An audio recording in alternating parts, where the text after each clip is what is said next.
Oh.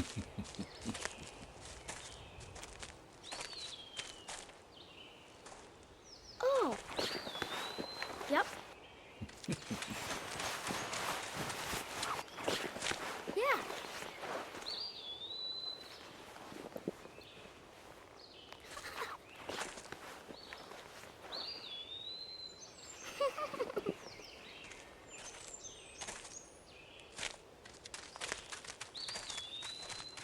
It's dangerous to run around here, boys.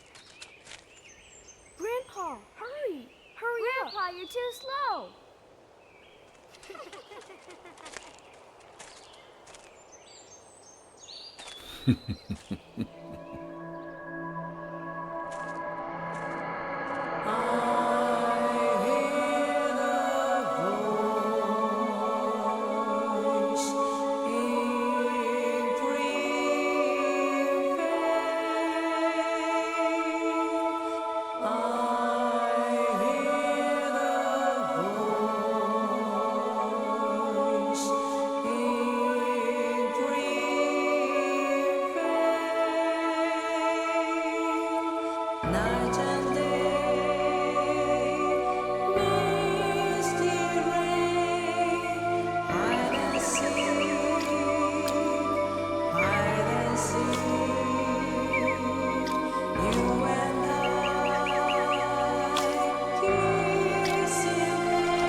I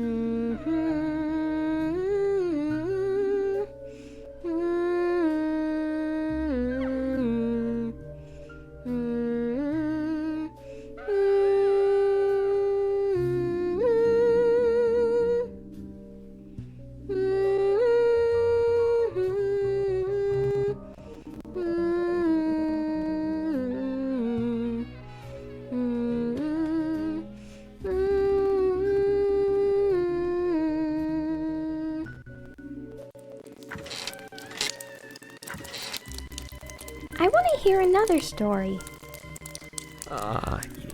Yes, of course. You've been waiting a long time for this, so how about a special one? This story is very strange and very nasty, but somewhat nostalgic. Do you think you can be a good girl and listen all the way to the end? Is it a scary story? It might be, but it's also a very important story. If you don't want to hear it, I can tell you a different story. No, I want to hear it. This way, I won't be scared. Will you turn on the TV then? Leave the sound down like always.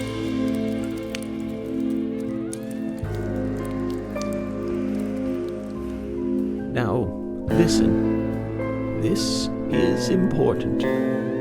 At times, we must purge things from this world because they should not exist. Even if it means losing someone that you love.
Sorry to keep you waiting.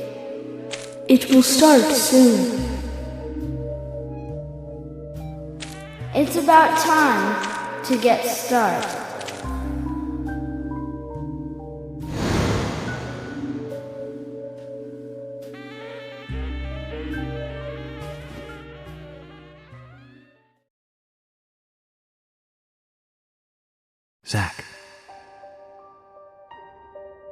Zach, can you hear me? It's me, York. If you can hear my voice, could you respond?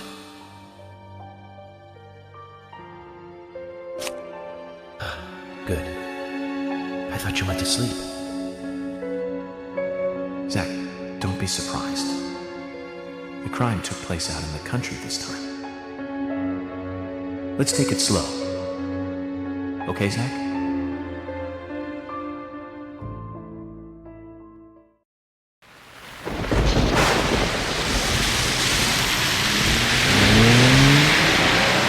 Sure, that's one way of looking at it, but it's totally wrong.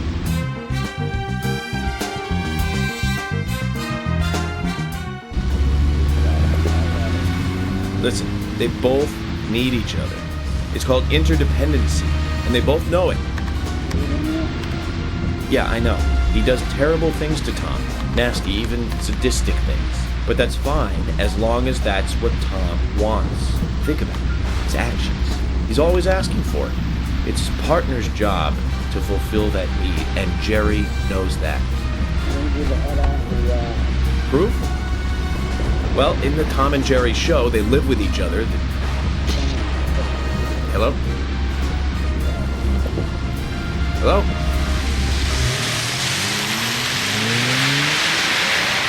Zach, I can't believe the Bureau still can't get me a satellite phone.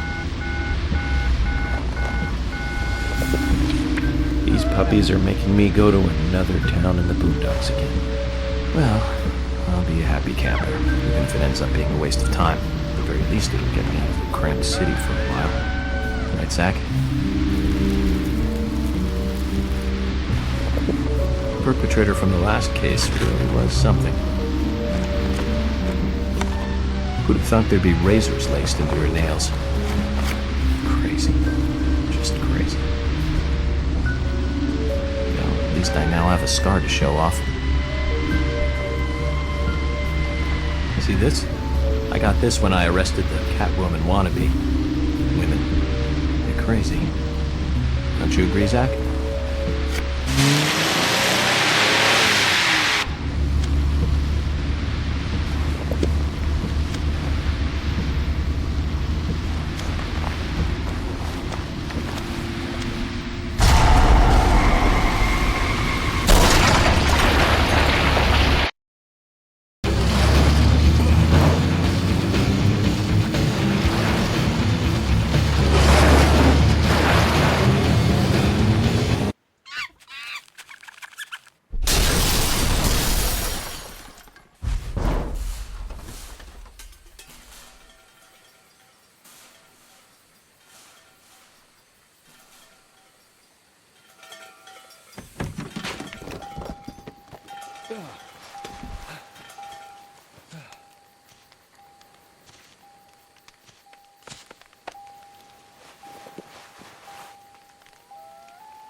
Zach, there goes the civilized world.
Looks like we're being welcomed. Zach, I'll let you handle the meet and greet.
Been through a lot of crazy situations, but that one takes the cake.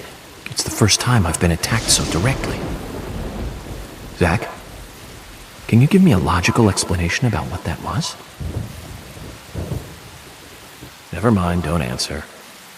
Life is fun because of the mysteries. Right, Zach?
There's definitely something in this town.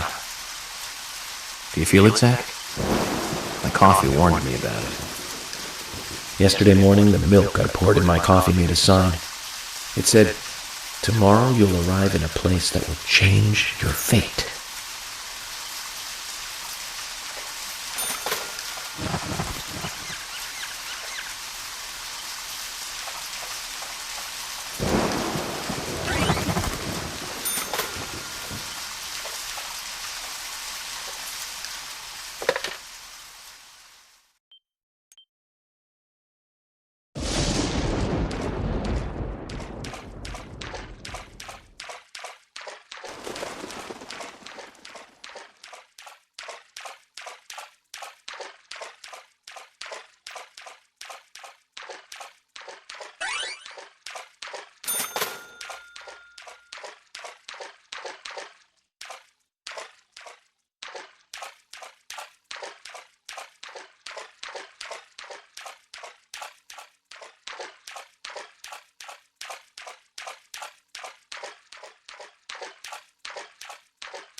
Now you were very late.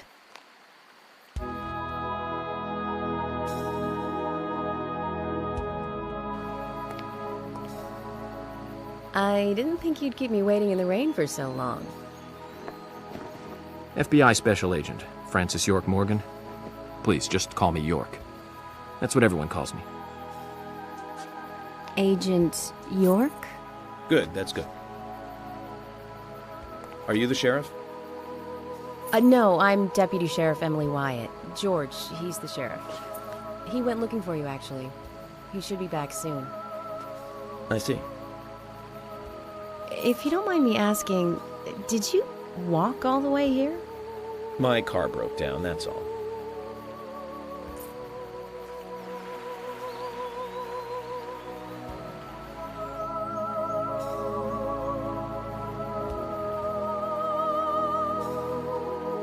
She's easy on the eyes. Definitely worth a trip to the primitive world. By the way, don't mention anything about what happened back there. She'll think you're a psycho. Don't want that, do we, Zach? Welcome to Greenvale. I'm the sheriff, George Woodman. Call me George.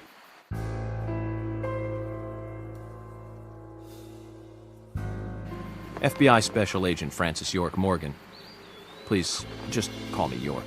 That's what everyone calls me.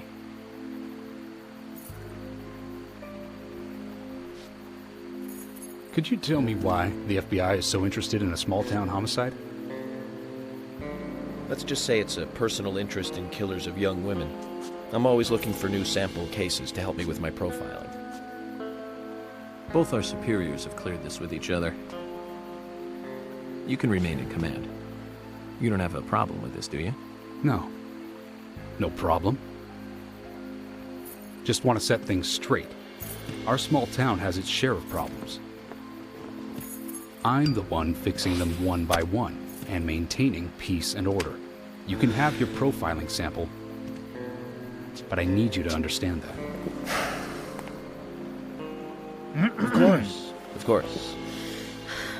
By the way, George, I had a little accident with my car.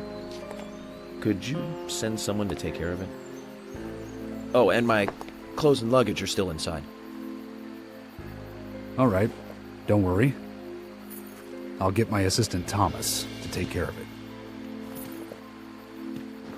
Do you need anything else? Thanks. That'll be all. Well then, I think I'll rest up first at the hotel. Then I'll join you on your investigation. Don't know how to say that. We really don't need your help. Unlike some of your corrupt city police officers, I play it by the book. I hope you'll come to appreciate that, Agent Morgan.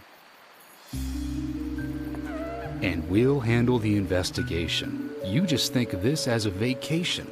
Take it easy. Enjoy the nature here. You don't have to be a tree worshiper to appreciate the wildlife here.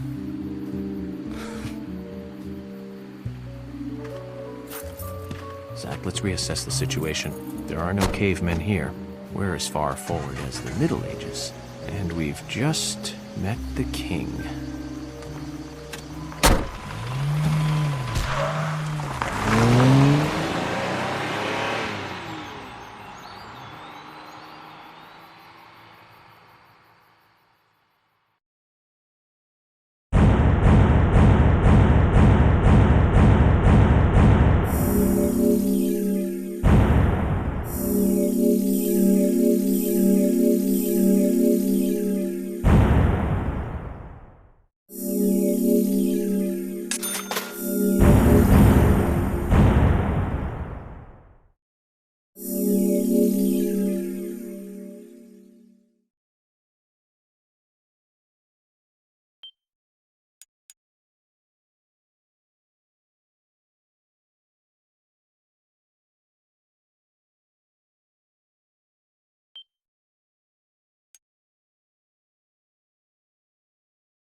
Previously during the investigation. These puppies are making me go to another town in the boondocks again. I didn't think you'd keep me waiting in the rain for so long. Welcome to Greenvale. I'm the sheriff, George Woodman. Call me George. There's definitely something in this town. Do you feel it, Zach? My coffee warned me about it.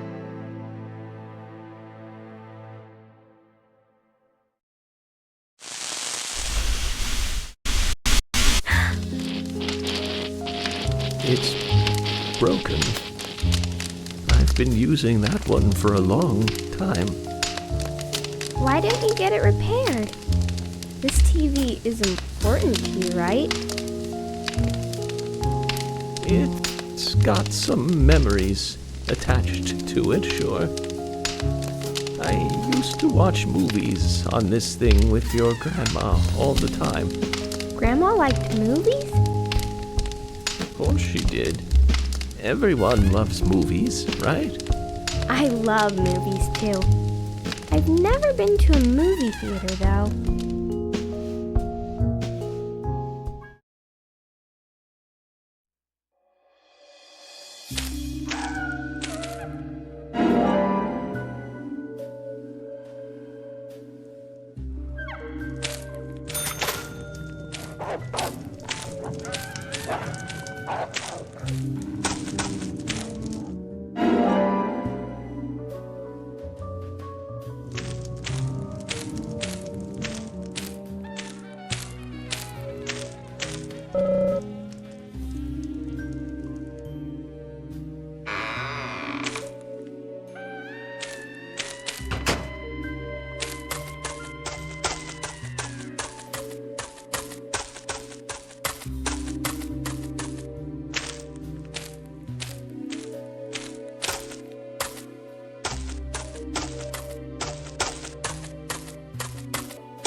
York!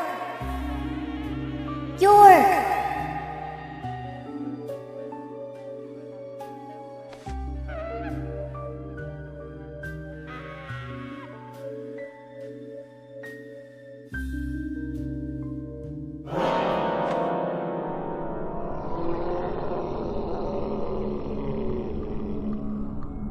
Don't breathe. Hold your breath. They can't see you if you hold your breath. Hurry! Like this! Cover your mouth!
Who are you?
Zach, the symbolism in my dreams continues to intensify. A forest of red trees. A carpet with red leaves. A strange doll. And twin angels. But that child is what bothers me the most. I swear I've seen him before. I just can't remember where.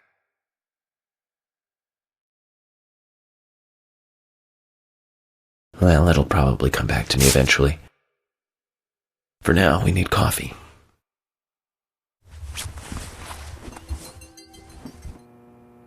Let's head to the cafeteria, Zach. I hope they have some real coffee. I really need some coffee. Then we can head to the sheriff's office. There's a proper procedure for everything, right, Zach?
Good morning, Mr. Morgan. Your breakfast is ready for you.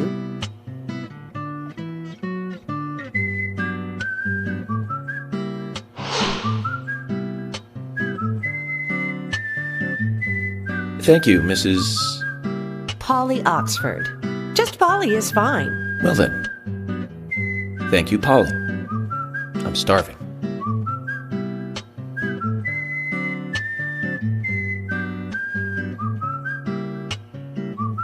Is everything all right, Mr. Morgan?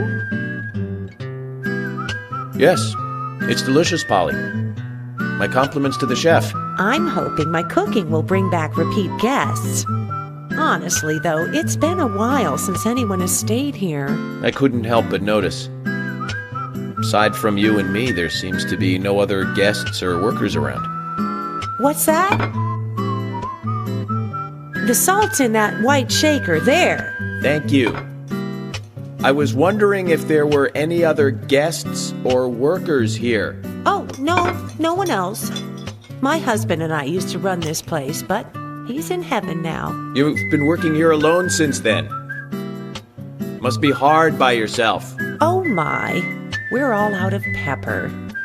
I'm very sorry. It must be difficult to run a hotel by yourself. Well, yes, I suppose. I could just live on my pension. But I have to admit, running a hotel is kind of like a hobby of mine. That's nice. Polly, it might help to hear you better if you could sit a little closer. Oh my, Mr. Morgan, you're embarrassing me. So early in the day, too. I think I'm a little too old for you. And I still love my departed husband. May God rest his soul. I appreciate the invitation, but I'm fine over here. Polly, I can hardly hear you from all the way over there. You're exaggerating. This is fine. It won't do to be all clumped together with such a large table and cafeteria. We have to make use of all this space. Now tell me, that wound on your face, what happened? Let's just say I had some trouble during the last case I was working on. I'm sure it'll heal. It's just a flesh wound. Oh my, well, there's no need to be the tough guy here. I want you to be able to relax here. I've prepared a special room for you. A famous rock star once stayed in the same room, you know. Really? I feel honored. If you need anything at all, just let me know. I'll help you out in any way I can. Zach, the lady is offering to help. Do you want to ask her about the town? Say, Polly, what can you tell me about this town? Well, let me see. You might know this already, but the town is called Greenvale. It rains here quite often, but it's a nice place, surrounded with nature. It was a big and prospering lumber town until not so long ago. We used to have a population of over 6,000 people. Less than a tenth of them left now. This hotel was built back then. We saw plenty of guests in those days. That's why this place is so big for such a small community. I have so many fond memories from back then. I suppose the clock on the community center is quite famous too. The clock? Oh yes, it's lovely. It rings in the morning and at night to let the whole town know the time. You'll hear it many times during your stay. It's a beautiful sound. And you'll love it too, I think. I look forward to hearing it then.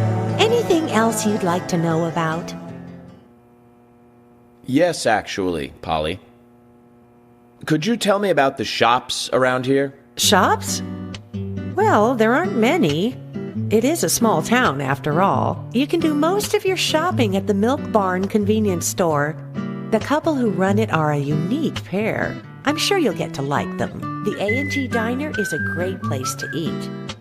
They might be open even if my kitchen is closed. If you want to go to a bar, there are two. The Galaxy of Terror and the Sweary 65. I don't care much for either of them. Bars are for the younger folk. We also have a gas stand, of course, the art gallery, and even a gunsmith.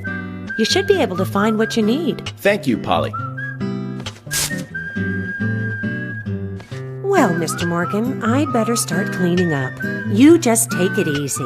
I'll bring your coffee out in a moment. Thank you, Polly. I have to warn you, though, I am very particular about my coffee. The very best you have, please. I understand. I'll be right back with it.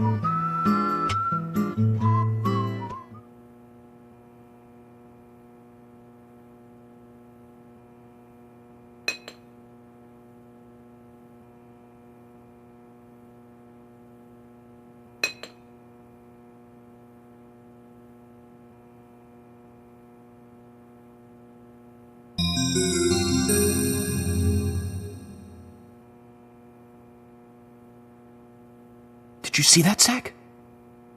Clear as a crisp spring morning. F.K. in the coffee. I knew I could count on it. Never fails. Now then, let's get going.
There's always trouble heading my way in this job.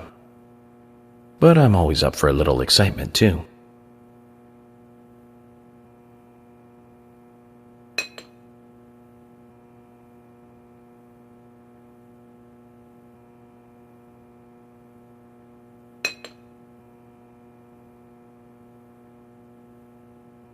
There's no theme park in this town, though.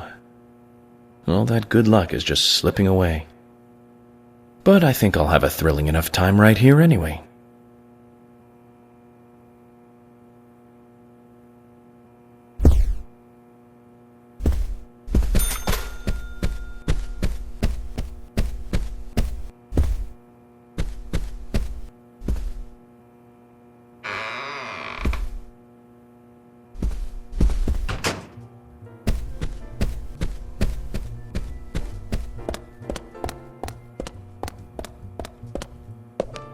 Oh, hi.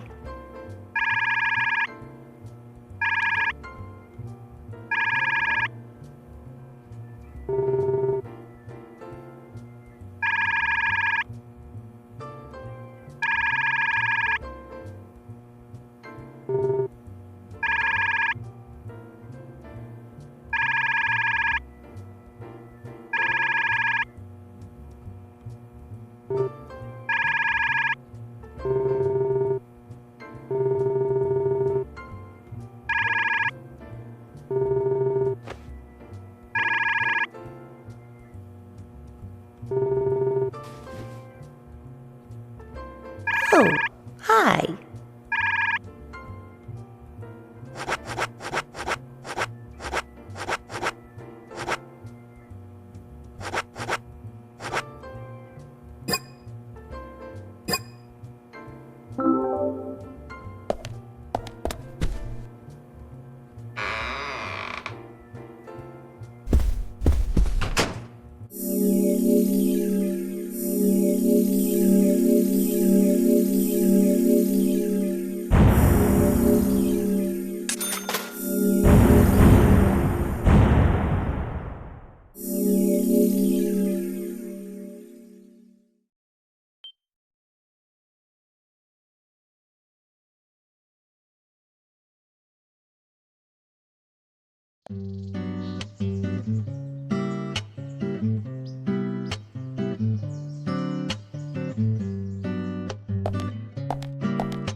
A police car.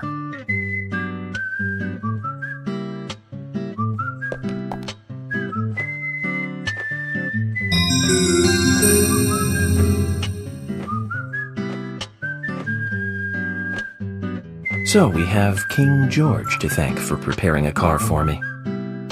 A pleasant surprise, eh, Zach? Let's take it for a spin.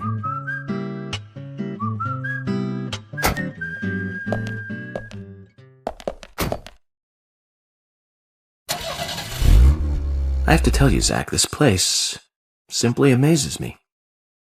The keys were left on the front hood. And nobody stole the car. Values. This town has what the country needs. Values. Let's head over to the sheriff's department.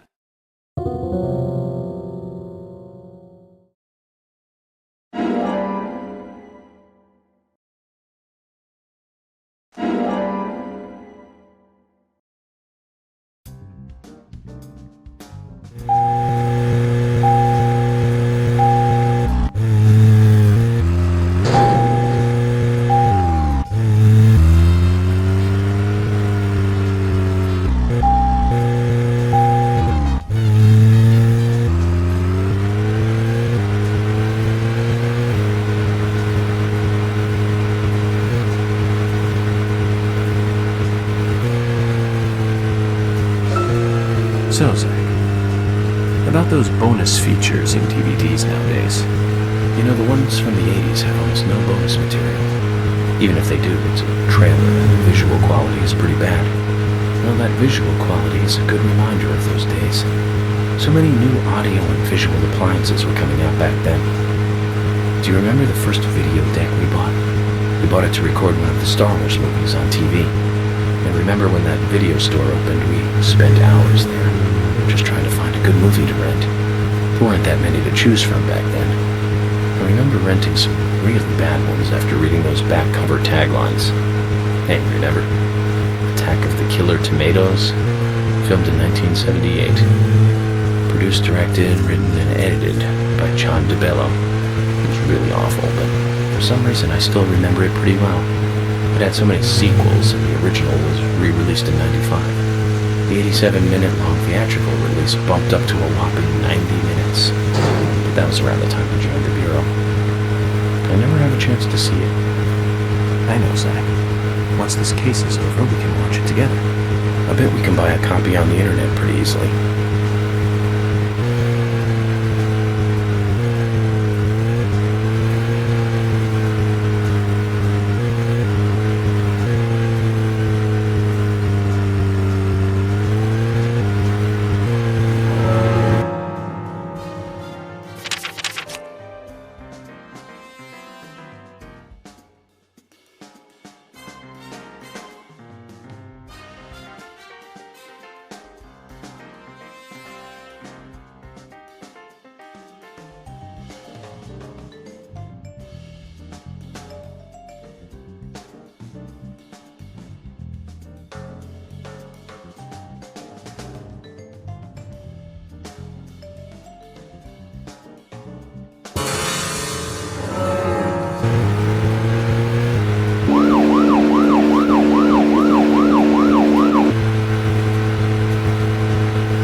Zach, is there something here that you want to check out? We're supposed to go through Anna Graham's file at the sheriff's office, but if you want to act on a hunch, then I'm with you.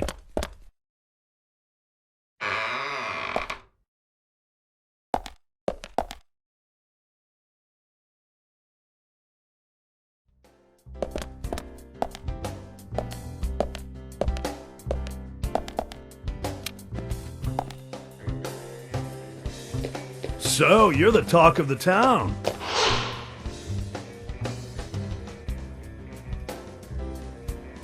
FBI Special Agent Francis York Morgan.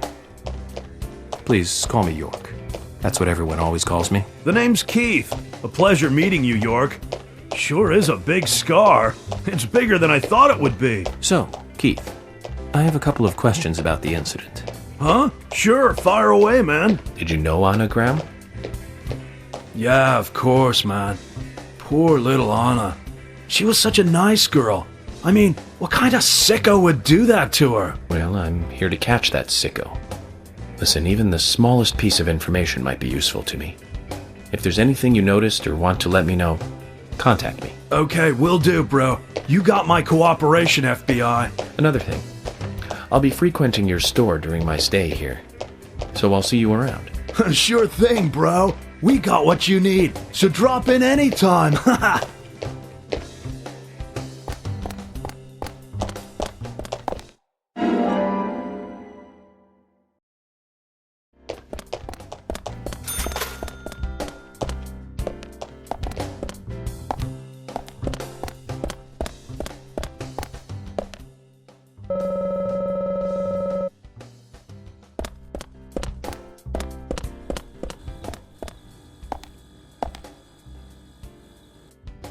FBI Special Agent Francis York Morgan. And you are? Lily Ingram. My husband owns the convenience store, and we have 2 sons.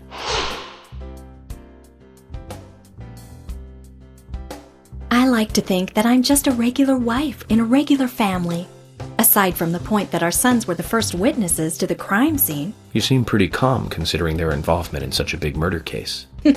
You think so? I'm glad to hear that. Anyway, if I looked all bleak and gloomy, I think it would hurt our business. Agent Morgan, about that scar. Lily, please don't call me that. Call me York if you can. People have been calling me York for a long time. You're a silly one. No, not at all. I'm just a regular special agent. So what were you about to say, Lily?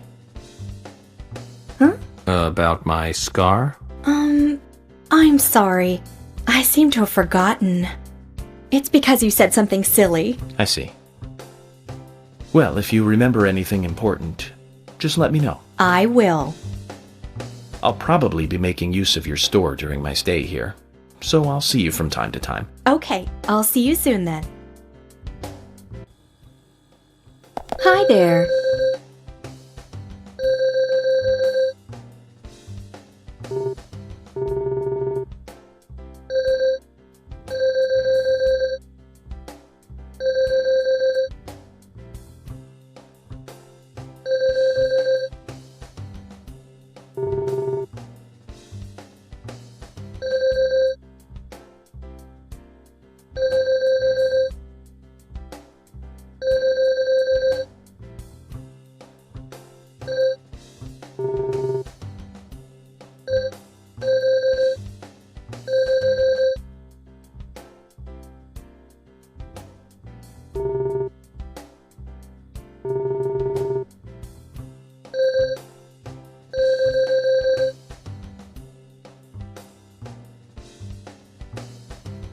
You always look like a busybody.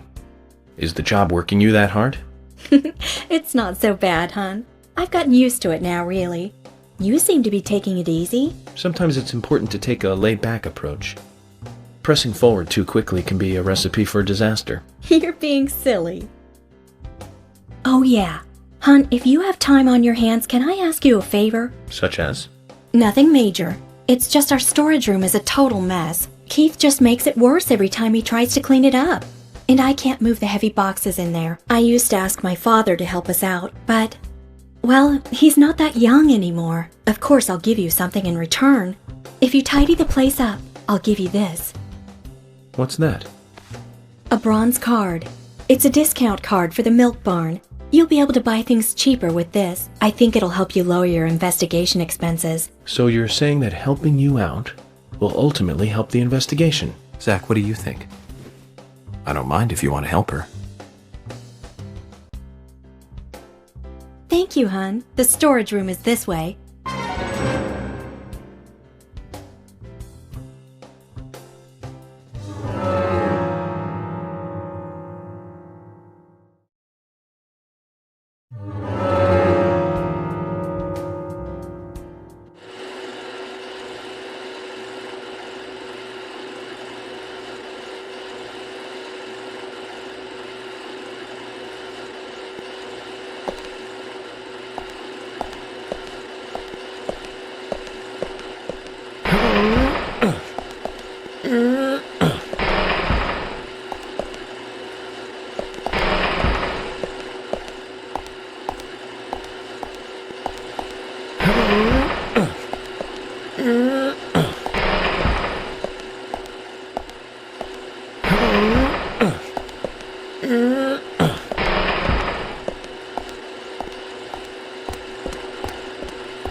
Thank you, hun. You've been a big help.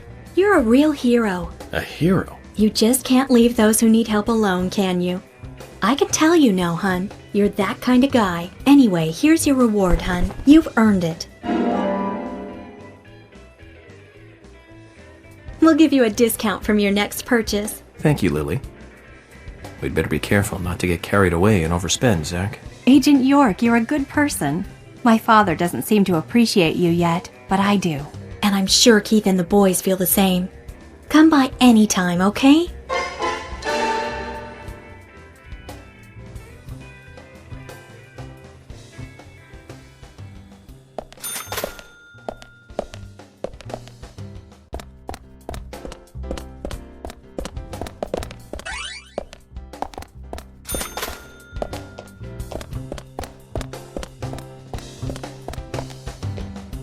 Hi there.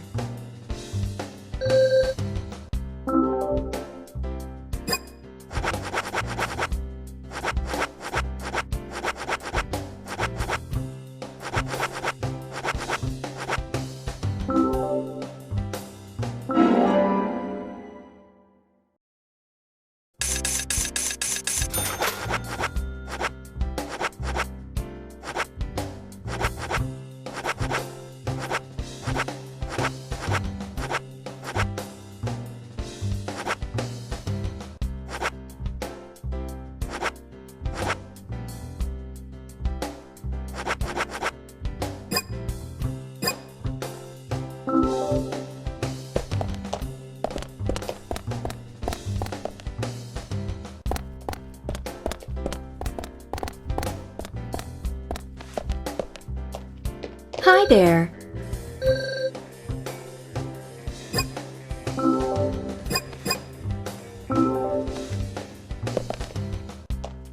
Hi there.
Speaking of 80s movies, one jewel in the rough springs to mind.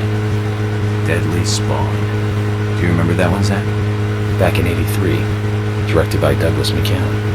Right, it was filmed pretty cheap, but still it was pretty good. The monster design with the mouth crammed full of teeth, I loved it. So many delicious B-movie cliches. Did you know that they made a sequel? But I never got to see the sequel. The rental store didn't have it for some reason. They said the staff for the sequel was totally different from the original. Wonder how the sequel turned out. You know, the monster in that one responded to sound. Wait, Zach. Sounds a lot like the movie Tremors. I think that one was back in '89. directed by Ron Underwood. Now that was a great role for Kevin Bacon. Masterpiece. Zach, that one had sequels like crazy. I remember there was a fourth one. I've only seen the first one, though.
A human bone?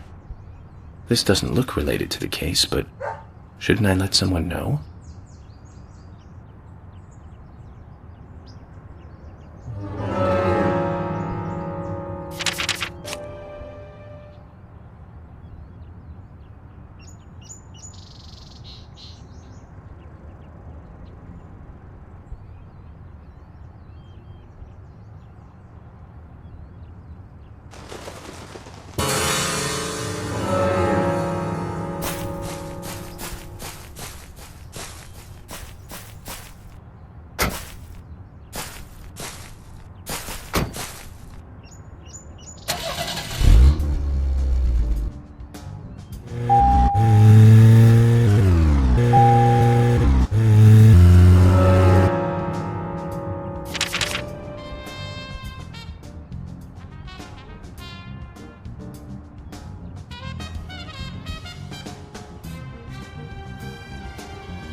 Tremors. I think Fred Ward was in it. You say Fred Ward, and I say Remo Williams, The Adventure Begins. That one was back in '85, I think. Directed by Guy Hamilton. Guess Hamilton was aiming to start a series like 007, but it had no sequels. A real shame. Do you remember the martial arts they used in that film? Called Senanju? The ultimate in martial arts, using no weapons at all. Remo's master Chun ran across water, remember? And he loved soap operas. Man, that was a good character. He was played by Joel Grey, the best supporting actor in Cabaret. Of course, in Remo, he had so much makeup on you couldn't tell.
human bone?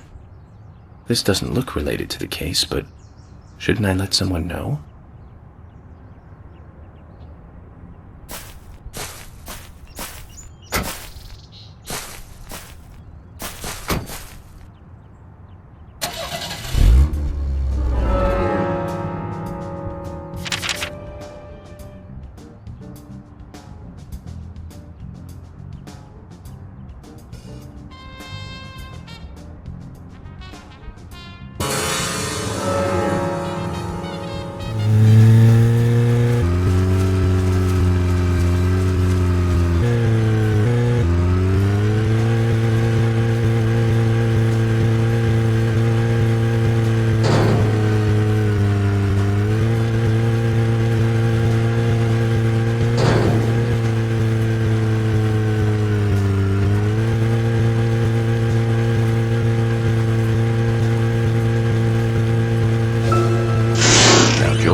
Jennifer Grey. You know her, right, Zach?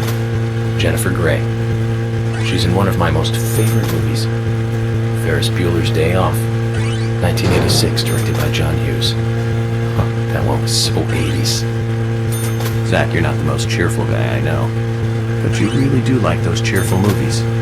We used to love those teenage movies back then, didn't we? Breakfast Club and Pretty in Pink, St. Elmo's Fire, and Fast Times at Ridgemont High. That last one was in 1982, directed by Amy Heckerling. Now that was an impressive film. You've got Sean Penn in the lead, with Jennifer Jason Leigh and Phoebe Cates, not to mention Nicolas Cage and Forrest Whitaker were in it too. And the original book and the script were written by Cameron Crowe. How could that not be a great film? Do you remember, Zach? When that movie ended, the last words, the end, was from an arcade game. That's right, it was from Missile Command. It stuck in my head for a while. The memories. I feel like I have a lot of movies to catch up on. Let's just hope we can get to the end of this case soon. Then maybe we can catch up on a few. Give some thought about what movie you want to see next, Zach.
A human bone? This doesn't look related to the case, but shouldn't I let someone know?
Okay, Zach. I've been thinking about what movie I'd like to watch next, and finally I've made a decision. It's always hard to narrow it down just to one movie, but I've put a lot of thought into this, and I'm sure you'll agree with me. 1975. Directed by Steven Spielberg himself. The grandfather of panic movies. Set in a small town in Massachusetts. That movie made me stay away from the beach for years. I was always afraid that a hand might come floating up. You know what I'm talking about, right? Yeah. It's Jaws. The underwater camera work accompanied by that John Williams music. I'd never been that scared by a movie before. But the best thing about it is that it isn't just another panic movie. The mayor who won't close the beach even when there are so many victims. Chief Brody putting the citizens' lives above all else. The film gave a lot of time to the dispute and friction between them. It certainly had a lot of messages for a 2-hour film. That's probably another reason why it was such a record-breaking hit. One of my regrets and... Zach, we'll finish our chat later. Let's take a walk around here. Zach, is there something here that you want to check out? We're supposed to go through Anna Graham's file at the sheriff's office, but if you want to act on a hunch, then I'm with you.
Oh, I've never seen you here before.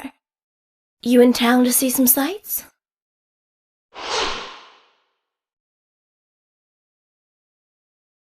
What's your name?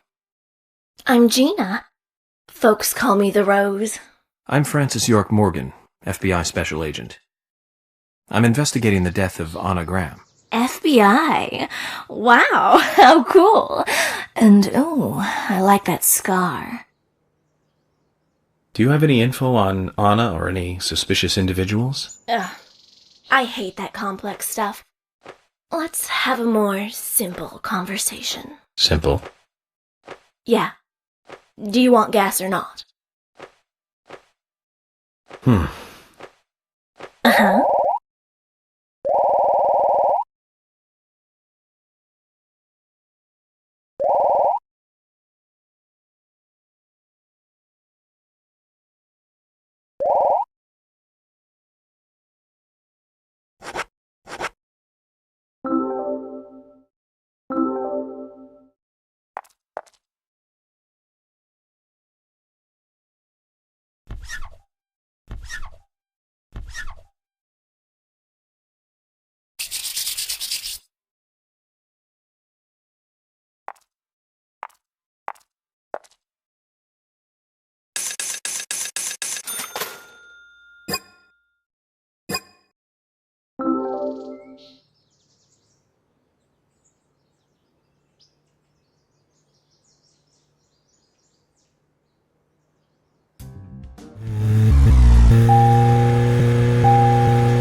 You from out of town? I ain't seen you here before.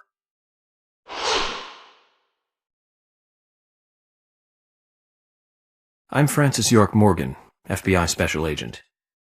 I'm investigating the death of Anna Graham. Do you have any info on Anna or any suspicious individuals? I ain't got nothing to tell the cops. What about the FBI? Shut up! At least give me your name. I'm Jack. They call me Raging Bull. That's a manly nickname. Shut it! If you're a customer, act like one, and shut the mouth. Huh?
Jack, here's the Ben Franklin you wanted. Give it to me.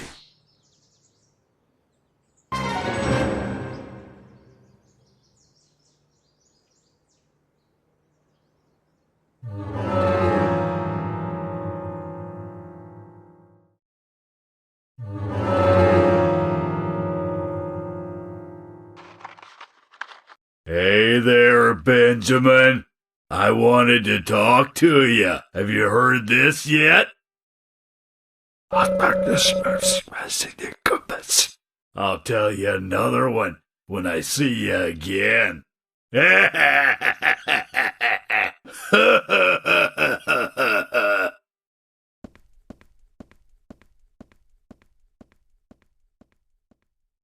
Zach, did you see that? It was as if we weren't here. I wonder what that was all about. Did it make sense to you?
I've been thinking about what movie I'd like to watch next, and finally I've made a decision.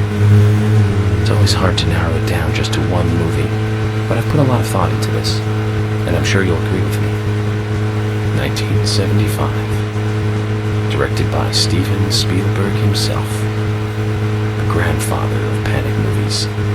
Set in a small town in Massachusetts. That movie made me stay away from the beach for years. I was always afraid that a hand might come floating up. You know what I'm talking about, right? Yeah. It's Jaws. The underwater camera work accompanied by that John Williams music. I'd never been that scared by a movie before. But the best thing about it is that it isn't just another panic movie. The mayor who won't close the beach even though there are so many victims. Chief Brody putting the citizens' lives above all else. The film gave a lot of time to the dispute and friction between them. It certainly had a lot of messages for a 2-hour film. That's probably another reason why it was such a record-breaking hit. One of my regrets in life is that I didn't see it at the movie theater. I guess I was still just a child back then. But still, I wanted to taste that terror in real time. That reminds me, Zach. Did you know this one? Jaws also appears in another movie that was produced by Spielberg. The second Back to the Future. It was directed by Robert Zemeckis, who later made Forrest Gump.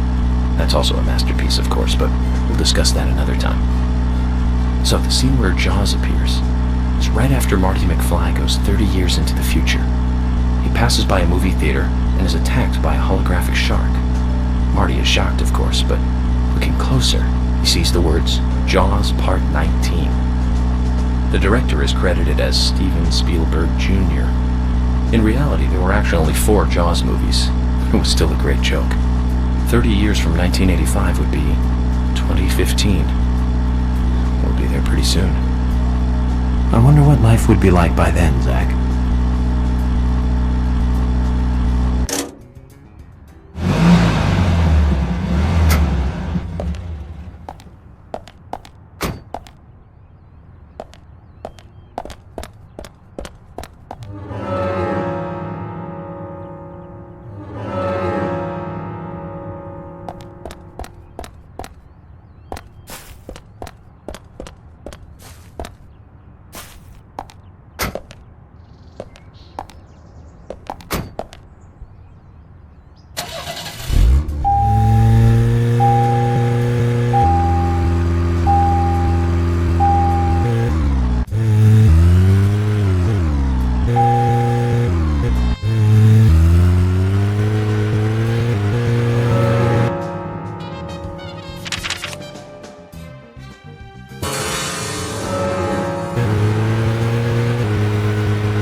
A human bone?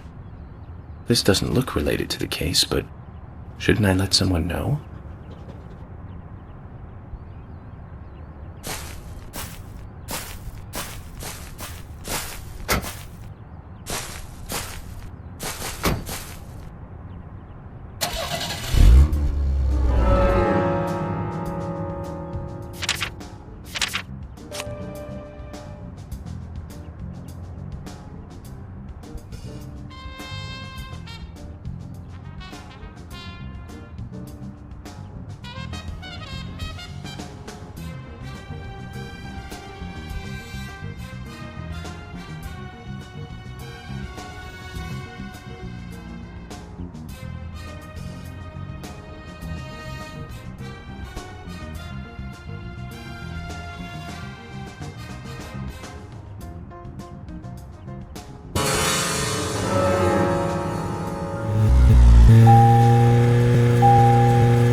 Nothing. Just my imagination.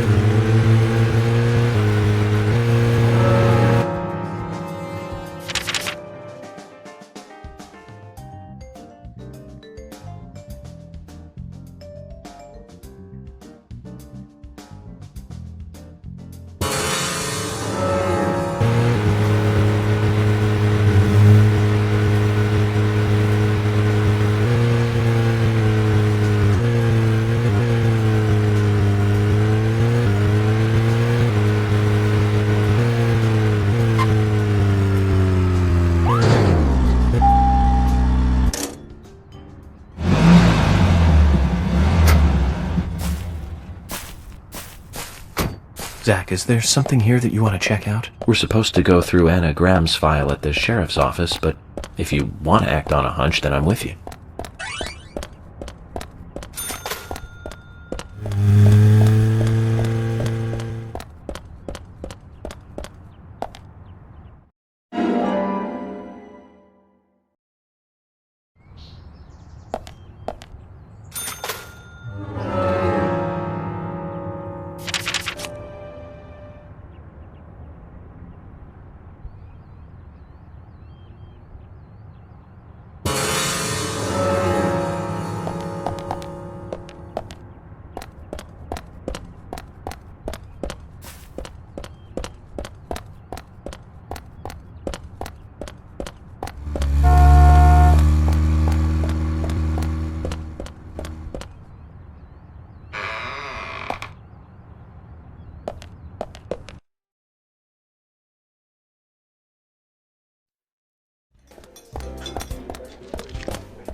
FBI Special Agent Francis York Morgan. And you are? Olivia Cormack.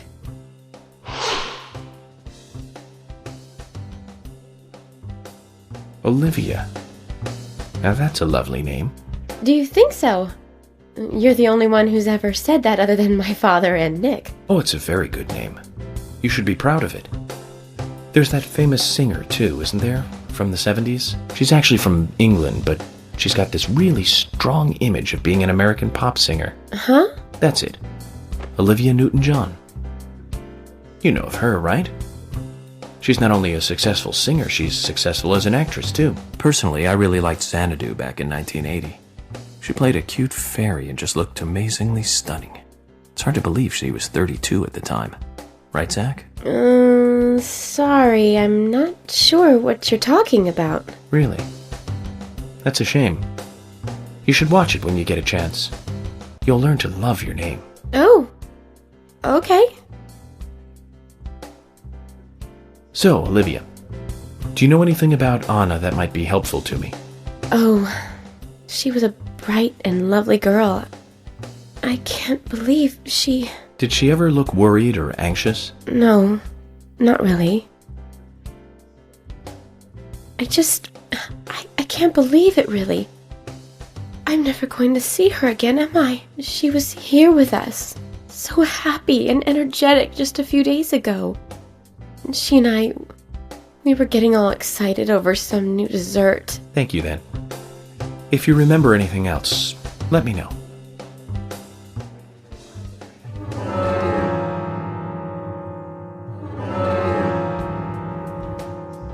Hi there.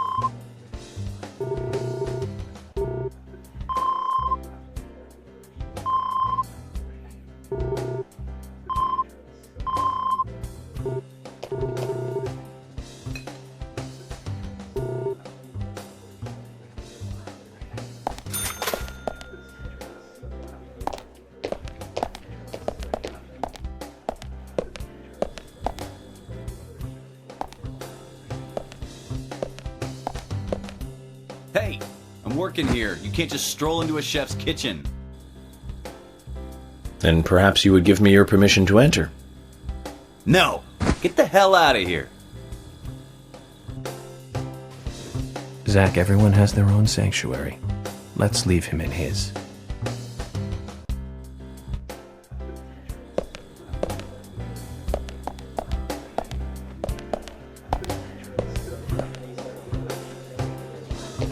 Hi there.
Zach, we can take a rest if you're tired.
A human bone? This doesn't look related to the case, but shouldn't I let someone know?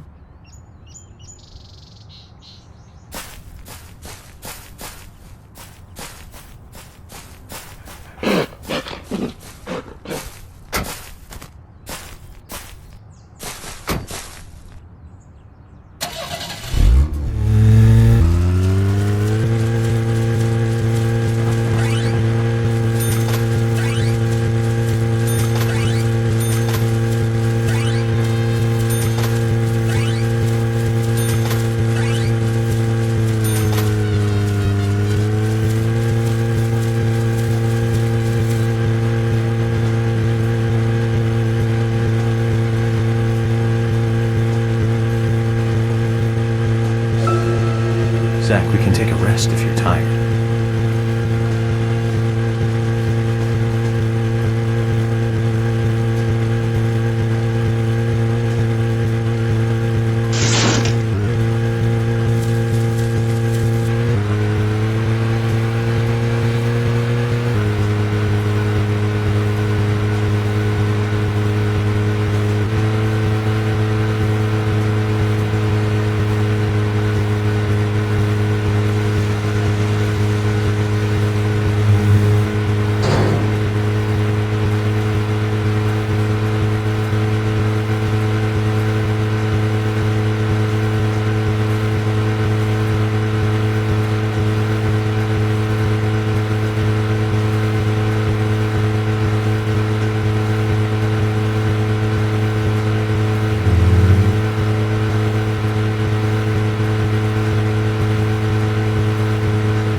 I'm FBI Special Agent Francis York Morgan. Please, call me York. It's what everyone calls me. York? Sounds like a last name.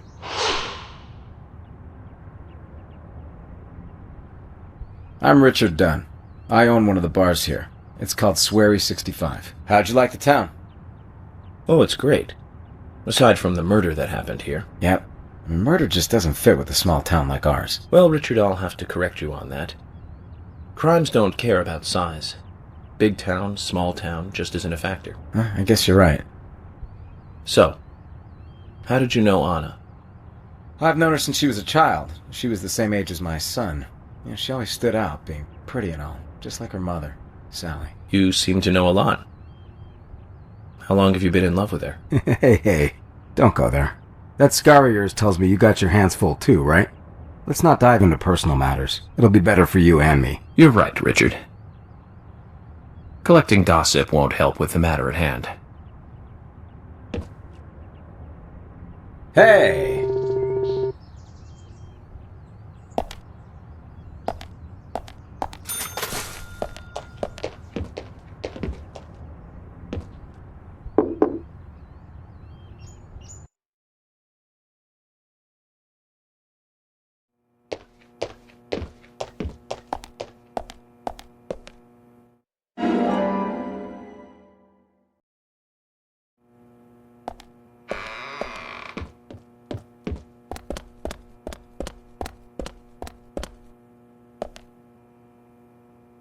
Anna, where are you going?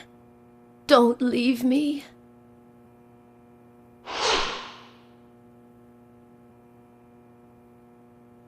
You there. Do you know where Anna is? Anna. My dear Anna. Zach, let's do this later. I don't think we'll get anything out of her like this.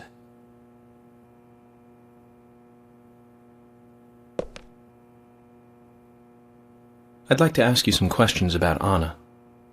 Anna. Oh, why did she have to die? She was so happy, so full of life. Anna, she loved that dress in the picture so much. She looked so pretty in it, but now she won't be able to wear it again. Yes, that dress. I can't find that dress anywhere. That dress? Her dress. Where is it? Without it, She looked so pretty when she wore it for prom. She was the prettiest girl in town that night. So why did she? Where's that dress? Where? I don't think we'll get much more out of her like this. Maybe if we find the dress and bring it to her, she'll calm down enough to talk.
One would think you'd find a dress in a closet, but there's too many here.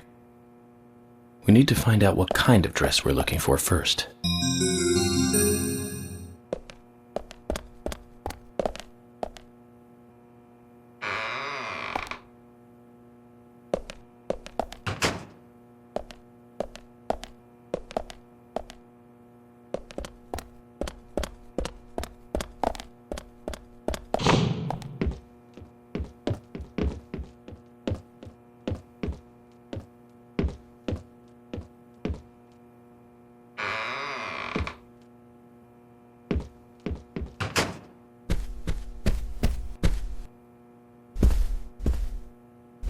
Look, Zach. It's a picture taken during her prom night. There are no other pictures of Anna in a dress. This blue dress here, then, must be the one Sally is looking for. She does look like a goddess. Sally was right. She sure is pretty. That smile would make any man turn to butter.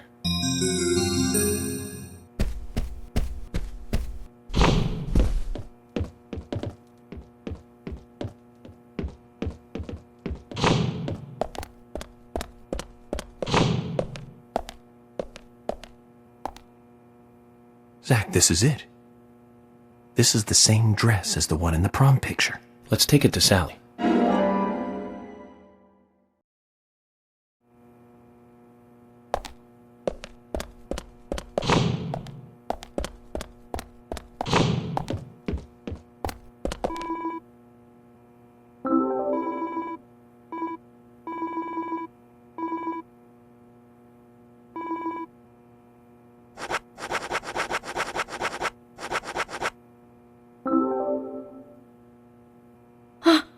This is it! The dress! This is Anna's dress! Anna! Oh, Anna! Anna! Sally, we found the dress. So please tell me more about Anna. She was such a good girl. She was the most beautiful girl in town, with pretty blonde hair. Everyone around her just loved her. On the night of the murder, was Anna at home? Yes, I think so. You think so? That day. The day she died. I stayed over at a friend's place. If only I'd been here, Anna might not have gone through... Where did you stay that night? I was... Aha. So, in other words, you have no idea what Anna was up to that night. That's wrong! She wasn't the kind of girl that would walk around at night. She was always dancing under the sun. Yes, under the pouring sunshine, like this.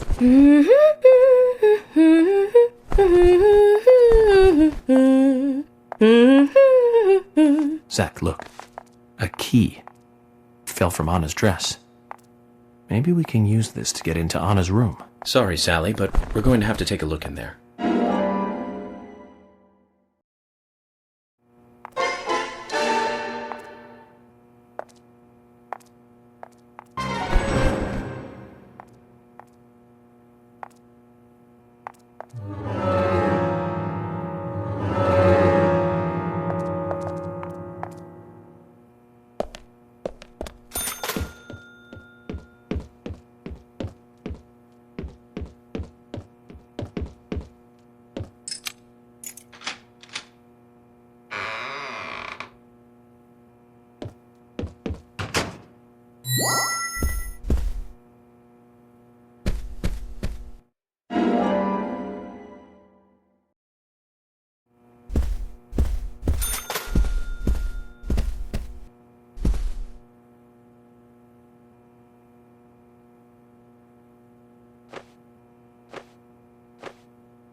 She was at an age that craves excitement.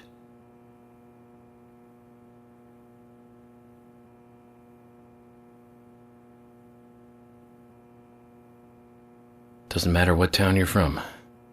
Girls will be girls. You know, Zach, in this wonderful country of ours, there are no good old-fashioned towns left. None at all.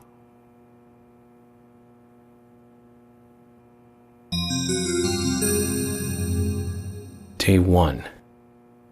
Today is the day of the ceremony, and I'm a little nervous about it. Day 2. The first time he used it on me, it was so amazing. So exhilarating. Day 3. He doesn't let anything slip. I'm really worried about Becky. Day 4. Delivery man Q won't be able to protect Becky. So that's the last page written. It's very interesting. You could learn a lot from a diary. So we have this unnamed he, Becky, and this delivery man Q. Zach, this could be more interesting than I thought.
Zach, we can take a rest if you're tired.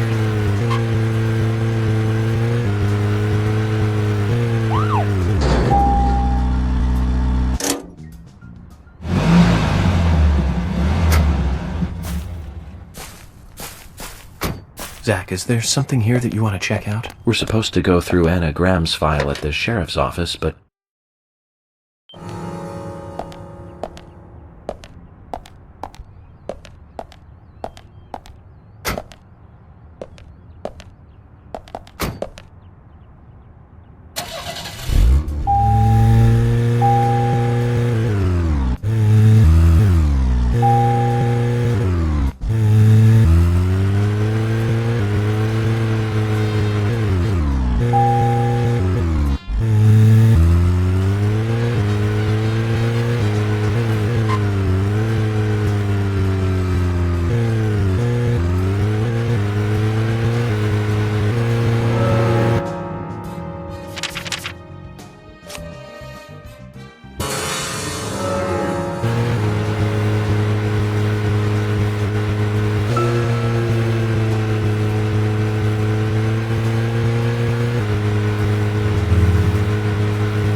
Zach, if you notice anything, just stop me.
FBI Special Agent Francis York Morgan.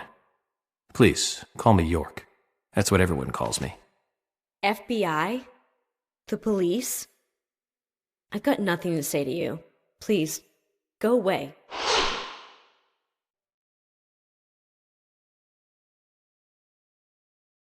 It's always hard to think of a subject to talk about when you meet someone new.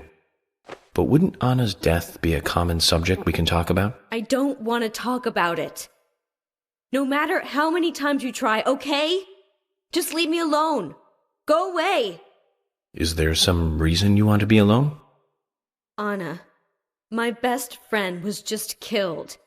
How would you feel? I see. You and Anna were really close. I'm sorry. But I'm just doing my job. If you think of anything you want to talk about, contact me, okay? That'll never happen. I don't really like the police.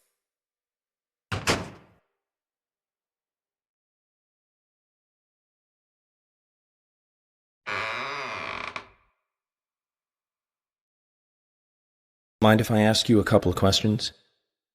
I've got nothing to say.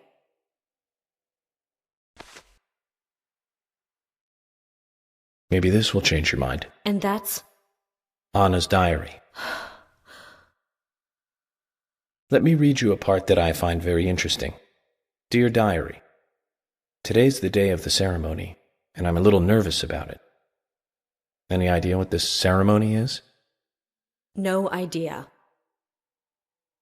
Okay. What about these, then? He doesn't let anything slip.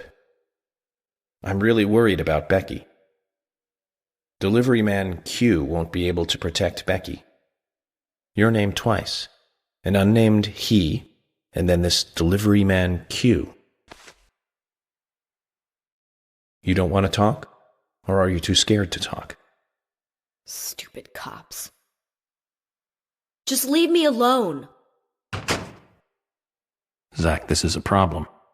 How can we get her to open up? Maybe we should start with the easy one and look into delivery man Q.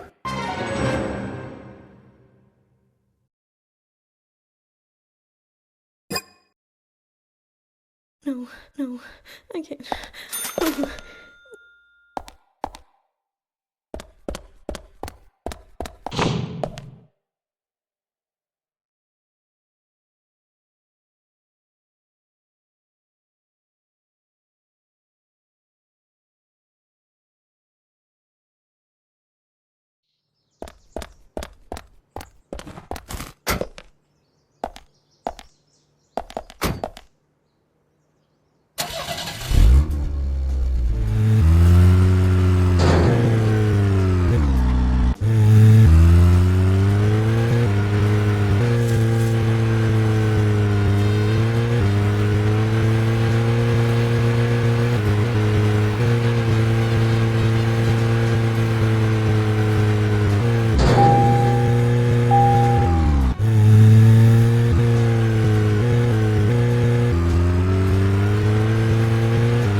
A human bone?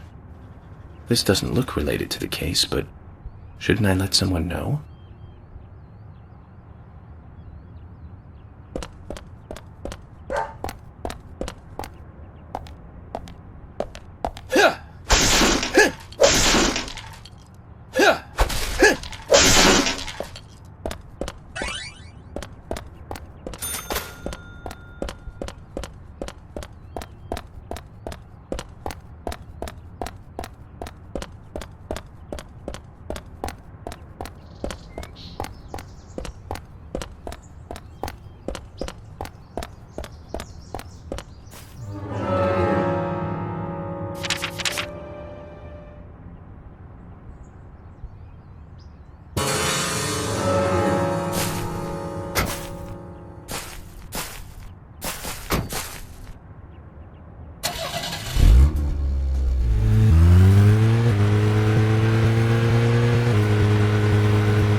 Zach, is there something here that you want to check out? We're supposed to go through Anna Graham's file at the sheriff's office, but if you want to act on a hunch, then I'm with you.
Hey!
Hey!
I'm FBI Special Agent Francis York Morgan. So Anna was killed. But why does that bring the FBI here?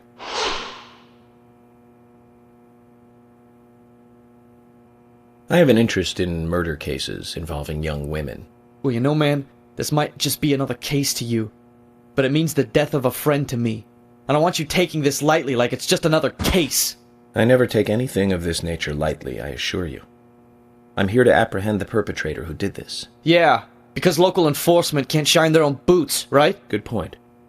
You can't always count on the police now, can you? But that doesn't mean you're going to capture the perpetrator yourself. Quaint. How do you know my name? I memorized the name of every citizen before arriving in town. I also know about you and your significant other. You mean Becky? Don't underestimate the FBI. We know and see everything. I'm sorry if I was a little harsh. I want to help, I do. Okay? Okay, Zach, I'll tell you how I knew his name. He's got a small Q on his hat. That was the only name beginning with Q that I could think of. He was even kind enough to tell us his girlfriend's name. I can read him like a book, Zach.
Zach, look at this red powder.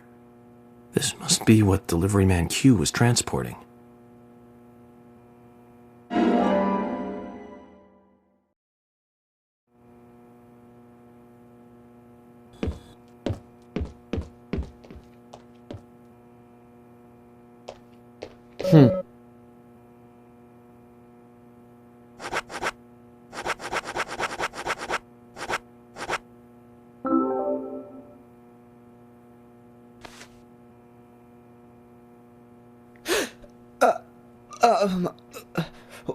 I found this in your bike. What is it, Quint? It's just health food. Health food? That's right. Grounded like coffee beans, made from the seeds of a plant. Totally legal, alright? So why was it in the tank of your bike? I couldn't find anywhere else to keep it while I was riding. I just forgot that it was in there. You know, riding along and you suddenly get hungry? Or maybe you find someone on the road who really needs food. Can't you give me an honest answer? I'm telling you the truth. Very well. If you must persist in lying, you won't mind if I take this and get it looked at, will you? Hold on. You said it was totally legal, right? Then there's nothing to worry about. Am I wrong about this? No, it's nothing.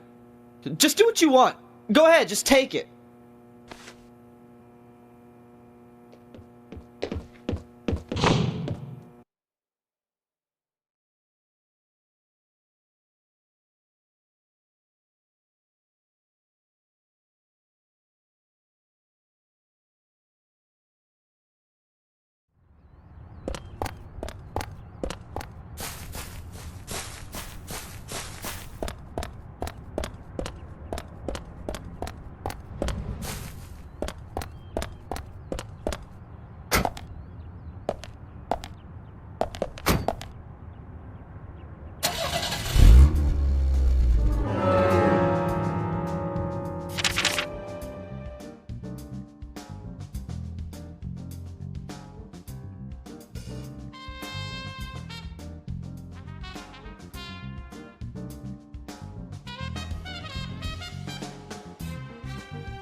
Where'd you get that?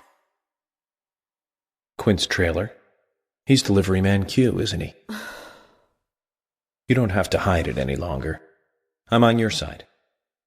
Will you tell me everything you know? Yes, he's delivery man Q.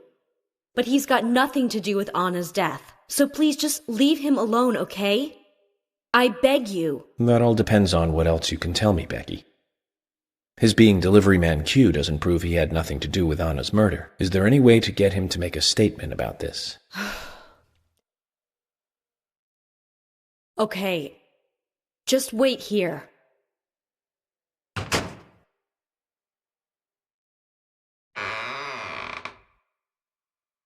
Give this to Quint and tell him I can't accept it.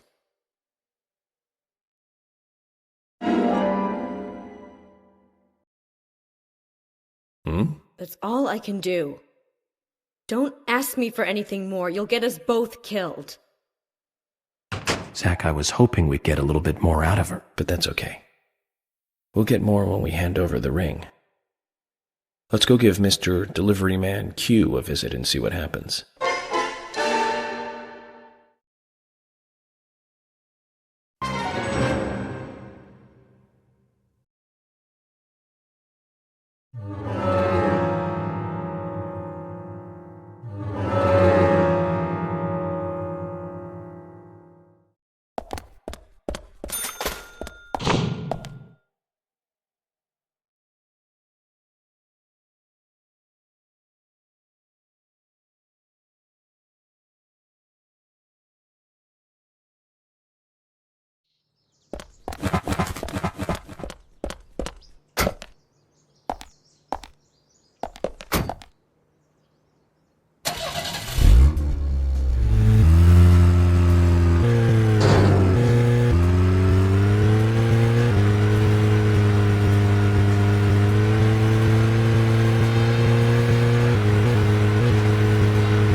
Where did you get that? Becky gave it to me. She also told me to tell you that she can't accept it. Can't accept it? What does that mean? Exactly what it sounds like, Quint. I think she was extremely worried about you. I'm just guessing, but she's been giving you the plants to make the red powder, hasn't she? Then you rode your bike out of town. You went on a trip, and you sold the powder somehow. You bought that ring with the money. That's why she gave me the ring. She wants to stop you from making any more trips. She doesn't want you to get involved anymore with this. But I did all this for her. I started out delivering because I wanted the extra cash. But you know, things like this change over time. As you can see, her family is loaded, and I live in a trailer house. She's out of my league, you know? And so I wanted to be the kind of guy she could be with. Quint, you already are. You didn't need money for that. Have things gone too far? Because of me? Not at all, Quint. You can do things over. You're still young. Can you hold off on arresting me just for a little while? I want to apologize to her. And promise her that I'll never carry that junk again. Just give me a little time. Please? I'll turn myself in once I've talked to her, okay? Zach, what is he talking about? Huh? Why would I arrest an innocent youth such as yourself? Quint, I'm busy with a murder investigation here. We can talk about health food another time, okay? If you really want to confess, you could always try a church. What do you think, Zach? It isn't much, but I want you to take this as a thank you gift.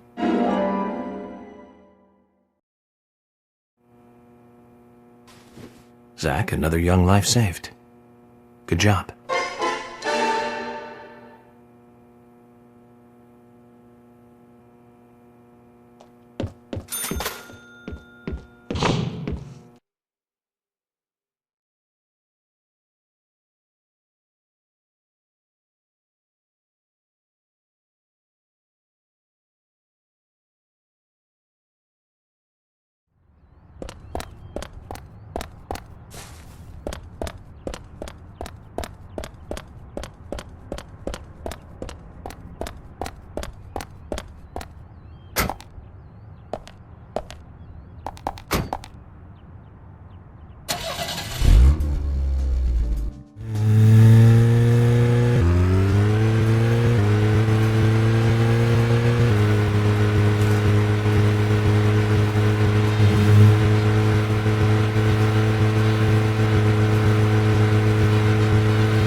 Huh?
That's one fine building for such a small town.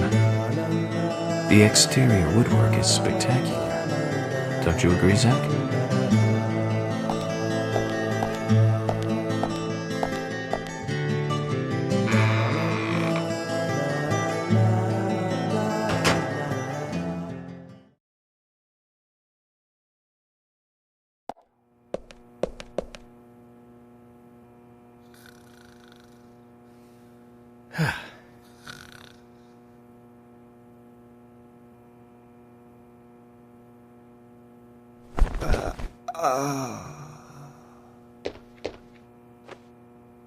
Pleasure to meet you, Agent Morgan. We've been expecting you. I'm Thomas McLean, the sheriff's assistant.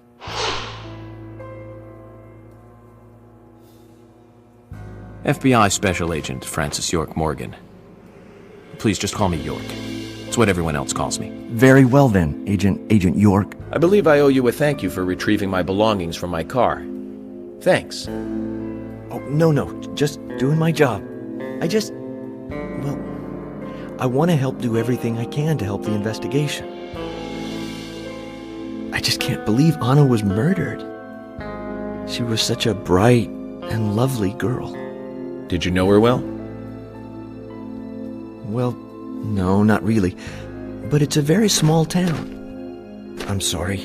It's just that this is the first really big case I've ever seen. I understand. Just try to relax. Can I have a look at Anna's file now? Yes, of course. The sheriff told me to let you through to the meeting room, but I've lost the key to the cabinet where the files are. Why don't you take a look around while I go look for it? Okay. Let me know when things are ready. Zach, Thomas appears to be the kind and sensitive type, totally at odds with the monarch. Almost a good setting for a cartoon.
Zach, there's a name written on this dumbbell. Arnold. I haven't met anyone by that name yet. Could it be the owner of this dumbbell? What do you think, Zach?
Hi.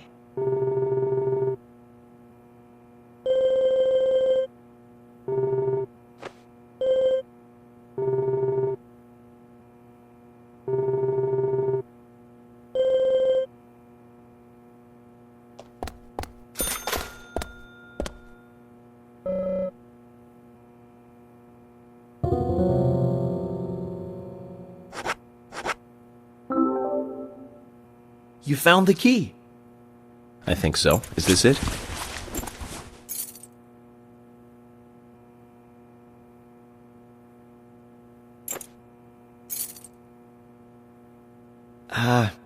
You don't know your squirrels, do you? This isn't the right key holder. This is a Siberian flying squirrel. It's closer to a land-based squirrel. The Siberian flying squirrel is larger than the southern flying squirrel, and has a standing tail while the southern has a hanging tail. But we're looking for a southern flying squirrel right now. You sure do know a lot about squirrels.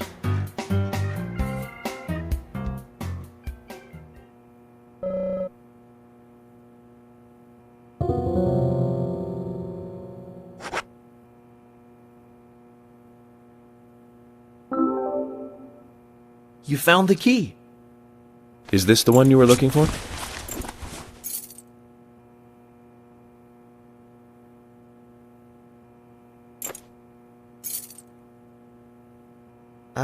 No.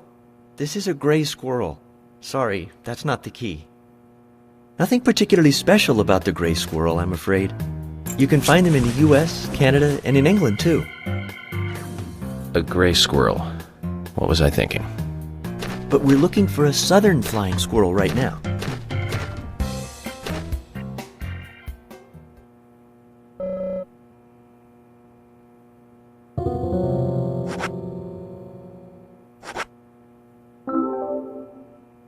You found the key. I hope so.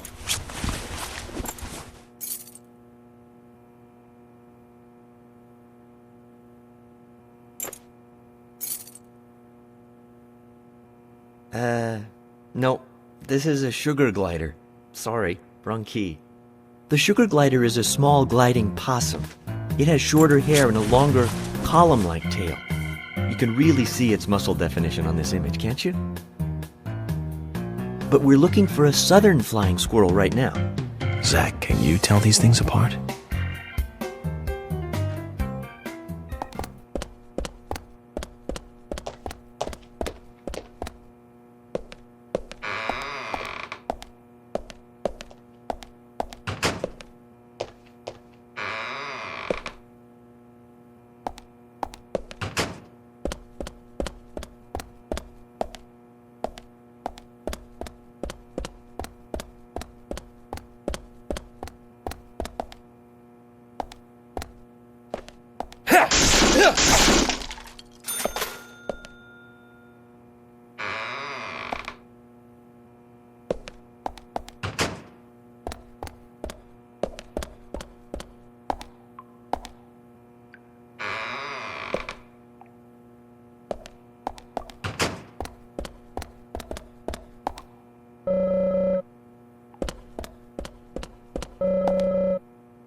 You found the key.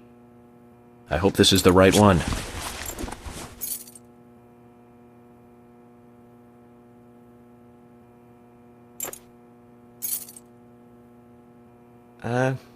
You found a Siberian chipmunk this time, have you? Sorry, wrong key. A Siberian chipmunk? This species lives in northern Japan on the island of Hokkaido. They're actually quite a popular pet. So it isn't even a squirrel. But we're looking for a southern flying squirrel right now.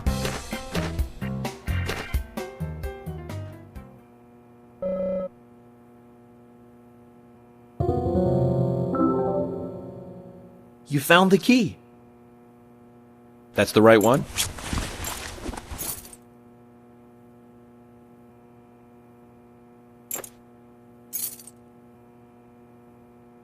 Yes, a southern flying squirrel. Thank you so much. I'll bring the files right in, so please go to the meeting room. Okay, I'll be waiting for you. Well, Zach, we just got here, and we've cracked a big case already.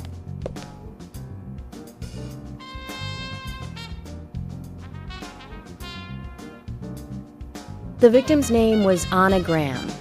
Age 18, she just recently graduated from high school this year. Her dream was to move out to the city and become a model. But for the time being, she was working in the A&G diner here in town. She lived with her mother, Sally.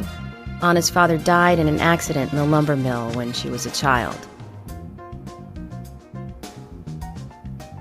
Her mother is unemployed and lives on the insurance money from her husband's accident. After all, it's a small town with a low cost of living. Financially, they seem to get by fine, and they led normal lives. A normal life is exactly what a curious teenager doesn't want. It's all starting to make sense, Zach.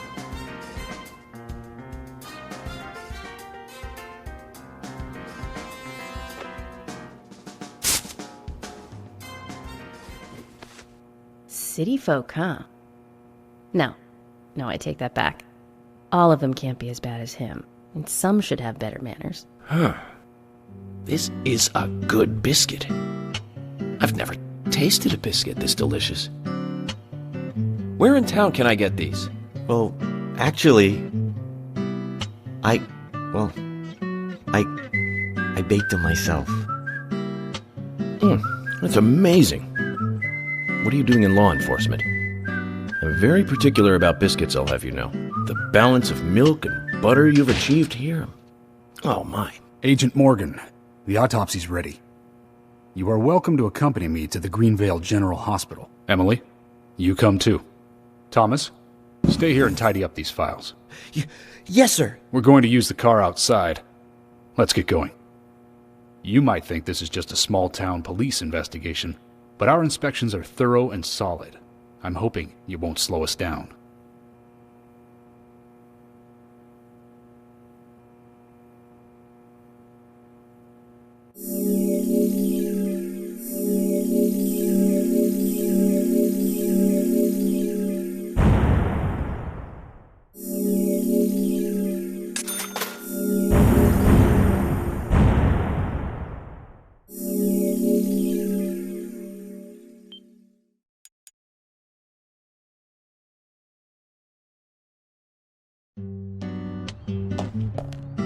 The Greenvale General Hospital is down the road by the lake. It's too far to walk. Come on, get in the car. If I'm riding in a car, George, I prefer to be the driver. Can you provide a car for me? What are you talking about? You don't even know how to get there. Which is another good reason for me to drive, George. I need to learn my way around town. Oh, man. Very well. Then I'll ride with you. I want to keep an eye on you. Fair enough.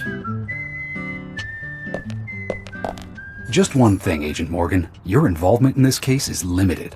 That means you don't have to learn your way around town.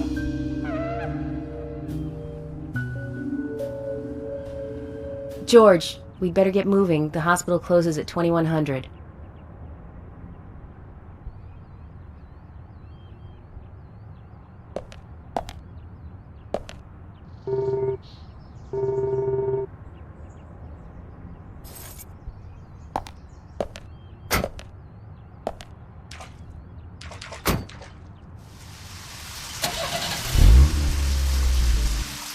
Agent Morgan, get us there quickly, but drive within the speed limit. Just because you have a badge doesn't mean you can drive like a maniac.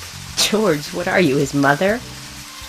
We just need to get the autopsy results. Agent York isn't accustomed to the town yet. Give him a little slack.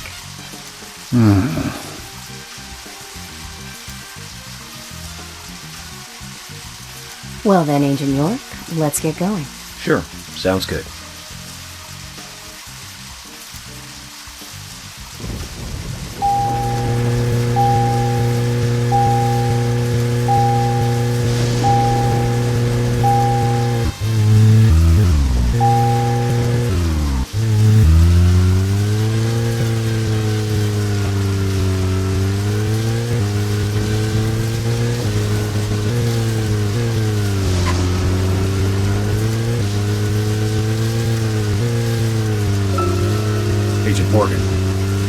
help noticing you prefer to work alone. Most of the time, yes. Don't you get lonely, flying all over the country alone? I would say I've never felt lonely. Are you married? Unfortunately, relationships and I are fleeting strangers. I don't get on very well with women. I'm surprised to hear. That's because you're young. You notice things like that at my age. You have to treat women carefully, like a thin crystal wine glass. If you don't, they can cut scars on your face, just like yours, right? George, is this an interrogation? I see you're a seasoned professional. But let's not talk about my scar. It was caused by a problematic woman. Well, she got you good. Terribly good. It'll fade away, and nobody will notice it. A week? It's not that light of a wound.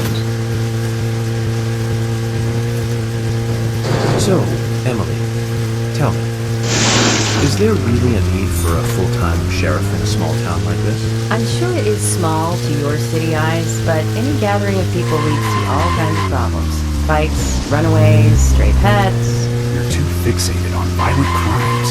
Our job is to guide the people along the correct path, first and foremost. That's what I consider to be my duty as the sheriff of Greenvale. Zach, there he is, the monarch, in all his glory. Kind of makes me glad that I wasn't born here. Did you say something, Agent Morgan? No, nothing, George.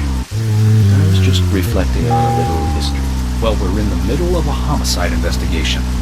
Keep your mind on the matter at hand. Okay, which right now is driving.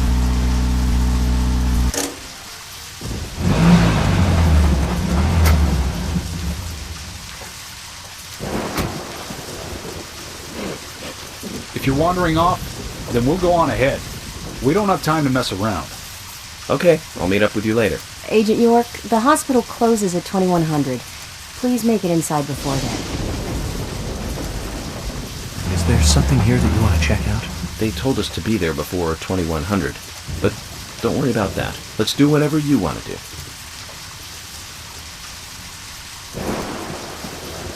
This flower. There's something very mesmerizing about it.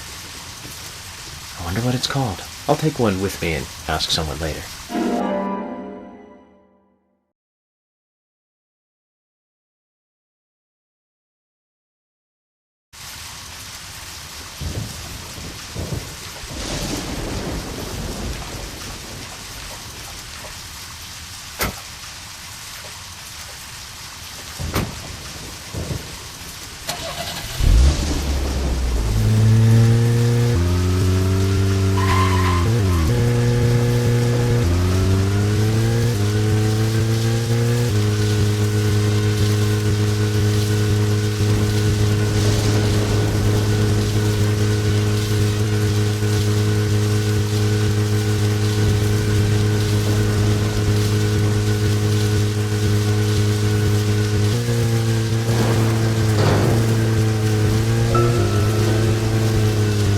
Zach, if you notice anything, just stop me.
Benjamin, my good buddy. Listen up. I got something new to tell ya.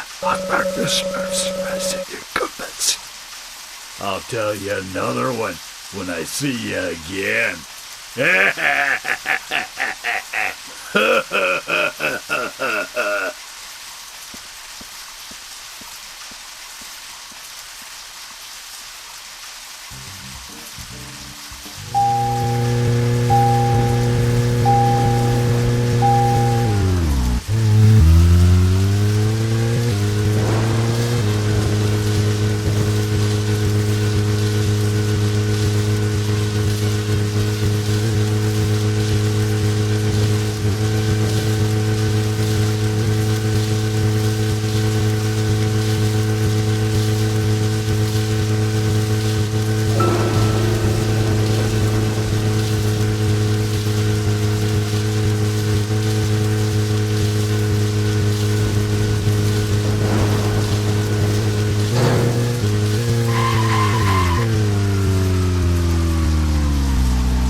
Hey!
Bullseye.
Bullseye.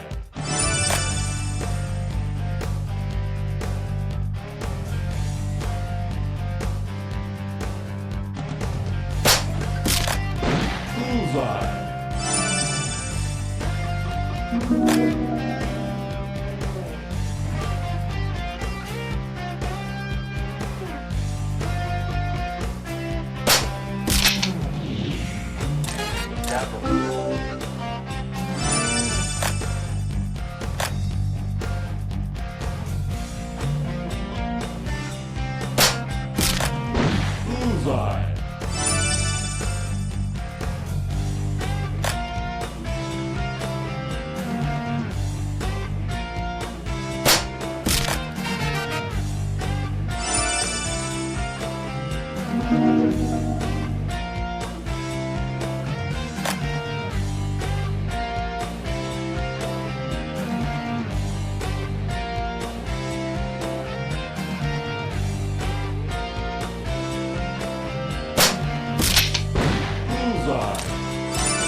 Bullseye.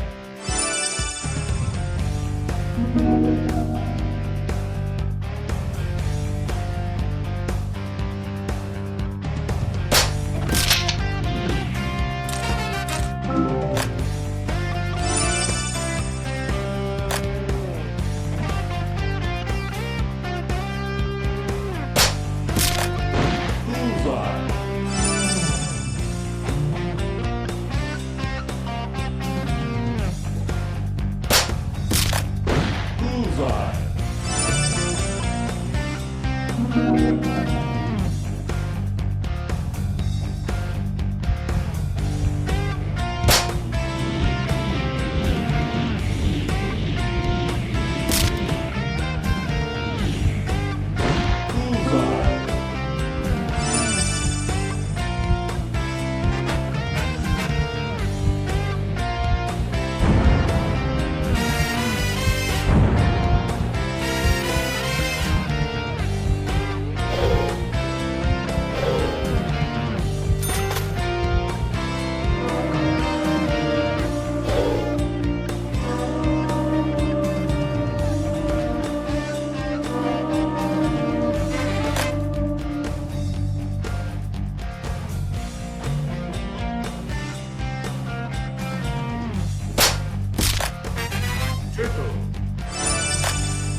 Oh man, that hasn't happened for a while.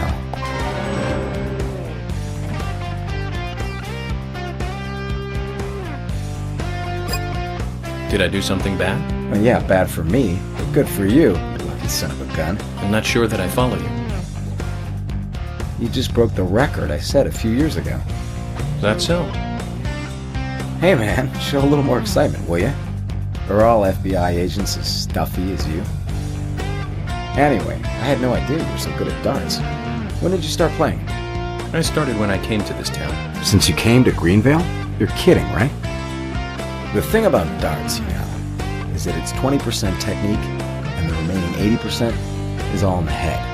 You need a powerful mind that's able to concentrate for long periods of time. You see, humans can only concentrate on one thing for so long, so you have to really stay focused and concentrate on the moment you release the dart. You must have a very powerful mind.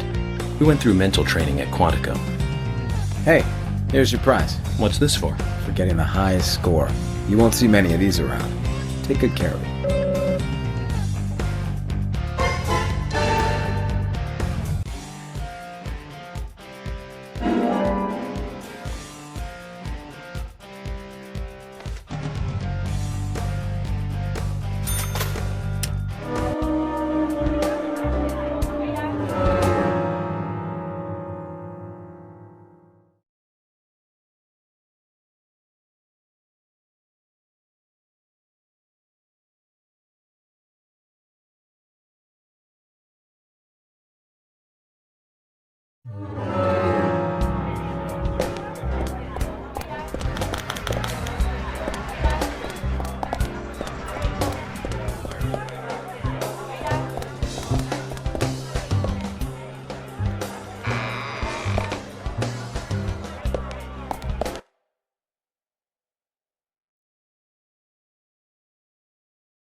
Agent Morgan, have you no respect for rules and protocol?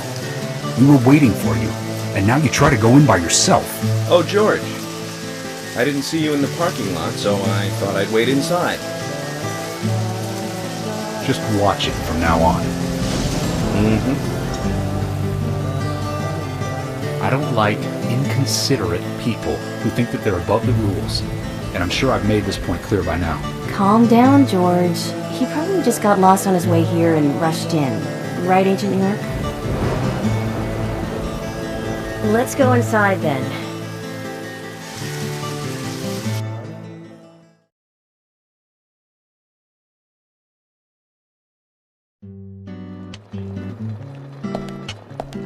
Hello, Sheriff.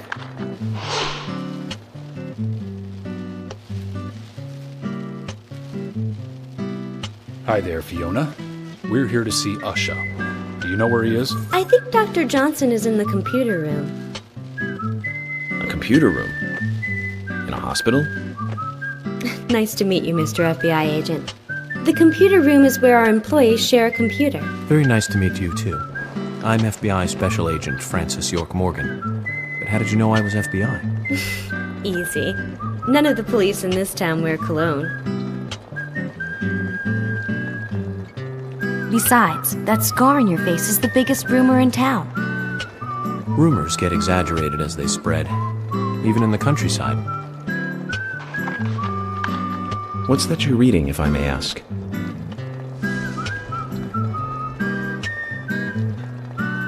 You haven't heard of this yet? It's a recent bestseller mystery. It's set in the U.S., a small traditional North American town close to the Canadian border. A peaceful, traditional place. However, that peaceful town is shattered by a terrible crime. The murder of a local girl. And that incident causes grief and sadness to everyone in town. But everyone feels the seditious, heinous evil still lurking, alive. Yes, much like the situation right now here in Greenvale. Fiona, don't say that. Sorry, I shouldn't have said that. With Anna dead and all. Don't worry. Books are written to entertain, and it's good you're enjoying it. What we're faced with here is a terrible crime committed in a real world. Much different from that of a novel. So there's no need to apologize. Thank you, Agent York.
We couldn't find him.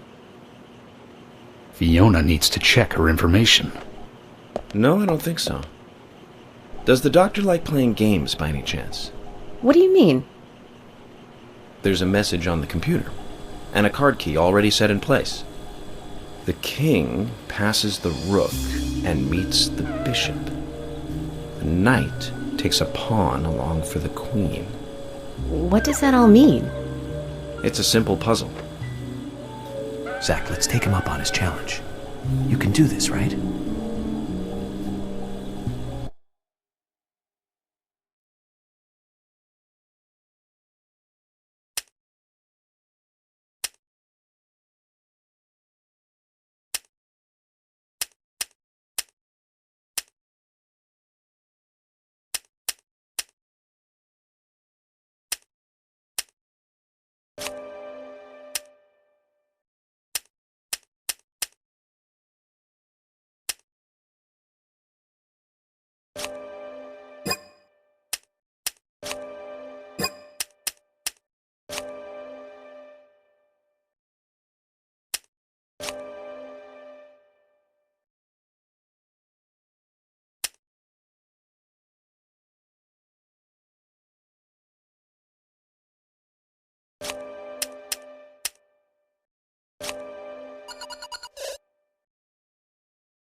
Zach, something is still missing.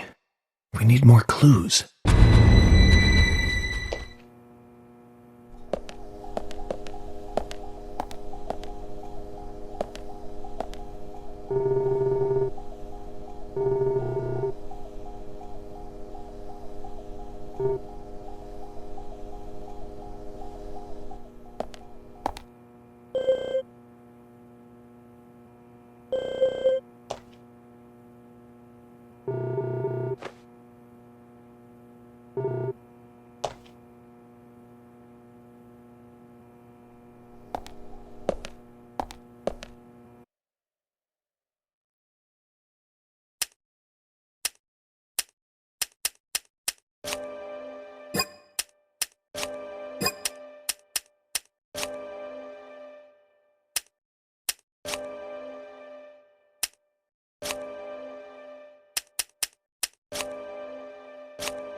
The doctor awaits below with the deceased.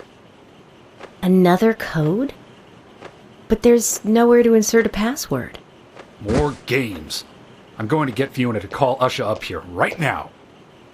No need, George. The message appeared with the card key. It's telling us where to use it. This is not the time to be joking around, Agent Morgan. Dr. Usha is below with the deceased. With Anna. Below being underground, I take it. Simple. Simple. Then it's time to meet the mischievous architect of this little game. Nah.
Usha, sorry to keep you waiting.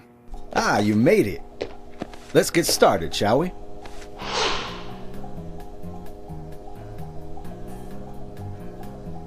This is Agent Morgan from the FBI. Nice to meet you.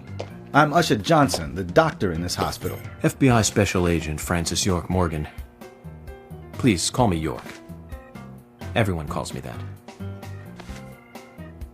Very well, Agent York.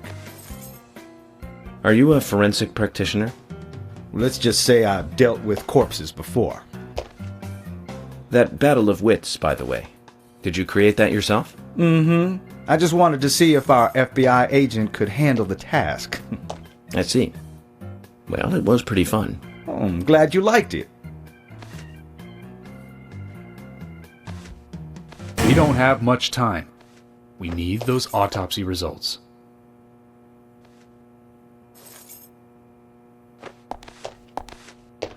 Next time, try challenging us without obstructing an investigation.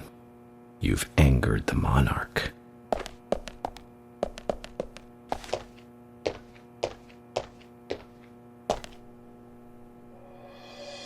From the onset of rigor mortis, the stiffening of the muscles, the time of death is estimated to be between 20 and 2200 hours. That's still quite early for such a crime to take place. Note that there are 2 exterior wounds, pressure marks around the neck, and a long cut running from chest to abdomen. Blood marks on her right hand tell us she was gripping something round in her right hand.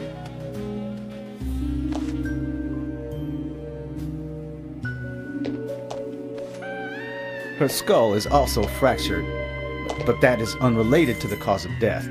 It probably happened to her after she was killed.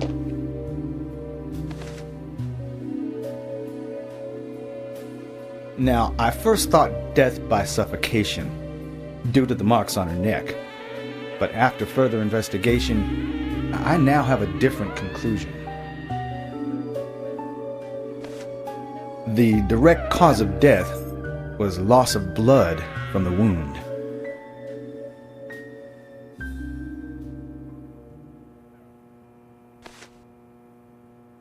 Which means... She was cut up while she was still alive. Yes, a sharp knife was used. It was inserted beneath the sternum and then quickly sliced downwards. The excessive loss of blood from her internal organs is what actually killed her. Her nails are clean, and with no skin cells from the attacker. She also doesn't appear to have been bound nor badly beaten. She was apparently killed without resistance. The most tragic thing, however, was that she was unable to speak her story to anyone who could hear her cries.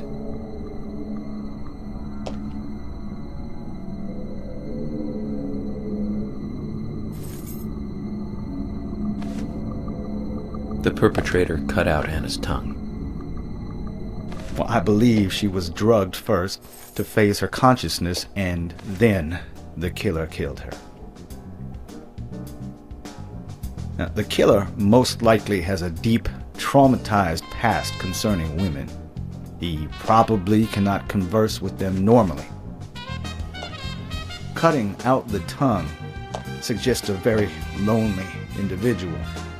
Either that, or a truly hardcore sadist. He must get off on watching women suffer, especially when they can't answer back. Now, he watched as the blood pumped from her body, as she gradually grew cold. Now, a case in Seattle in 1985 was much like... Usha, please, limit your report to your findings as a doctor. Criminal profiling is my job.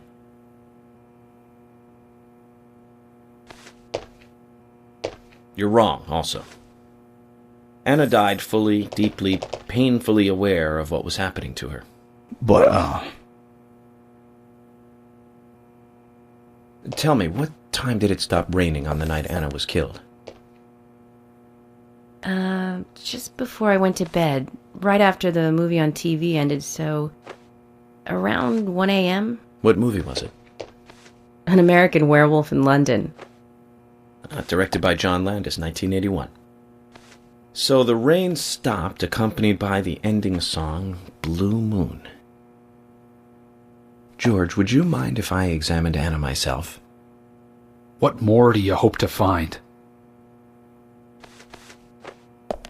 I'm sure I mentioned that I have a personal interest in cases like these.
From her lack of resistance, I'd say that Anna's injuries happened very quickly. Unable to speak, she was then left to cry herself to death. Zach, it's all starting to come together. The perpetrator stayed with her for at least 2 hours until it stopped raining. At the estimated time of her death, it was still raining, but you can still see tear marks on her cheeks. That means she was killed under a roof somewhere. She was then carried into the woods after it stopped raining. There's one other thing. Her tongue was removed with a very blunt knife. In fact, it's more likely it was simply chopped off. Asha, are you a passionate man? Well, not particularly, but I am man enough should the moment call for it. George, how about you? I'm very passionate, yes.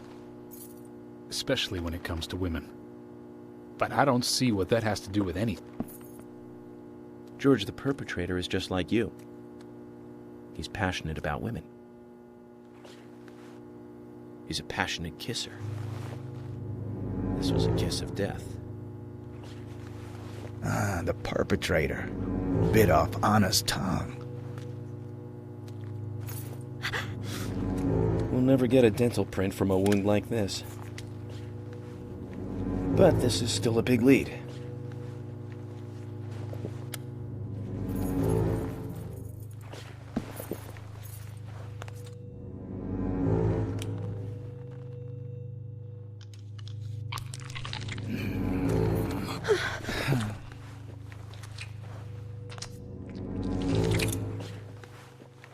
Jackpot, Zach. A shame, but our old-time all-American sightseeing tour just came to an end. This case is now under the jurisdiction of the FBI. I'm assuming command. I'll need you to assist me in the investigation. What in the hell do you mean, Agent Morgan? I know I said I was passionate, but you can't think I did this. That's not why I'm assuming command, George. You're a suspect just as much as every other passionate man on Earth. Let me show you something.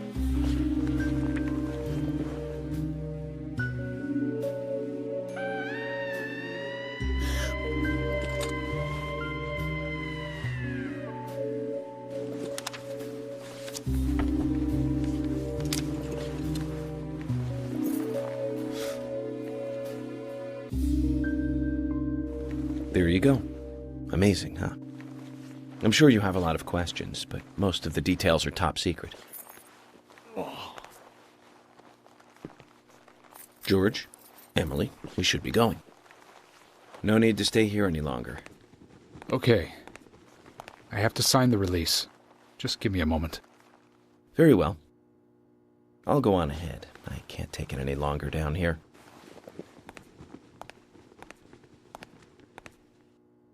Bishop takes queen. His rook takes your queen.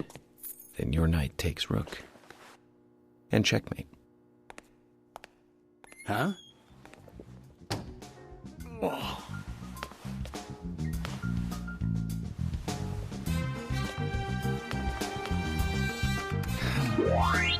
My first victory in the Grandmaster ranking.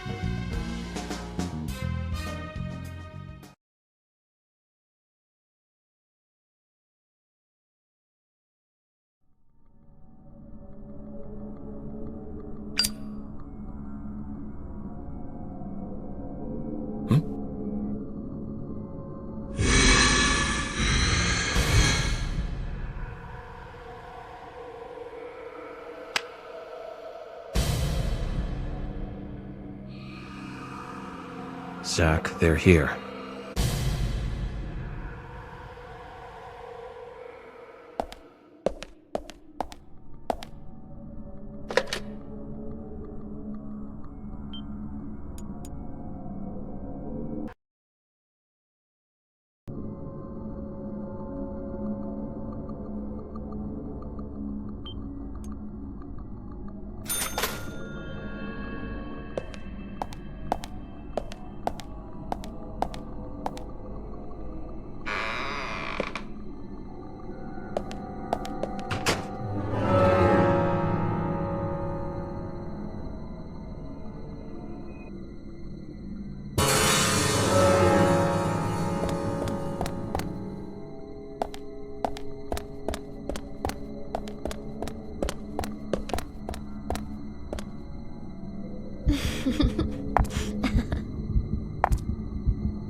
Here!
Over here!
Agent Morgan, if you're so desperate, then why not smoke two at once?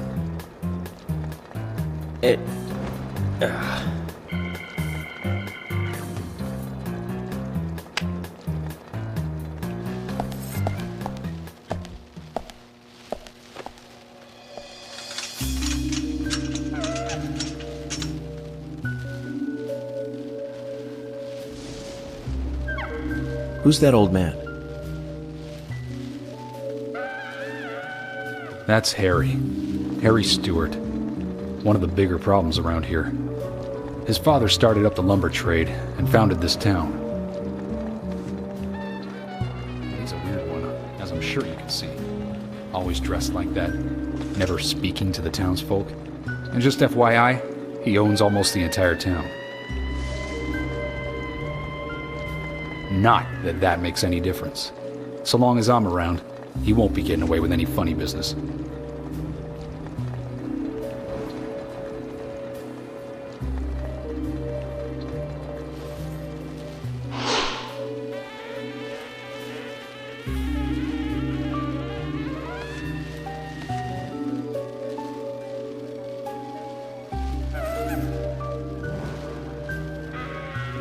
Mr. Francis York Morgan, haste won't lead you to what you seek. Keep your eyes focused on your footing as we speak. So says Mr. Stewart.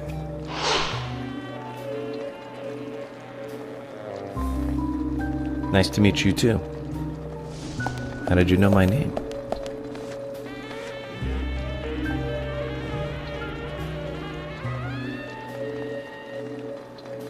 Mr. Francis York Morgan, information desires you, just as you desire information too. So says Mr. Stewart. Harry, stop trying to get in our way. Keep this up, and even you'll have to answer to the law.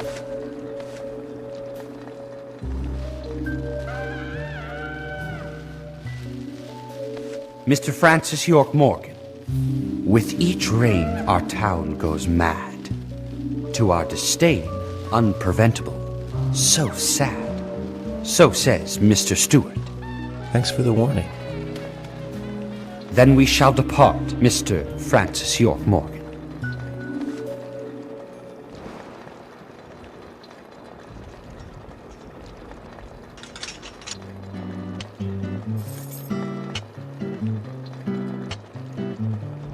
That's how he always is. Always spouting that nonsense. Don't give it any thought. It's all gibberish. Emily here. Uh-huh. Oh. Okay, thank you, Thomas. Agent York, we've contacted the first witnesses to the crime scene. You can interview them where they found the dead body. Excellent. I was just about to ask if you could take me there.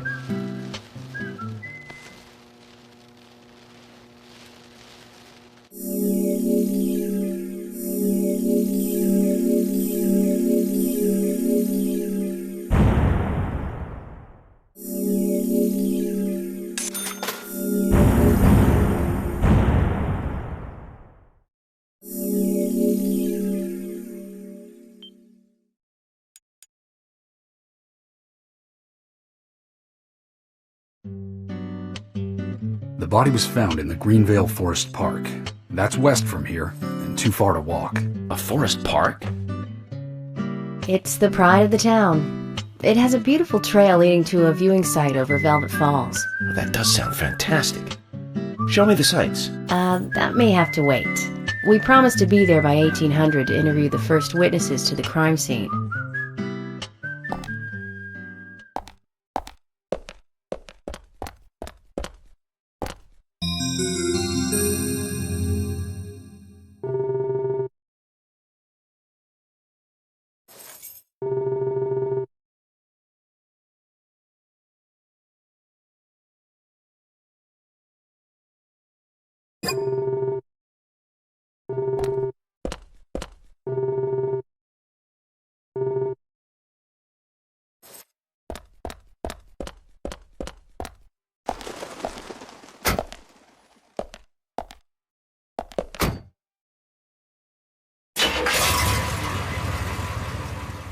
Agent Morgan, if I could just give you a friendly warning. Are you really upset about me taking over the case?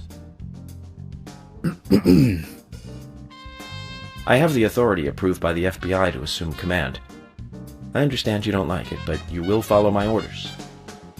I'm not disputing FBI authority, but this is our town. You won't get far alone, and you gain nothing by antagonizing me. It's part of my personality. I just do things my way. I can take you off the case if you wish. Stop it, you two. We need to solve this case, not bicker among ourselves.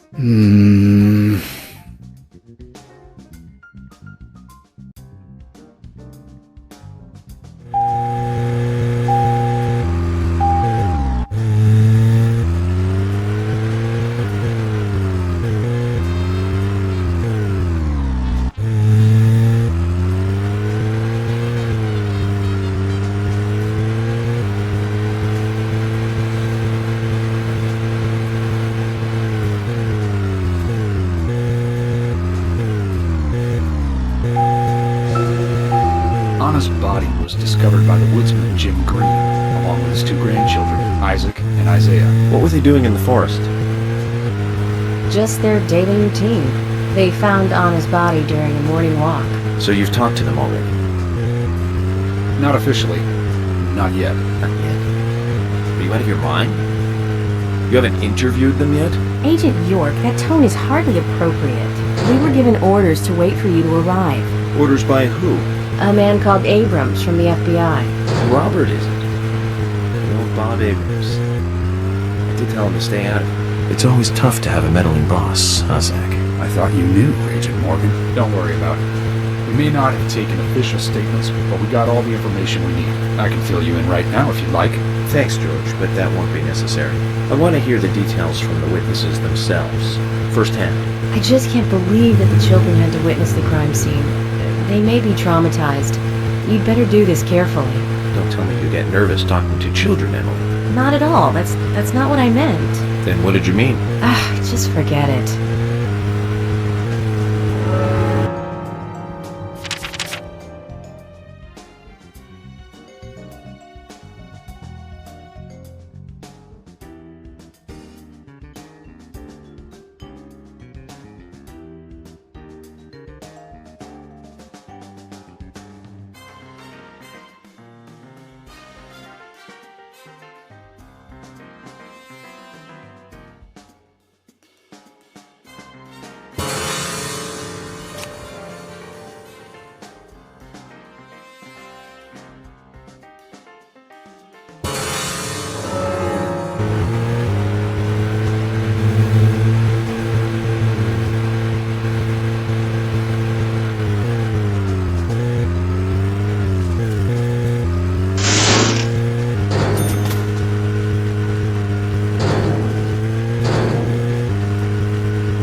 Agent Morgan, how much longer do you want to keep talking? Maybe we should cut the chit-chat and go get our official statements. George is right. Let's head over to the forest park.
I've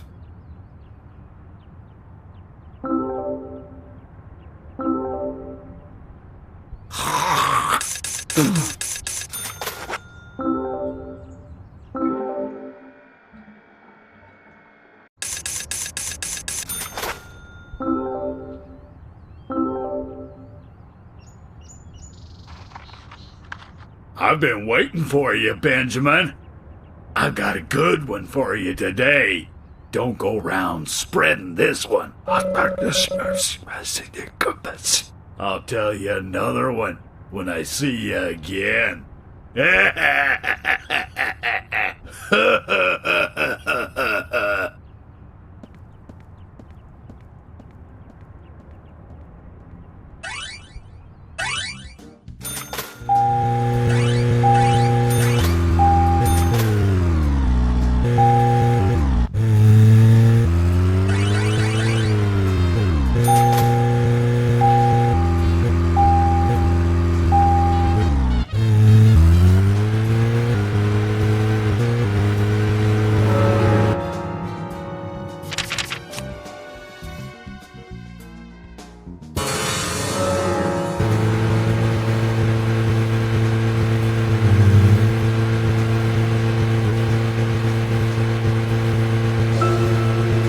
Agent Morgan, how much longer do you want to keep talking? Maybe we should cut the chit-chat and go get our official statements. George is right. Let's head over to the forest park.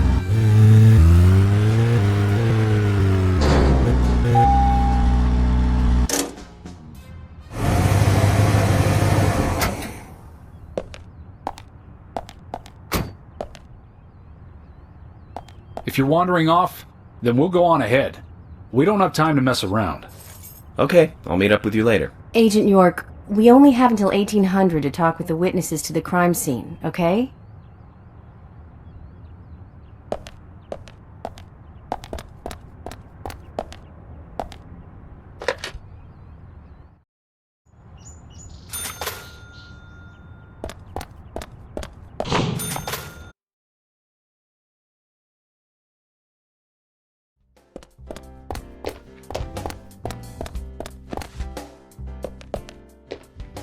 Hi there.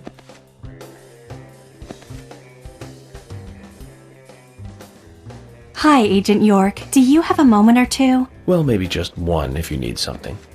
What's up? Actually, I've got another favor to ask you. What kind of favor?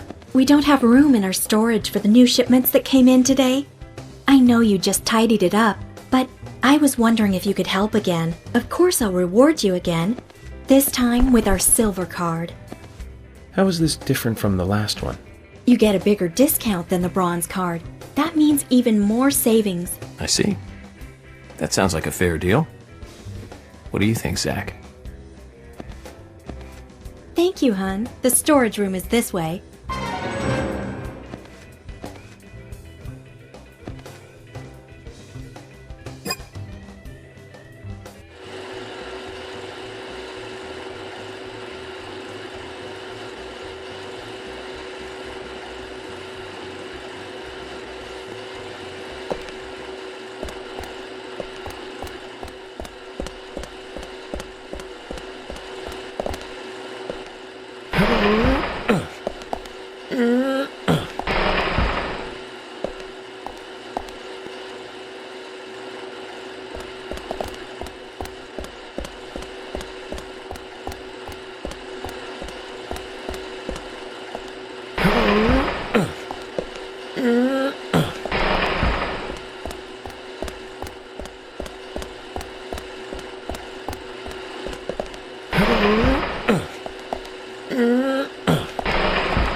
Agent York. I knew I could count on you. Oh, it wasn't that difficult. We were taught in school that the police are there to help the people. It turns out they were right. Here's your reward then.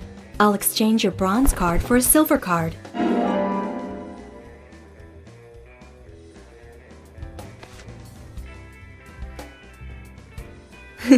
There aren't that many people in this town that have one of those.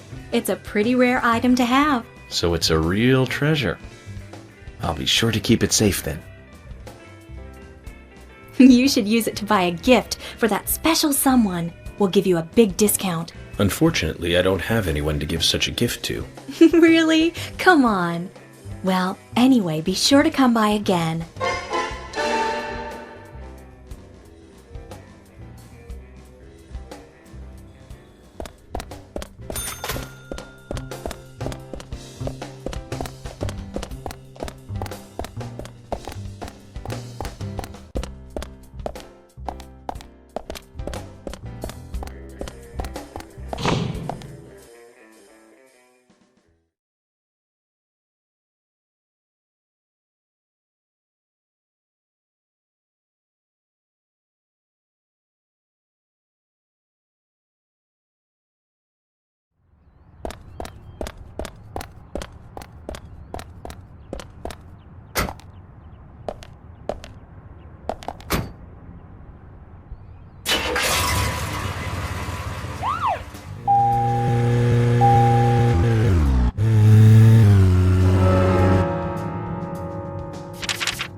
What are you playing at? You tell us to come here, and you keep us waiting. Is this the way the FBI treats their own people? Hello, George. I just had some things I had to do. You really are pushing it, you know that? I'm sorry if I upset you, but it was important stuff. To me, at least. That isn't the issue here. We are in the middle of a homicide investigation. He's not listening, George. I think we both know by now how little he thinks of other people's feelings. I'll be more careful from now on. I promise.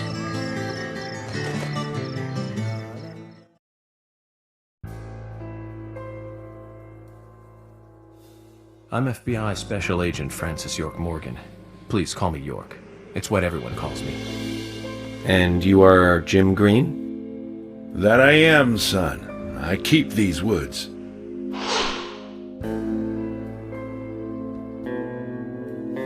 Well, you're doing a fine job. Well, I used to be a tree surgeon. And these two discovered the body? Yes, my grandchildren, Isaac and Isaiah.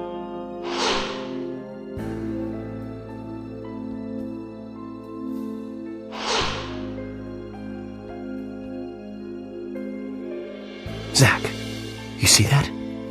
Twins. Just like in my dream. We gotta keep an eye on these two. I'm sorry. Could we talk away from the boys? I want to help your investigation, but I don't want them to hear this. Very well. Emily, please. I'll just take them over there then. Thank you. Hold on. Don't do anything without asking me.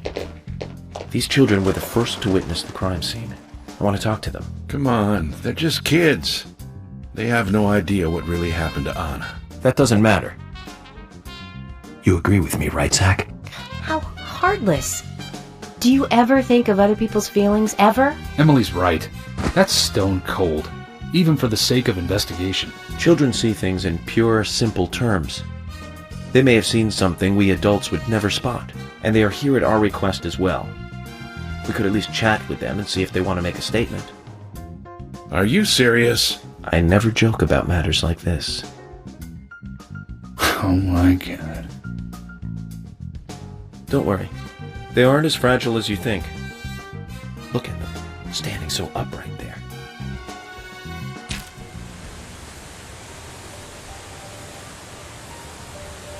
Now then, Isaac, Isaiah, tell me, what did you find here? Anna, she was so pretty. She had a red dress on. Her hair was shining. Bright gold hair. There were lots of animals around her. Squirrels, weasels, and a snake. A real snake. We didn't know until then. But we know now. Anna was the fairy of the forest. She was a goddess. She smiled when she saw us. She looked so happy. That's right, Isaac. Isaiah. She was a fairy. A goddess. I'm sure she is playing with those animals even now. Of course she is. Yeah, of course. Most useful information, boys. Well, Emily, you can take them now.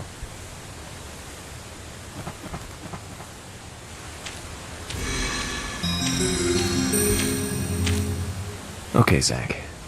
This is where Anna's body was. And that means our unsub, our unknown subject, was here too. So, what happened here?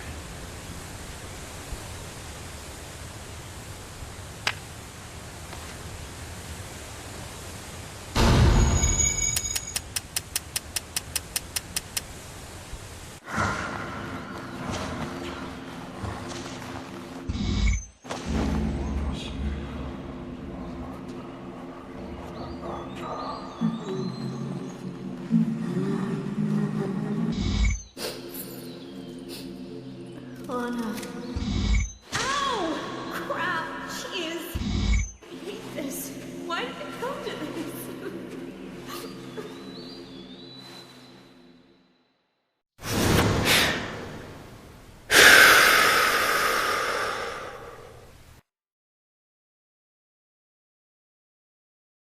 Zach, something is still missing. We need more clues.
As you requested, we have permission to stay and look around as needed. But what are you planning on doing? To examine the scene, of course. Basic Crime Investigation 101. We might uncover some further evidence. My men have covered this already. I seriously doubt that there is anything else to find. Well, then you and Emily can wait in the car if that's the case. But I'll take my time here.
Anna. Ow! Crap! Jeez! I hate this. Why did it come to this?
Haven't seen one of these in a long time.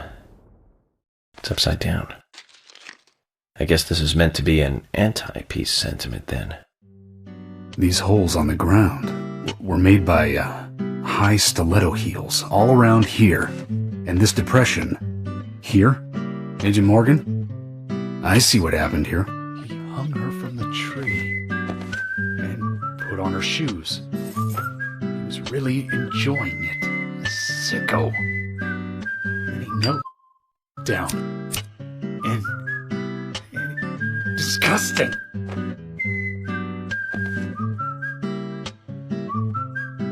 George, you certainly have a vivid imagination. An interesting theory, don't you think, Zach? What was his name again, that Hollywood producer? That's right, Joel. We really ought to introduce George to him, Zach. Profiling is a little different from writing a screenplay, though. An idea being interesting doesn't make it fact. Let me enlighten you, George. The footprints reveal that one of the heels were missing from the shoes. And they're different from Anna's shoes that we saw at the office. Furthermore, there would be even more disgusting evidence if he did kneel and, well, do as you suggested. If you want proof, go ahead and try it for yourself. He knelt here for a reason other than simple perversion. Zach, what was he doing in front of Anna?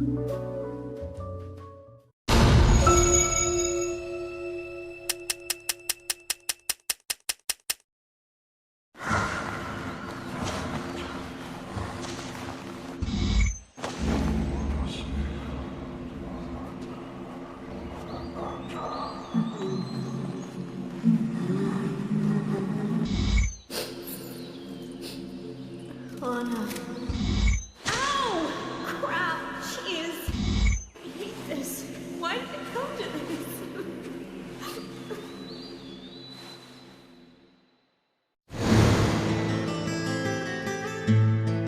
Now I get it. He was kneeling to pray in front of her. Just like the twins said. She was a goddess. The unsung, our unknown subject, offered prayers to Anna's body. Its big mouth, tongue, and massive body wound. Once dead Anna was transformed from an object of despite into one of worship. So who is Miss Stiletto Heels? The steps are close coming up to the body, and then farther apart going away. There was a reason to hurry away then. That settles it then, George. Miss Stiletto Heels is a third party here. She's not the murderer. No one runs away from an object of worship. She could be another victim who was with Anna. Or perhaps an accomplice who fled for some reason. She is also one who took whatever it was Anna was holding on to in her hand. But why? Why did she leave her here? Only Miss Stiletto Heels knows the reason for that. She might know something about the man with the reversed peace mark, too.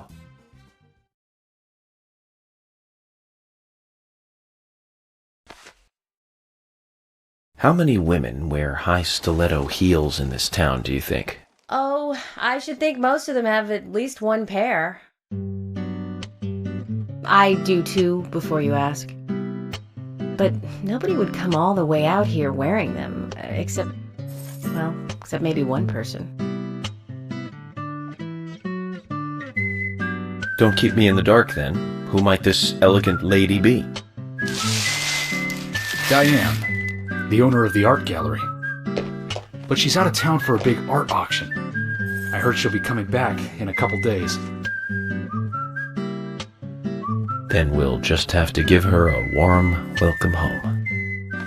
A more immediate matter, then. Where in town can you find something like this? It should be a building that isn't used anymore. with either a lot of metal or metal machinery or something like that. The old Lumbermill. Then it's time to really get this show on the road.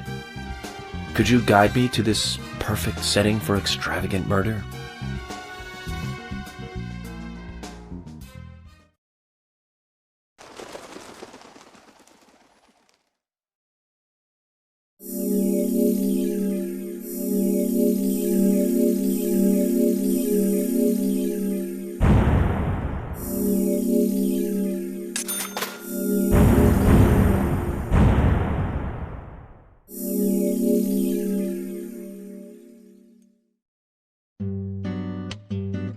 The Lumbermill is pretty far from here. If that's where she was killed, why would the killer go to all the trouble of carrying her all the way here? I don't know yet. My profiling instincts tell me one thing is for sure, though.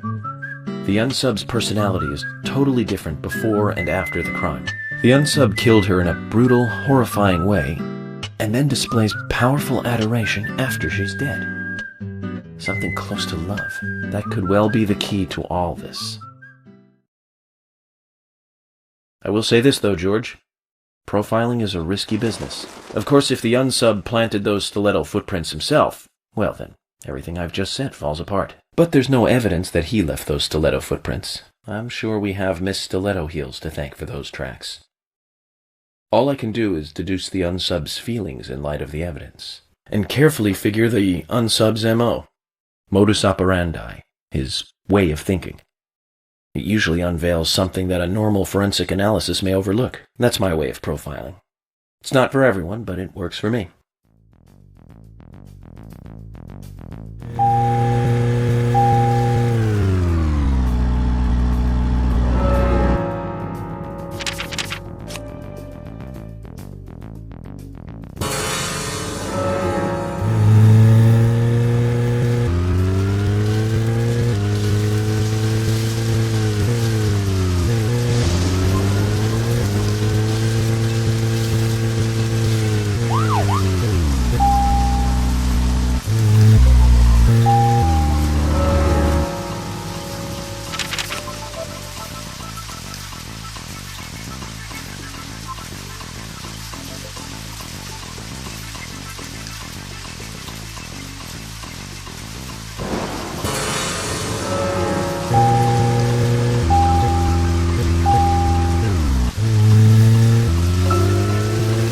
First joined the force, this lumbermill was still in full swing. It closed up right when I first moved here. And now it's totally abandoned. I presume so. I've never really been inside, so I don't know for sure, but it sure is run down. Deserted buildings are perfect for criminal hideouts and activities. I keep telling Harry to have the place torn down. Probably a way for that. After all, it's already been used as the site of Anna's murder. We don't know that for sure yet, Agent Morgan. But that's right, from your point of view. But the perpetrator selected the Lumbermill. Agent York, you seem very confident about this. Confident? No. Confidence is a sweet spot between being rude and hopeless. I'm just drawing natural conclusions from the facts that we've seen. That sounds exactly like being full of confidence, at least to me. And to normal people with common sense. Common sense can be the opposite of fact sometimes. Bear that in mind. Oh, I will, Agent York. Thank you for another pearl of wisdom. Either way, we'll know for sure by simply going to the lumbermill. So keep your pearls of wisdom to yourself, and let's hurry. Well said, George. Can you step on it, Agent York?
Let's go and find out if your facts can be trusted.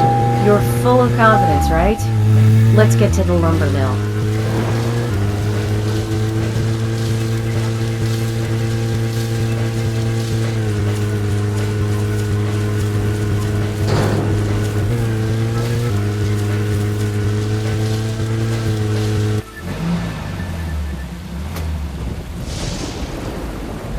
I'm going in alone. You two stay here. I can't concentrate on profiling with other people around me. Now hold on a minute. We're investigating this case together. Listen, I can't risk the crime scene being compromised by you two. What are you saying? You're not the only professional law enforcement officer here, Agent Morgan. We know how to secure a crime scene. I'm sorry. That was rude of me. But this is how I operate. Furthermore... Yes? Furthermore what? To me, the outsider FBI agent, every citizen of this town is a suspect. You two could be in on this whole thing for all I know. I have to keep suspects out of the crime scene. How can you say such a thing? Is he making fun of us? We should have left him behind and come here by ourselves. You're right. I've never been so insulted. I'm sorry, but I'm just doing my job.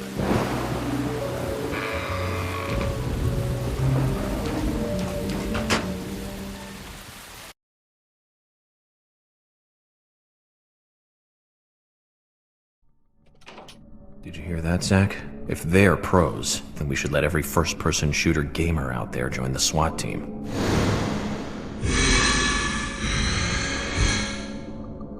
Zach, they're here.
Just as I thought, Zach. This is where Anna was killed.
Too much noise. We're still missing a vital piece of the puzzle.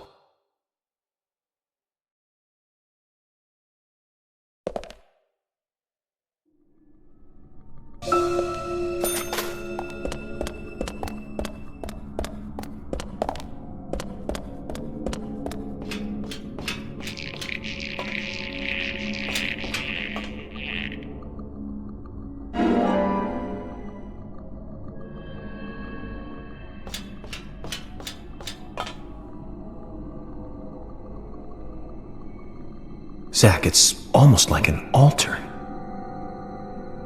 Was the murder some kind of ritual?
don't want to die.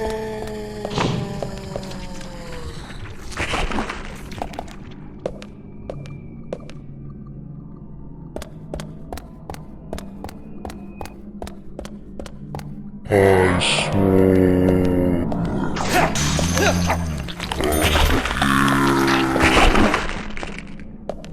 Don't want to die.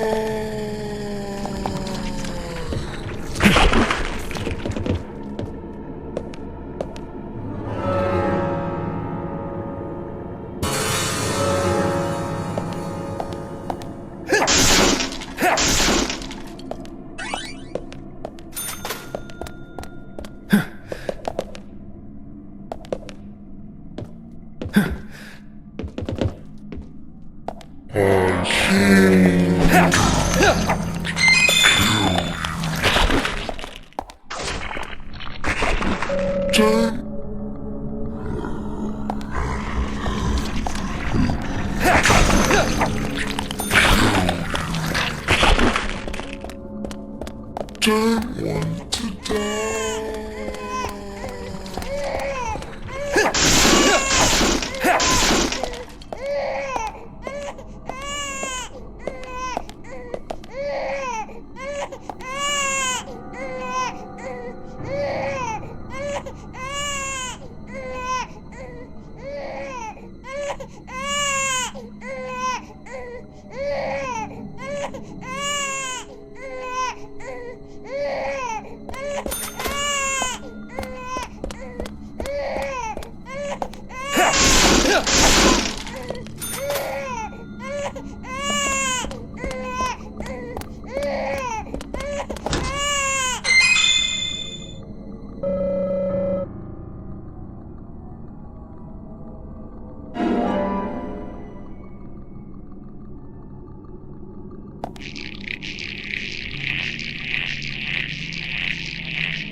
I swore.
I swore.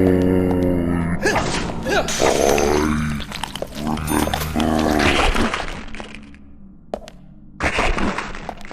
want to die.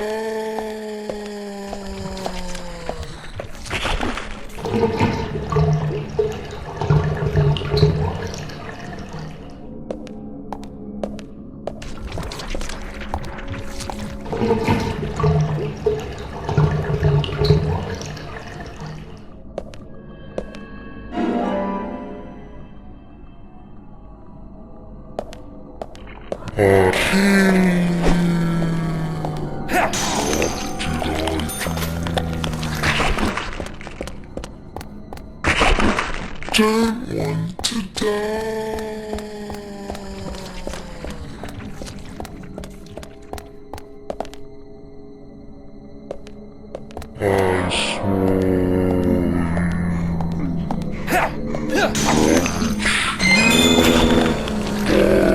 I don't want to die.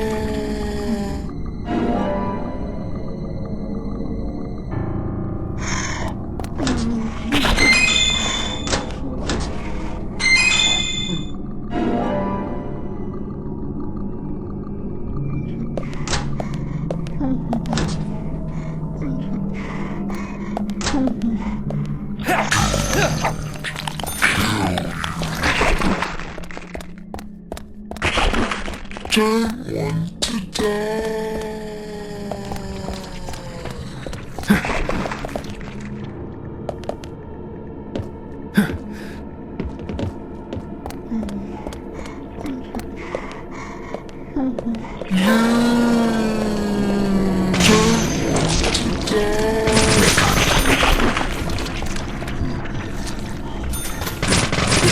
Great.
Huh?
Don't want to die.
I see you.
Where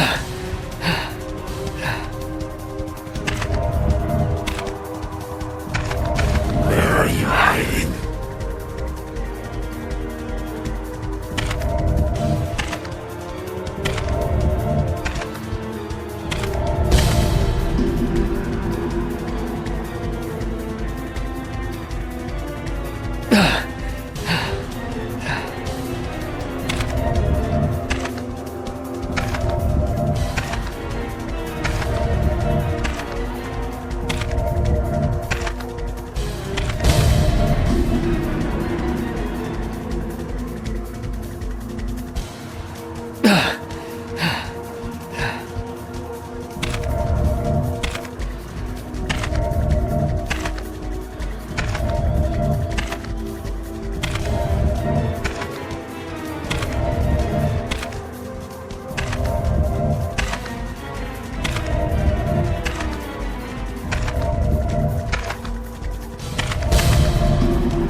Where are you?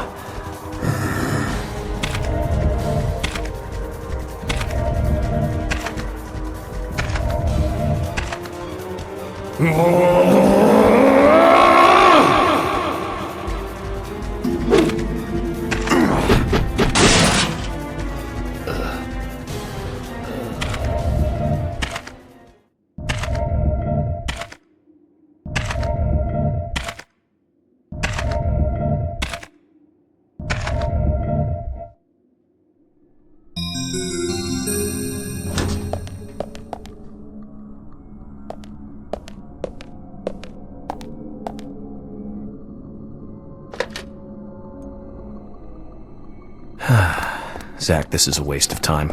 Let's go.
That's all the information we need, Zach.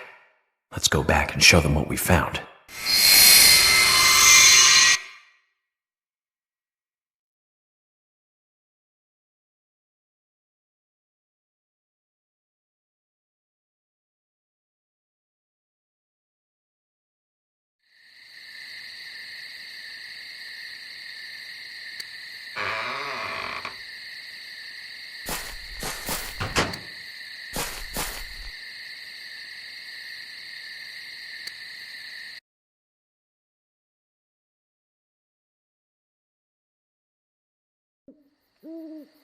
Have you seen any of these things before?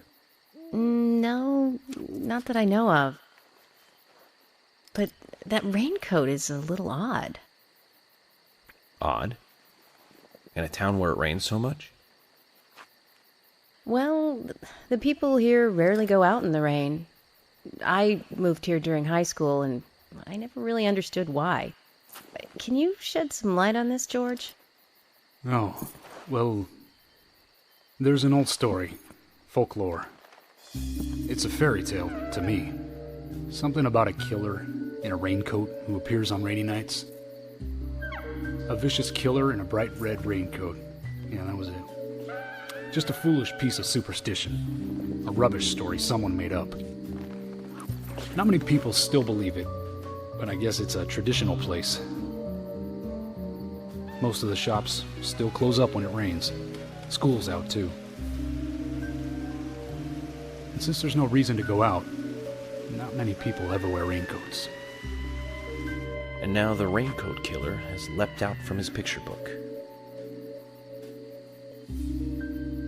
Oh, by the way, would you two kindly show me your backs? Our backs? Is this related to the case? The person with the upside-down peace mark in that photo we found. He's our killer. And what makes you so sure about that? Zach and I saw him kill Anna in the Lumbermill. He killed her.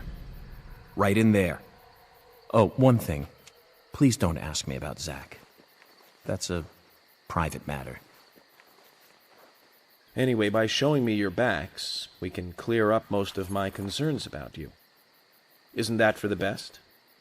You do want to remove yourselves from the suspect list. It will make things a lot easier. This is insane. Your methods are rude, insulting, and out of the question. And Emily is a female officer. Forcing her to show you her back is harassment. I don't care if you are FBI or not. You are out of line.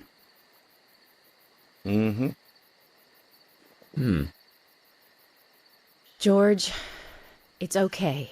Let's just show him and get it over with. Emily, are you crazy? Look, we flash our backs and he'll start trusting us a little more. Right? Agent York?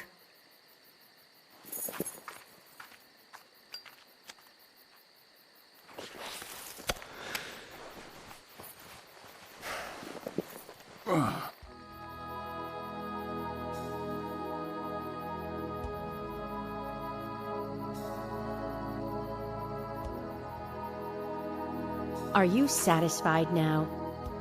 Yes. My apologies. Now you, George. Yeah, okay. I can't refuse it now, can I? But don't expect to get your way all the time, Agent Morgan.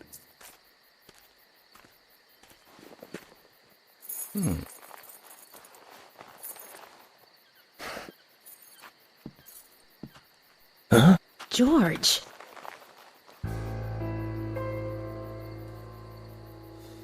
What are these scars? Just like your Mr. Zach.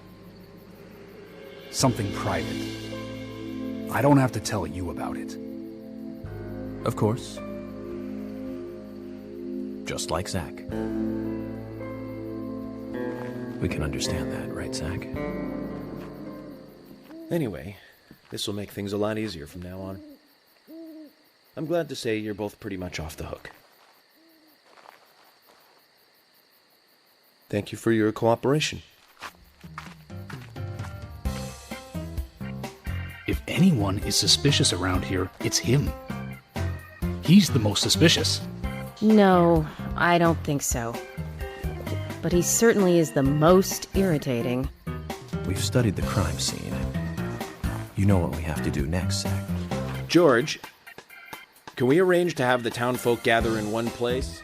There's some things I want to address with the townfolk. Very well. I'll arrange to have as many as possible gather in the community center tomorrow. Thank you, George.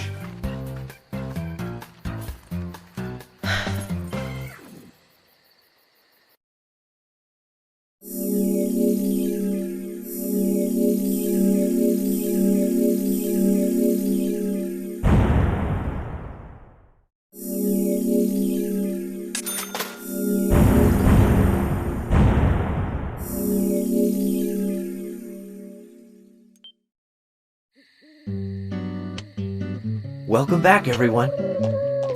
Thomas. Agent Morgan, it's past 2100. Let's meet up again at the community center tomorrow. I haven't been sleeping much since this all started, to be honest.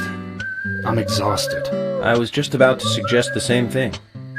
I'll make arrangements for people to gather between 1500 and 1700. I'll try and get as many people as I can to come, so don't be late, okay? Don't be late. I'll be there. The community center's on the south side. I've marked it on your map. Thanks, Thomas. Well then, see you tomorrow.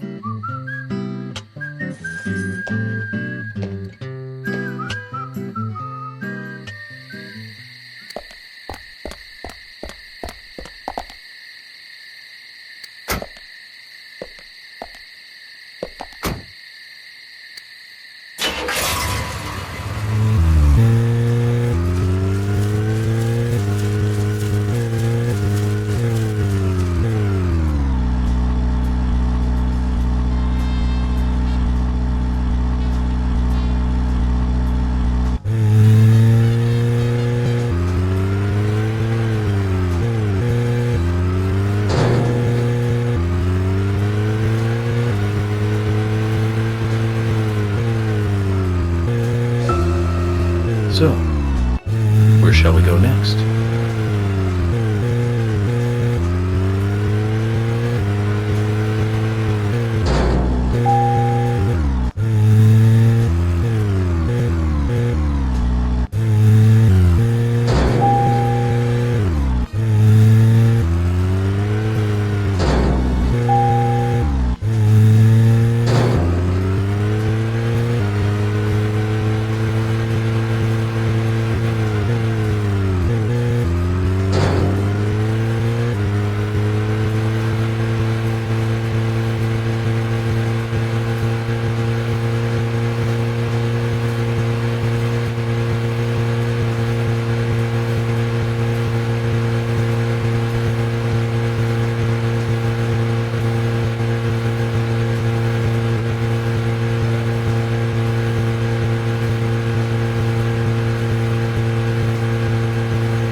Zach, is there something here that you want to check out? We need to be at the community center by 1500 today.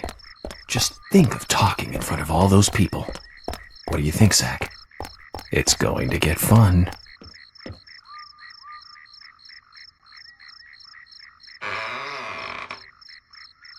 Hmm?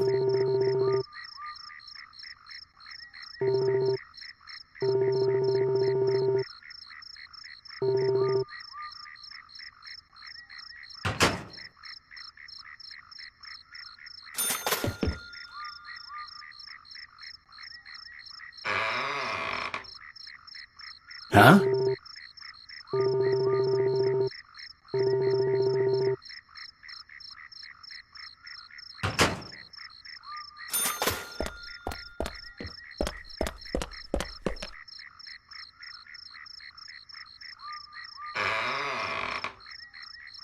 Huh?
Nothing. Just my imagination.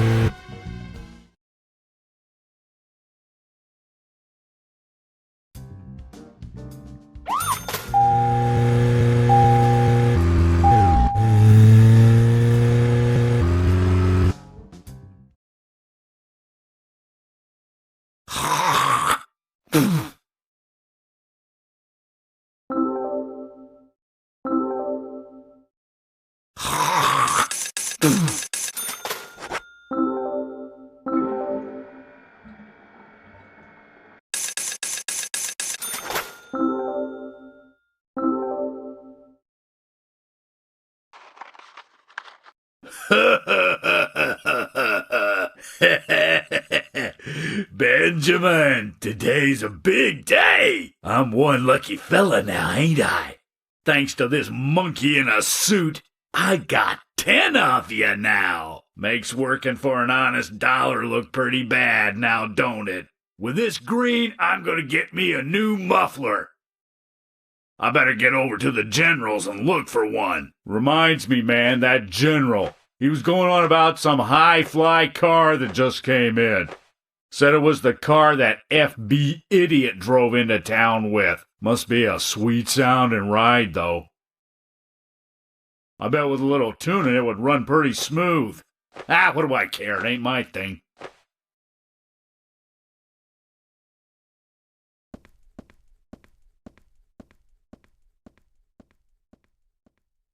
Zach, I think I understood what he was talking about.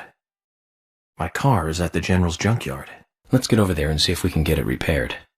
I don't care what it's going to cost. That car has sentimental value.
Zach, we can take a rest if you're tired.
Oh, hi.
Zach, is there something here that you want to check out? We need to be at the community center by 1500 today.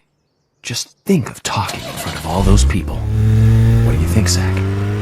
It's going to get fun.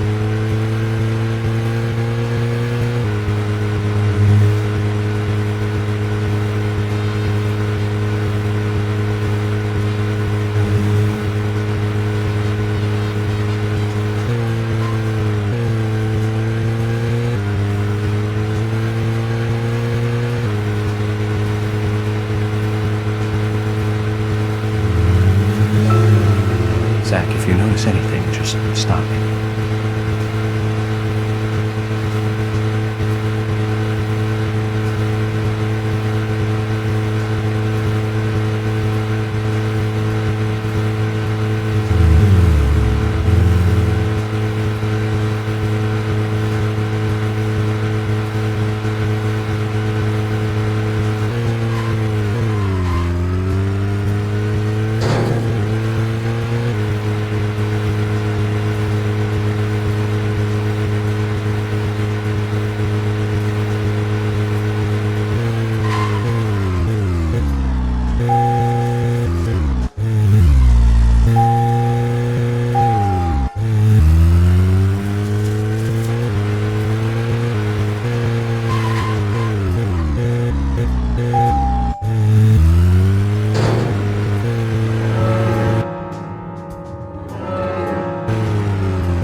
George, do you work out every day?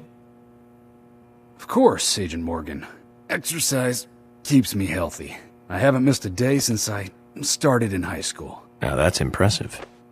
Remind me to get more exercise, Zach. But I can't do my full routine today without Arnold. I haven't seen Arnold around since yesterday. Arnold? He's a training buddy of mine. His partner Sylvester misses him too. If you see Arnold around, let me know, will ya? Can't finish my workout menu without him. Okay. I'll keep an eye out for him.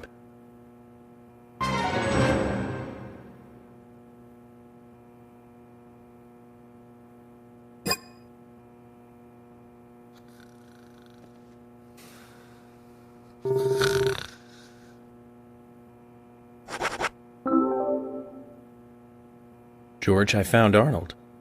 Really? He was a bit hard-headed, but I got him to come back.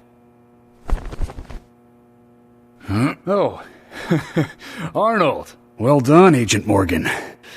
Now I can work out using my normal workout menu. Good to hear that. Here's a little something to show you my appreciation.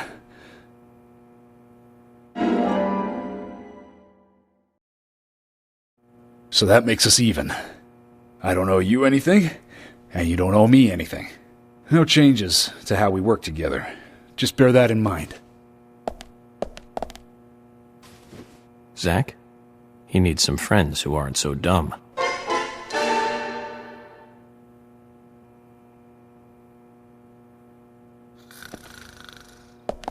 Hmm?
Hello?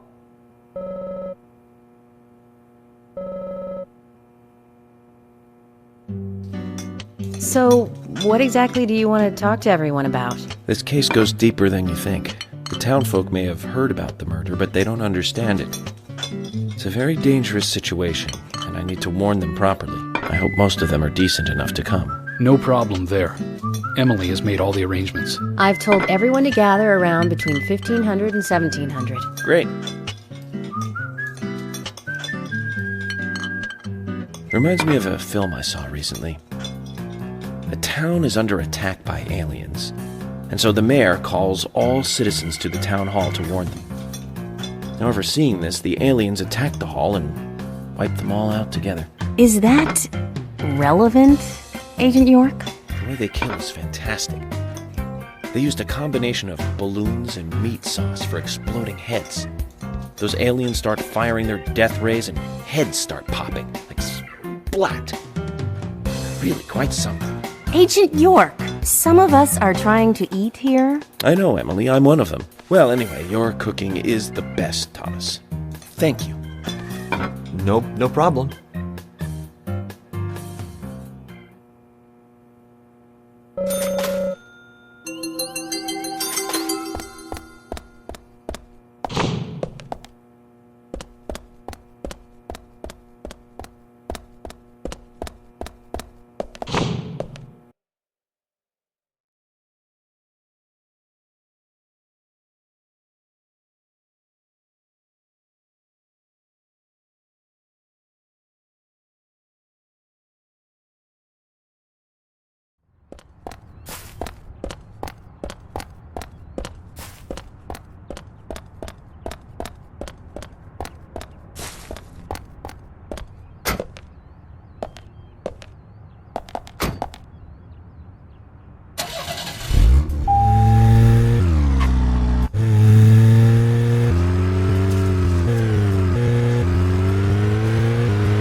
Agent York, just the person I wanted to see. Oh, really? It's about our storage room again. Hun, it's a mess. But this time, the mess was caused by Keith. Is there any way I could get you to do another favor for me? Let's get one thing straight, Lily. Just for the record, I didn't come here to organize your storage room. I came to solve a murder case. You understand the difference? Yes, of course. But still, you're a hero who can't ignore civilians in trouble, right? I'm just an FBI agent. Which makes you a hero. Please, this will be the last time. Would you help me out? I'll give you this key as a reward. Is it related to the investigation? Maybe, maybe not. But I'll tell you once you've finished. Zach, she's a tough negotiator. I guess that comes from dealing with her husband and the twins. Thank you, hun. The storage room is this way.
Agent York, thank you for this. Here's your reward, the key. And what does this key open? It's the key to the closet in our garage. Closet? Yes, and there's something in there that's really valuable to Keith. He says it's the most important thing in his life, second only to his family. I don't really see it in the same light. There are lots of other things in there too, and you can help yourself. Which means this wasn't related to the investigation after all? I'm sorry, I didn't mean to trick you. I just couldn't think of another way to get you to help. You're quite a woman, Lily. Only you would be able to get me to clean up that storage room 3 times, but it's a good thing. Helping people out feels good, after all. And we FBI special agents are all living and breathing heroes. Right, Zach? Thank you, Agent York. Don't let this stop you from coming by, will you? Keith and I both enjoy your company. Don't worry about that, Lily. I'll be back.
This makes it your 6th time. To thank you for being one of our best customers. Today, you get the special service.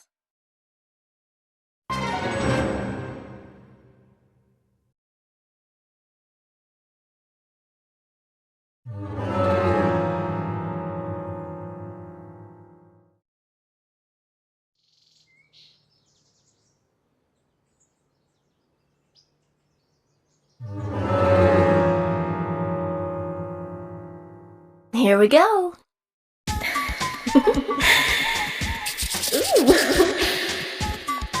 Bubbles. Washing cotton is fun. Shiny. Looks pretty.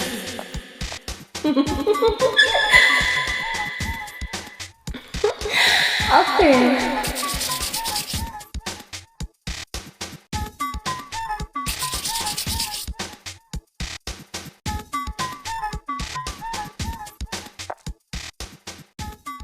Ooh, that was fun. Come again. I'll give you the special service every time from now on. See ya!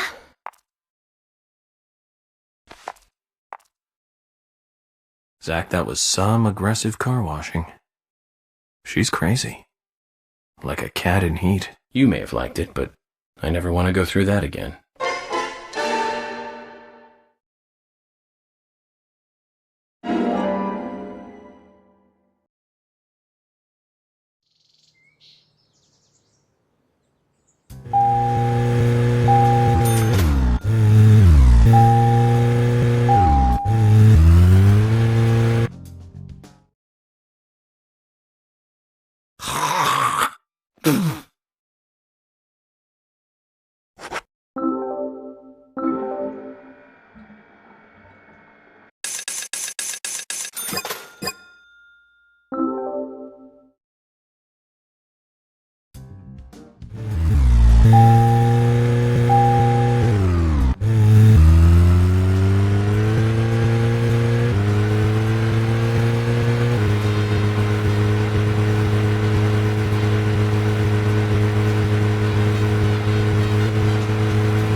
So this is Keith's most important possession, second only to his family.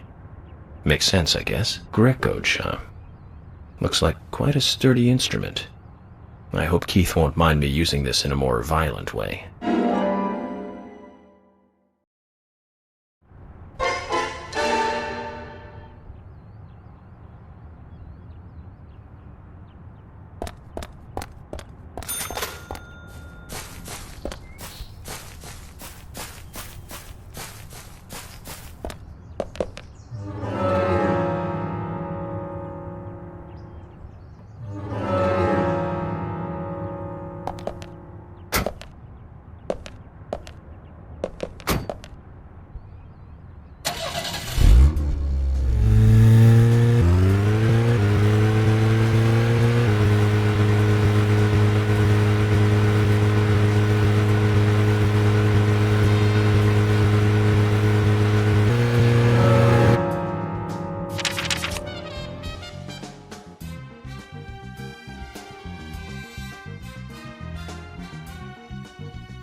Zach, is there something here that you want to check out? We need to be at the community center by 1500 today.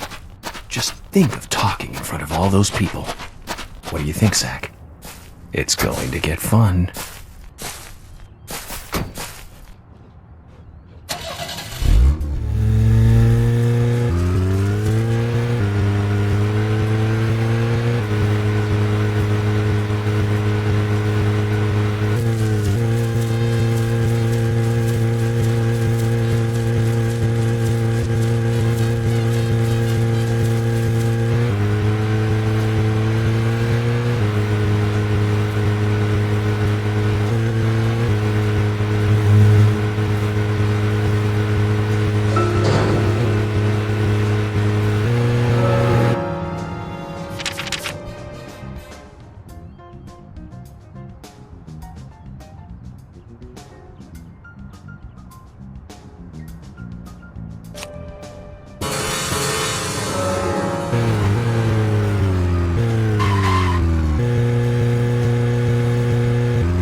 Zach, Emily arranged for people to come between 1500 and 1700. We can't do anything here right now. Let's come back at the right time.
Greenvale Community Center.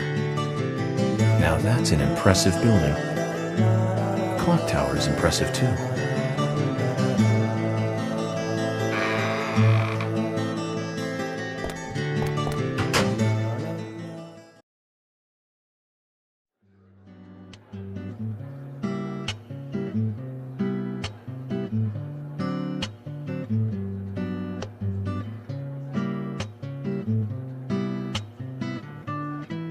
Zach, I haven't been on stage like this since elementary school.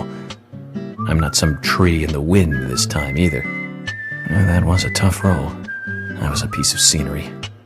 Bright red tree. Thank you all for coming today. Getting right down to business. Agent Morgan from the Federal Bureau of Investigations wishes to speak with you. Good afternoon. I'm Special Agent Francis York Morgan. Some of you are already aware by now of the tragic murder of Anna Graham. Truly a heinous, terrible crime. I've come to this town to solve the murder of this young, beautiful girl, and to bring the one responsible to justice.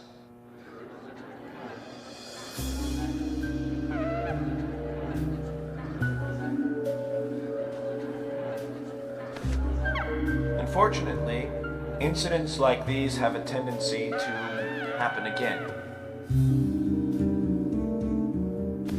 I asked to have you gathered here so I can share some advice in order to minimize the risk of further fatal incidents.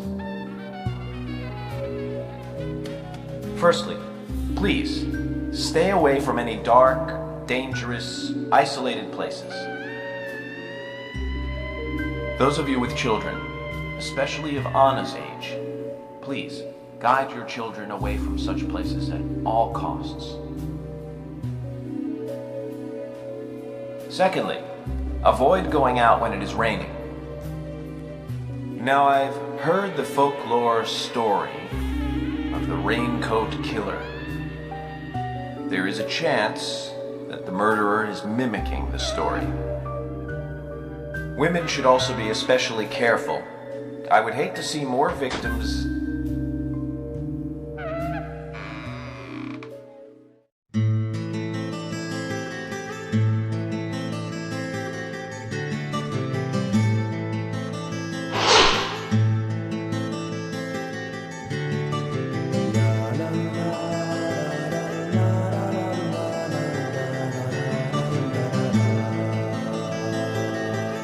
Who's the fashionably late one? That's Carol, Thomas's sister. She owns a bar. Thomas's sister.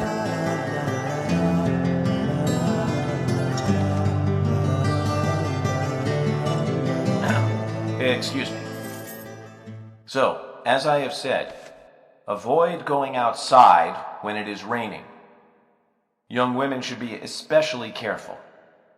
Report anything or anyone suspicious immediately. The murderer will be caught and brought to justice. But you must all remain on guard until we do so. That's all I have to say. Thank you.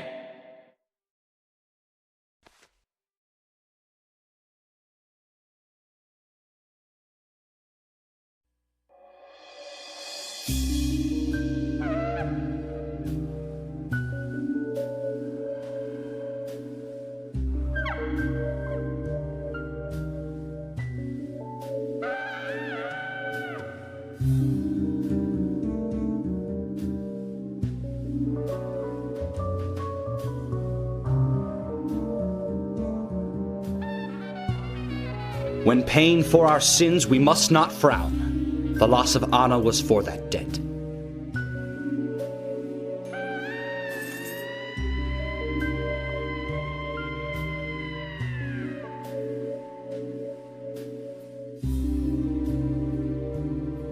When purple fog covers our town, we'll all wander in hell, I fret.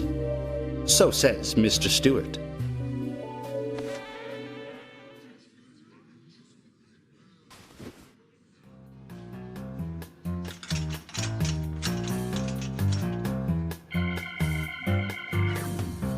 Sure knows how to steal thunder.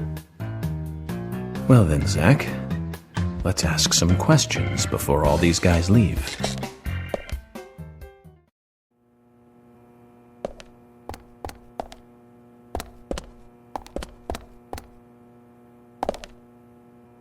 Agent Morgan, here's your chance to get to know some of the townsfolk. Don't let it go to waste.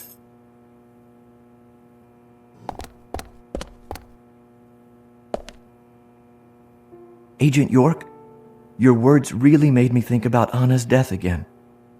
How could one do such a terrible thing? I'm still in shock. Thomas, I forgot to ask. You don't have a tattoo on your back, do you? Tattoo? I do, actually. But why? Could you show it to me, please? What? Now? Here? Yes, please. This is vital for our investigation.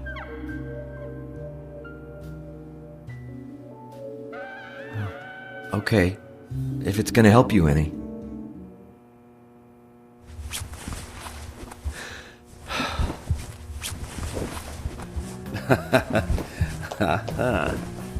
Well, I'm wondering who G is now, but aside from that... Did it tell you anything? It told me that you didn't kill Anna. Of course not. What are you saying?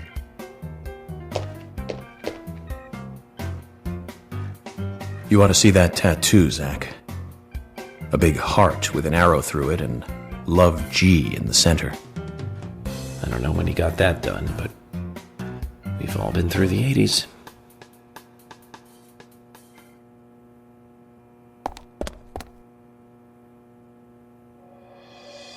Quite a performance. Mysterious and very poetic. But I don't think many of your audience appreciated it.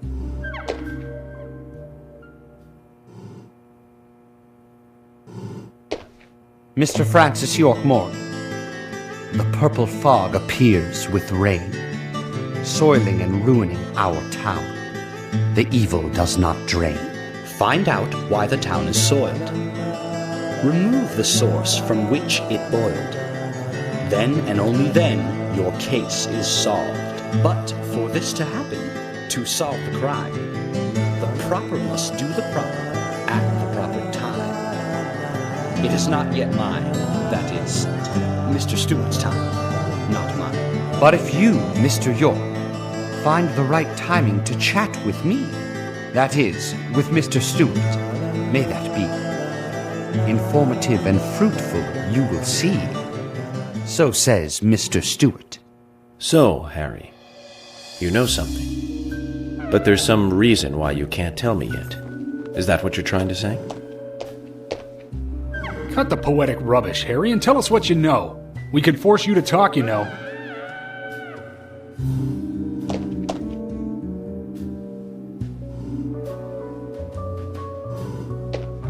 Mr. Francis York Morgan, pay close attention to the signs, the omens, and the premonitions. Small they may be, they still are finds, and helpful to your investigations. So says Mr. Stewart. Thanks for the warning, Harry.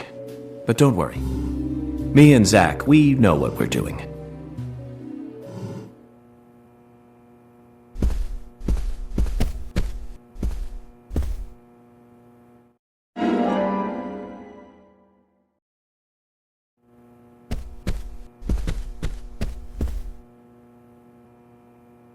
Agent York, are you finished asking questions yet? When you're done, let me know. We'll all get dinner.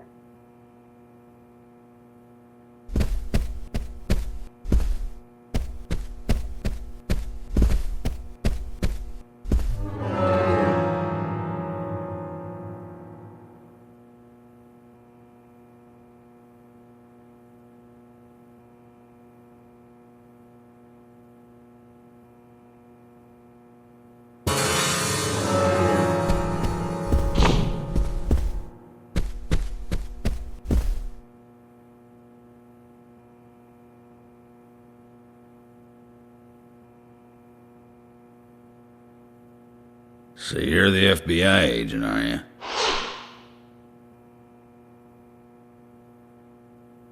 I'm FBI Special Agent Francis York Morgan. I'm the General.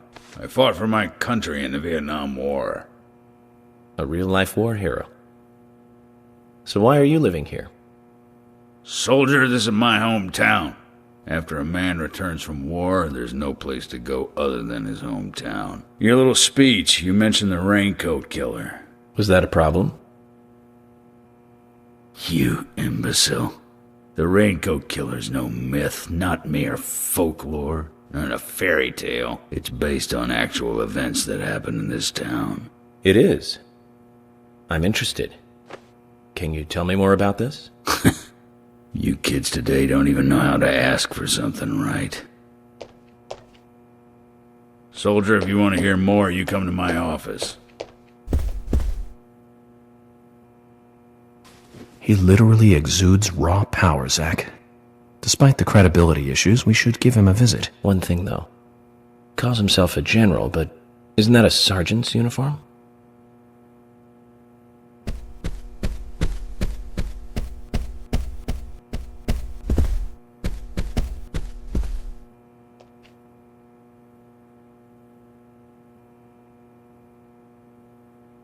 I'm FBI Special Agent Francis York Morgan. Please, call me York.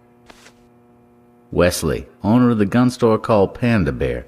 People around here call me the gunsmith.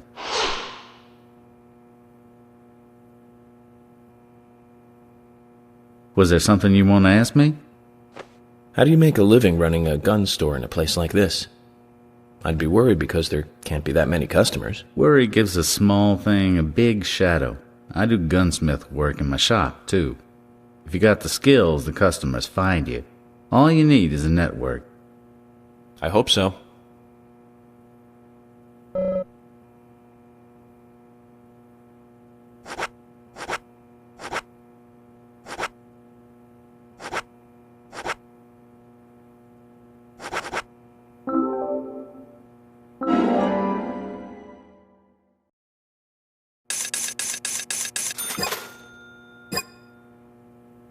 You've got quite a selection here.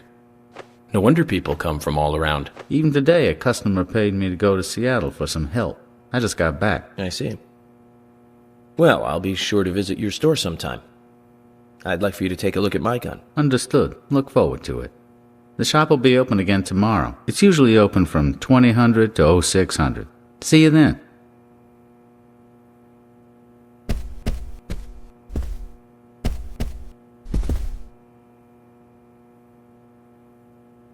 Can you tell me if you noticed anything strange about Anna before the incident? Well, I'm not sure if this will be of any help, but... Anything, no matter how small, could be of help. Well, you see, the diner closes when it rains.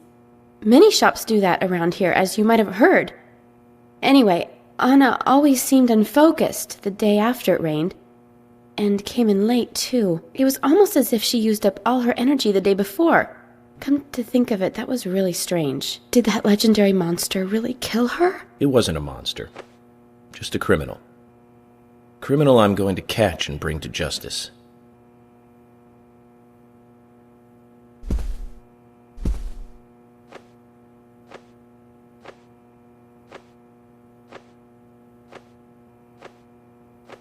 I'm U.S. Special Agent Francis York Morgan. I presume you are the owner of the diner that Anna worked at? That's right.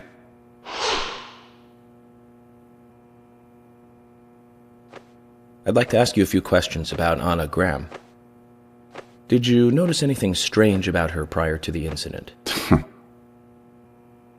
Nick, are you hiding something? No, nothing. You're sure? I'm sorry, but I don't like repeating myself.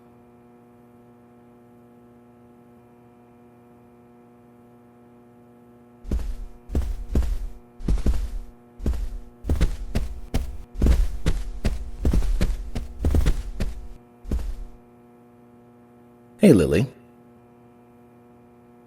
Agent York, your speech frightens some of us a little. You should work on being more sensitive with words when talking to groups. Really? I tried my best to be gentle.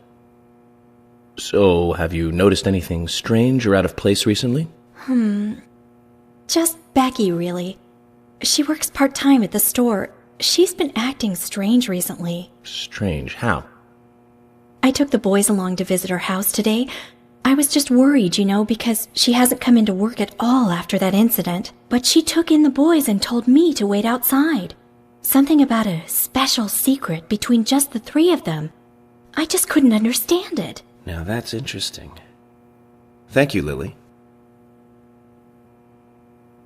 Perhaps we should give Becky a visit tomorrow, Zach.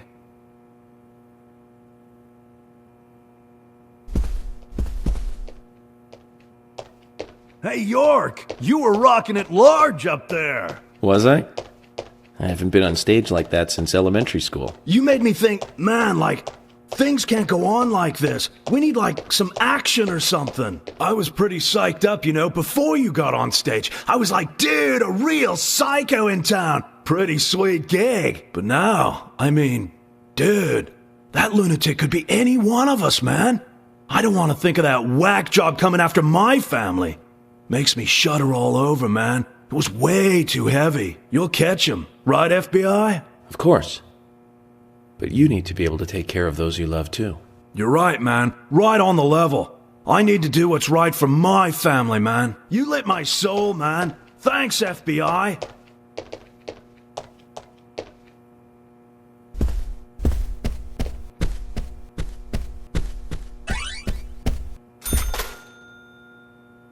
Mr. Morgan, you're quite an impressive public speaker. Really? Thank you, Polly. You reminded me a little of a play I saw when I was younger. What kind of play? I'm talking about back when this place was still called the Mercury Theater. When I was young, I used to come here often with my husband. God rest his soul. We'd come on the weekend to see the latest play. He'd always pretend to be uninterested, but I could tell he was excited inside. He was just one of those kind of guys, really, thinking about it now. Really, Polly? So what's your favorite play? Oh, well, I like so many. There was one in particular, but I can't recall the name anymore. Oh, it was a very famous one, too. Something by Shakespeare? Oh,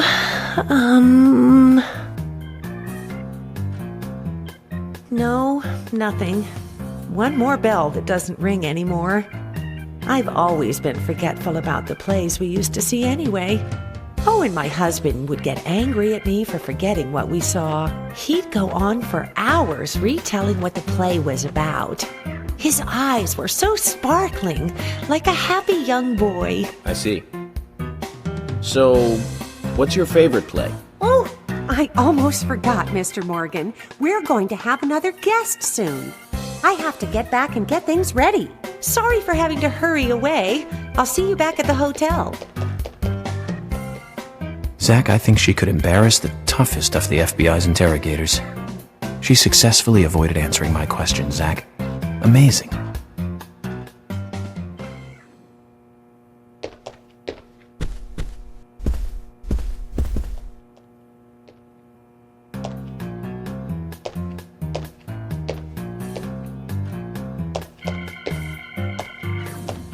Oh my! My pot is getting cold.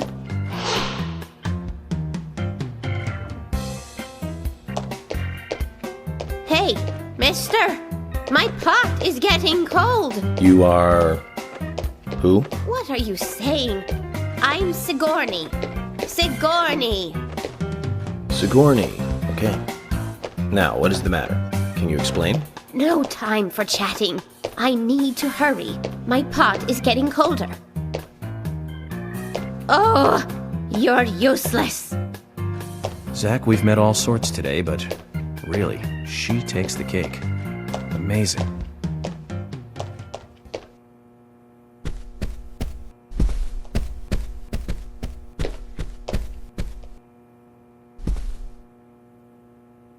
Jim, thanks for your help in the forest.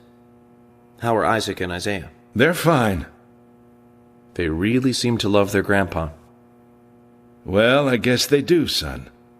I want to keep them away from the filth of the material world as much as I can. Their mother agrees, which is why she lets me take care of them so often. And that's why I want you to solve this case quickly and go home. Those rumors about that scar of yours do more damage than good around here. I guess I reek of the material world, don't I?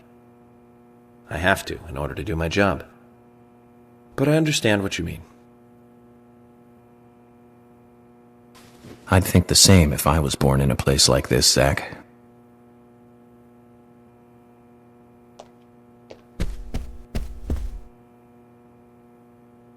Hello again, Agent York.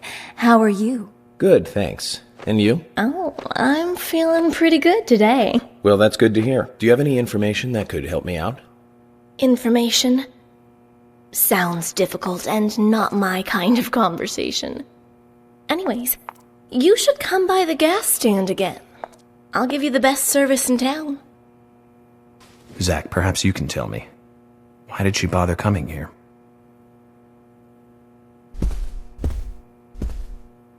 I've nothing to say to you. I haven't asked you anything yet, Jack. Shut it! I might open up if you introduce me to, I don't know, a Ben Franklin or two. Oh, what a creature. Guess there's always someone like him in every town.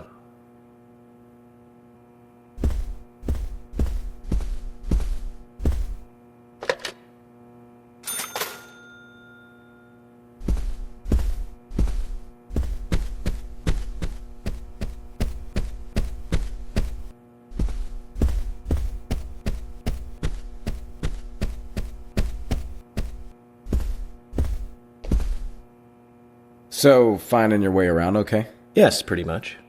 But some people are hard to get along with. People problems, huh? I thought city folks were used to things like that. There's lots more people in the city than there are here. Well, that's true. But I started simplifying things a bit. Here's my new way of thinking. It's simple, really. There's only 3 types of people. Criminals, victims, and investigators. Everyone else are just vegetables. Vegetables called other people. You really are strange.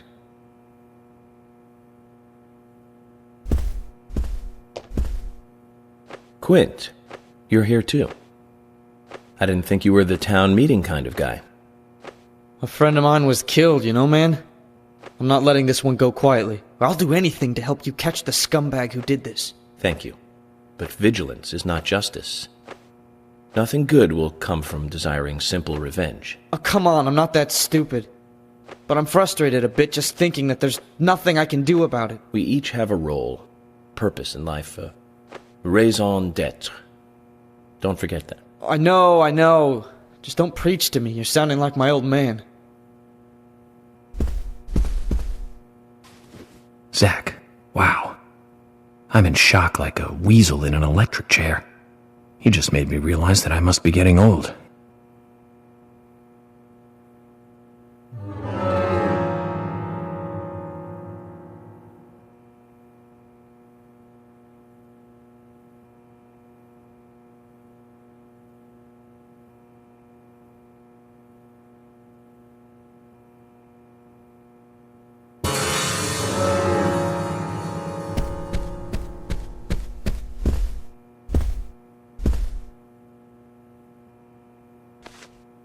Good evening, Agent.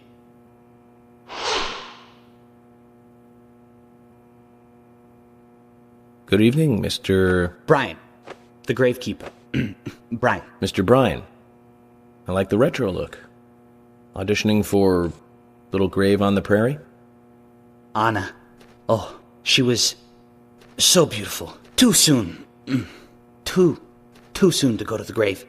So sad. So sad. I totally agree. That's why I'm here, looking for the one who did it. Were you close to her? Anna, her smile, so warm. Anna, blonde hair, so bright. There's a graveyard somewhere in town, Zach. I'm not excited about the idea, but maybe we should at least check it out.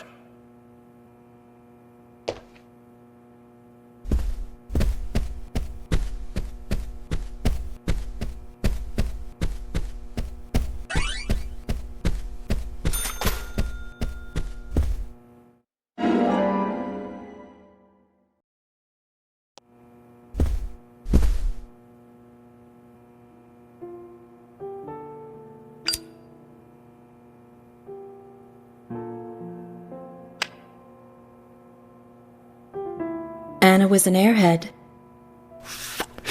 What do you mean?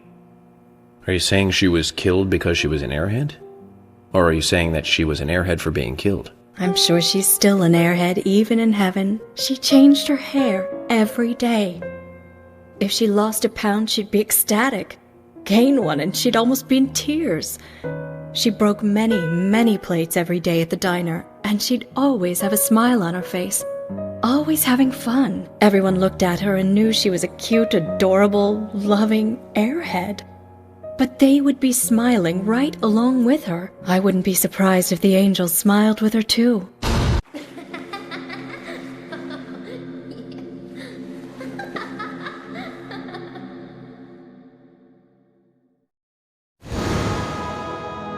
Isaac and Isaiah said that Anna was a fairy of the forest, a goddess.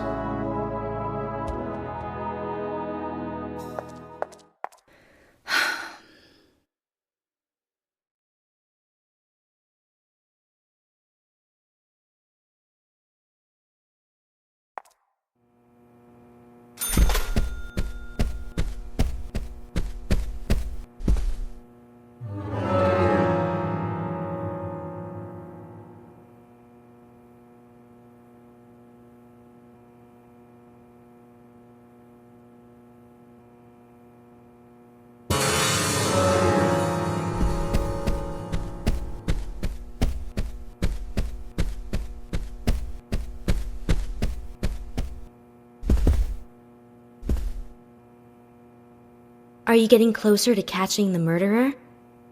Hello again, Fiona. Good to see you here. Well, Dr. Johnson told me to be here. He said it would be important. Well, that was good advice. He may be young, but he seems like a wise man. Oh, and he's a very hard-working person, too. Everyone thinks he's some kind of weirdo, but I don't think so at all. People don't understand why he's in the autopsy room all day, but I do. He's doing research to make the world a better place in the future. You know, he already made a fortune in LA with his career. I did not know that. You didn't? Oh, the doctor is a very rich man. He has a really big house over by the lake. Amazing, Zach. He must be loaded. Rich and young. A perfect combination. But you don't get that feeling from him at all, do you? He doesn't show it. That's one of the things I like best about him. Well, I could have been fooled if it weren't for you. Thanks for the valuable information, Fiona.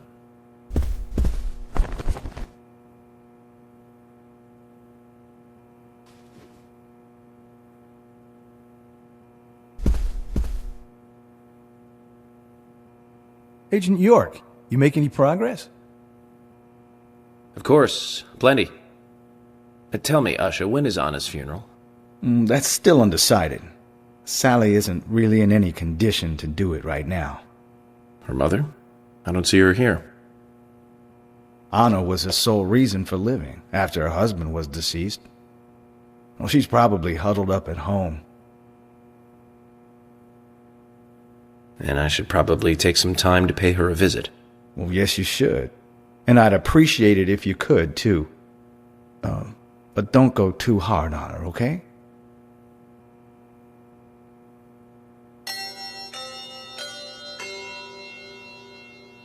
Agent Morgan, I'd like to let everyone go home now.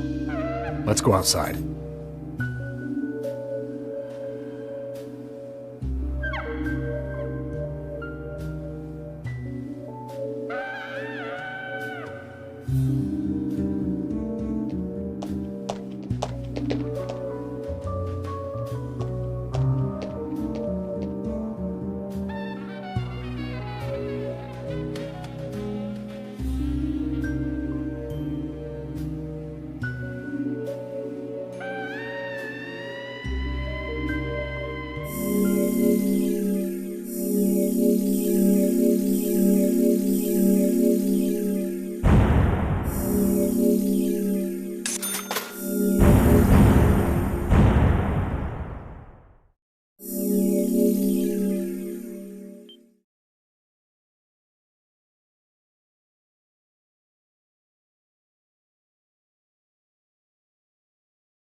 Well then, Agent York, do you have any plans for this evening? I was going to head back to the hotel and go over my notes.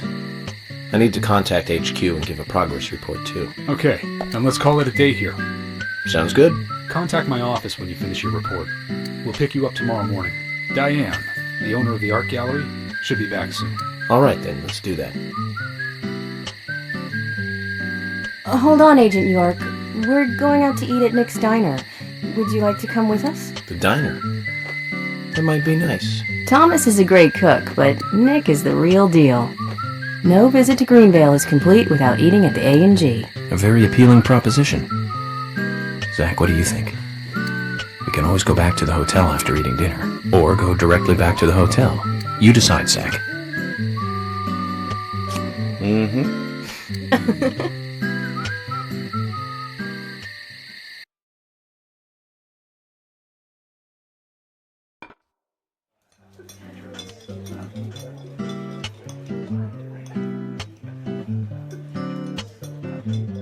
I've been sheriff here for a long time now, and this is the worst murder I've ever seen. Our town is a little odd in some ways, but it's usually a peaceful place. We had our fair share of cases, but just the regular stuff. A high school kid shoplifting from the milk barn, maybe? Or some hot-headed kids fighting, fueled on liquor? Nothing more than that. Agent York, what kind of cases have you dealt with in the past? Not much different from those you've just mentioned. The case I was on until last month, well, the guy killed 7 girls in a 3-month period. He sawed their heads off from the neck and took them back to his house. He cleaned the skulls up and used them as utensils in his daily life, to eat from or as a urine cup. He hated women. That was his way of dealing with it. He'd fill skulls with ice, cola, and rum, then he'd down it in one gulp. For him, that was a holy ritual. The question of his mental state was the pivotal point in the court case. Oh, man. For me, he was insane. 100%. Drinking from the skulls, well, that is one thing, but those he had used to relieve himself, he would then just use them to drink from, too. Yeah, that was too much for me. It's just not sanitary. Not sanitary. That's probably not the problem for most of us. What else? Ah, yes. An ingenious law school student raped over 800 victims. That was a nasty one. Thank you, Agent York. Now, let's talk about something else. You don't want to hear anymore? That's a shame, isn't it, Zach? I was just about to get to the good part, too. Sounds like you live in a totally different world. I mean, you're like an elite agent who just jumped out from a movie or something. In your eyes, we must look like we're just playing cops and robbers. I give up. I can't compete with you. Don't say that, Emily. The cases you have solved are all full-fledged crimes. A crime is a crime. Size doesn't matter. There is no big and small.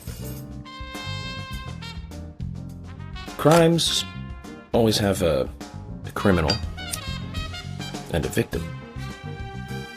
No victim will ever welcome a crime, no matter what its size. So, fundamentally, there is no difference in size. Well said, Agent Morgan. We work day and night to preserve peace and order in this town. You understand that, right? Of course, but still, I don't view shoplifting and Anna's murder as the same level of crime.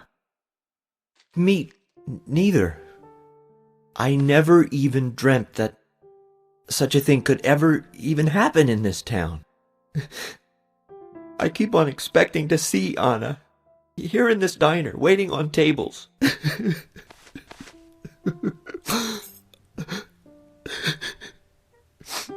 Excuse us, Agent Morgan. We should have made dinner a more uplifting experience. Let's call it a night. Okay. Good night, then.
Now then, young fella, how do you feel about your current vehicle? My vehicle? It's a piece of crap, but I'm not here to talk about that. Then how about a little treasure hunt? Listen up, young man. My junkyard is actually a mountain of treasure. All kinds of treasure lies in those mountains of junk. The problem is, there's so many, I've lost track of where everything is.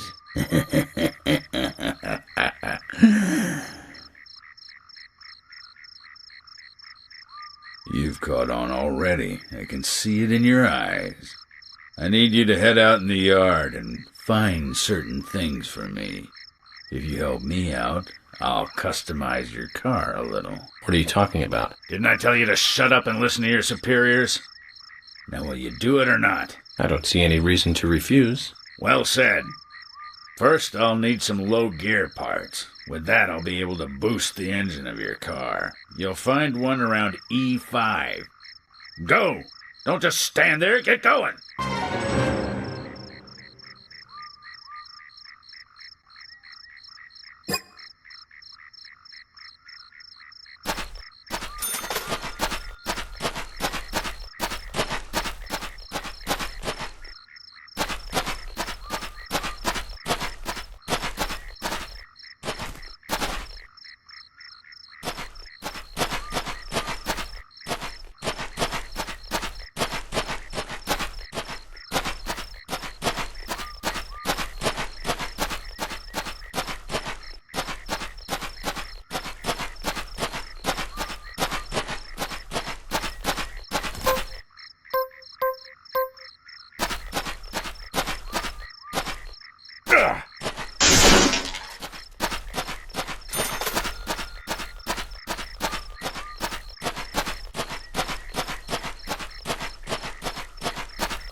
This is it. This will save your life someday, son. You sure know how to exaggerate. You imbecile. Engine boost is vital for bringing back soldiers alive from war. Engine boost? Of course. Engine boost is the basis of everything. Let me tell you a war story, son. I was leading my unit at the very front line. Things were bad, and sanitary conditions were worse. Endless guerrilla attacks were stripping us of our manpower. Everyone was tired to their limits. There was one sergeant who really rubbed me the wrong way. The boys like to call him Crybaby Timothy. He really gave me headaches, I can tell you. How? Just by breathing. His posture was bad. He was weak, slow, easily distracted. I have no idea who thought he was capable of combat in a war zone. He endangered the lives of every member of the unit. Stomach pains. The worst stomach ache ever. Every one of us. It was just cooking. He was using food that was contaminated. I flew into the dugout toilet like an Apache chopper returning to base. I have to tell you, it was a close call. My engine was boosting. And that's what got me there safely, right in the nick of time. What happened to the unit? You really want to know? It was a terrible sight. Powerful, athletic men reduced to walking dead, blinking like crazy, shaking with pain. Their confidence and self-esteem were all crushed. They almost didn't recover. An interesting story. So you see the need for engine boost now, do you? I'll keep my side of the promise and get to work on your vehicle.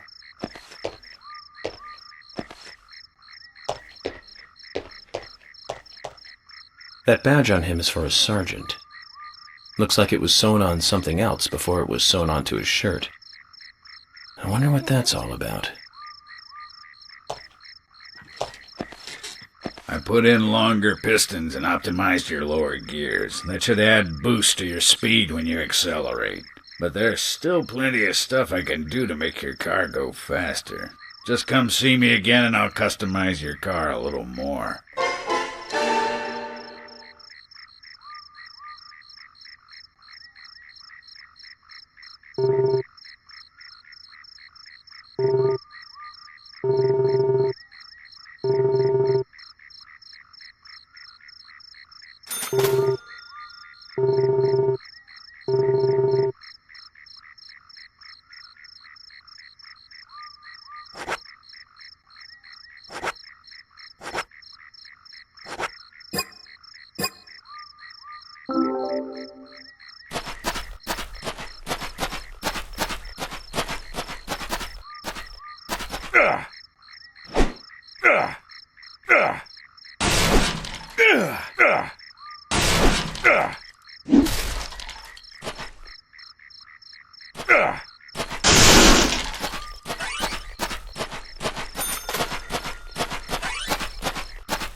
If you notice anything, just stop me.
Hello.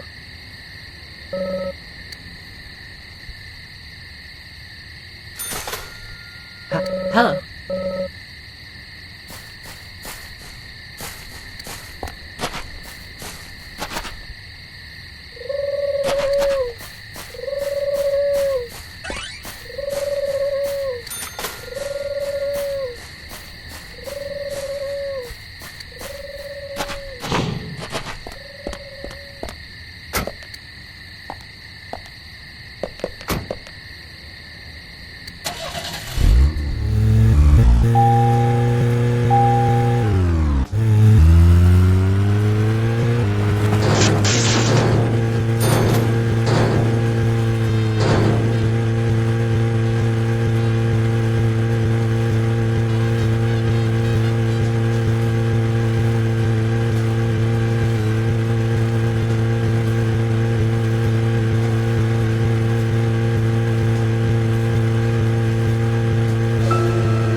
A human bone?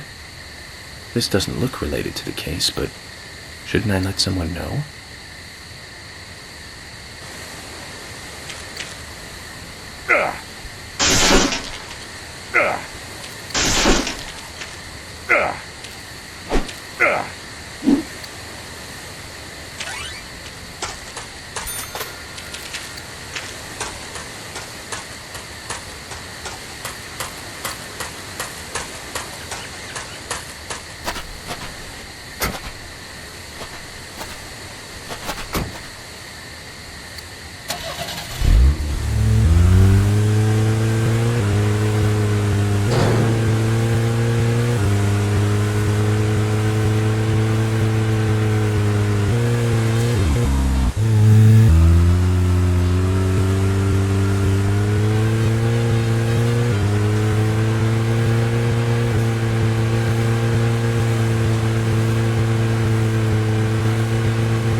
Agent York, have you ever eaten sushi? It's Japanese. Sushi? Yes, many times. I visit a sushi bar almost every day when I work in New York. I really like sushi. I ate it for the first time the other day. It does taste good, doesn't it? I believe it's a dish that even I could make. What? Sushi? That's raw fish on top of rice, right? What the hell is there to really like about that? I don't see what's so good about it. Then why don't you try it sometime? It really is delicious. What kind of topping do you like, Agent York? I think I like salmon the best. Yes, a nice fatty piece of salmon is always nice. I like tuna, too. Impressive, Thomas. But then I'd expect no less. Now, tuna is a great choice. Simple and plain, easy to eat. I like lobster best, I think. Its texture when raw is simply fantastic. Salmon, tuna, and now lobster? You eat all these raw? I can't believe it. There must be a more tastier topping than that. Oh, yeah? Well, what would work for you? Tell me, George, what kind of sushi topping would you like? Okay, hold on a moment.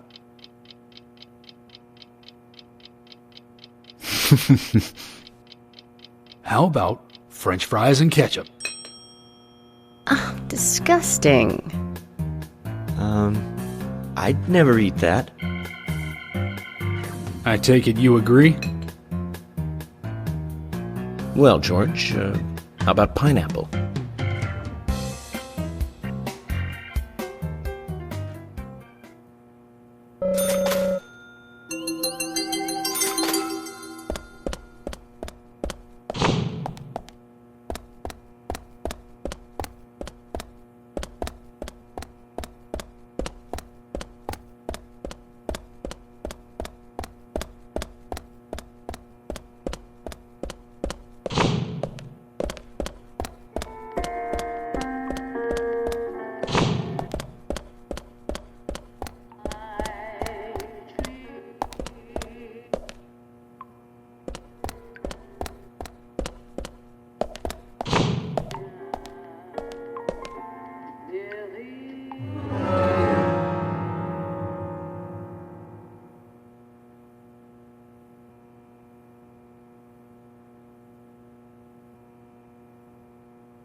Looks like we came at a bad time. Let's get out of here.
just my imagination.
So, how's the chemistry experiment coming along? An experiment?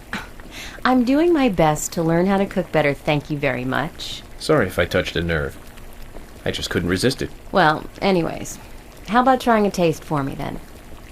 You mean a taste of this? Well, I think it came out pretty good. But I want to hear other people's opinions so I can improve my cooking. So come on, please. This is shocking, Zach. She's serious.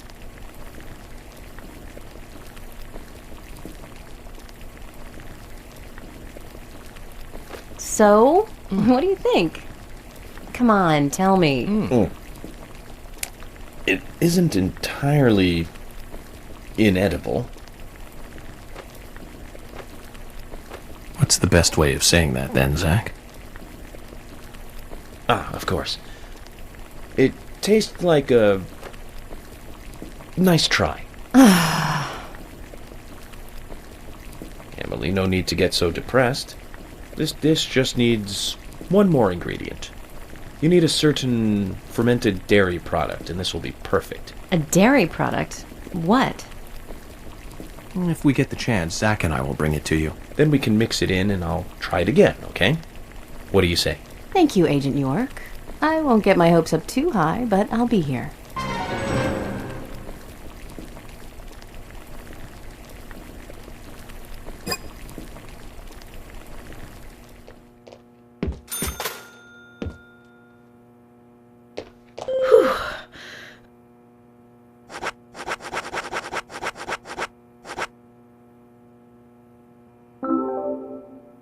Emily, the answer is cheese. Cheese?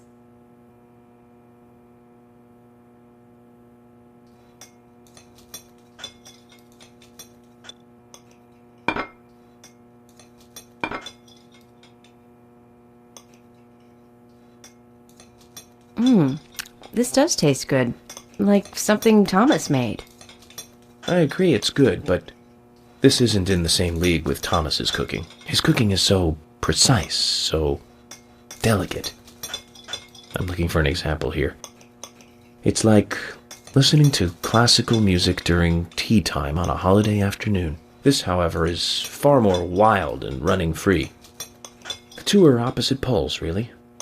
Making yours, like... Anyway, both are edible, and that's the point I'm trying to make.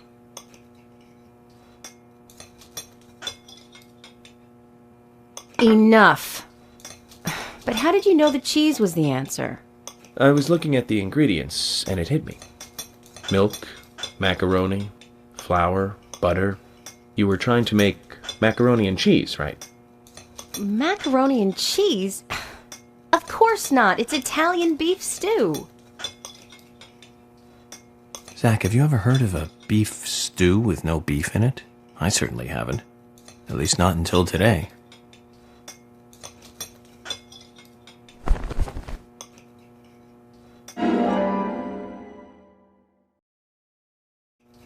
Agent York. Sure, it wasn't perfect, but I'm glad I managed to make something edible. Here's a little something to say thank you for your help.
notice anything, just stop me.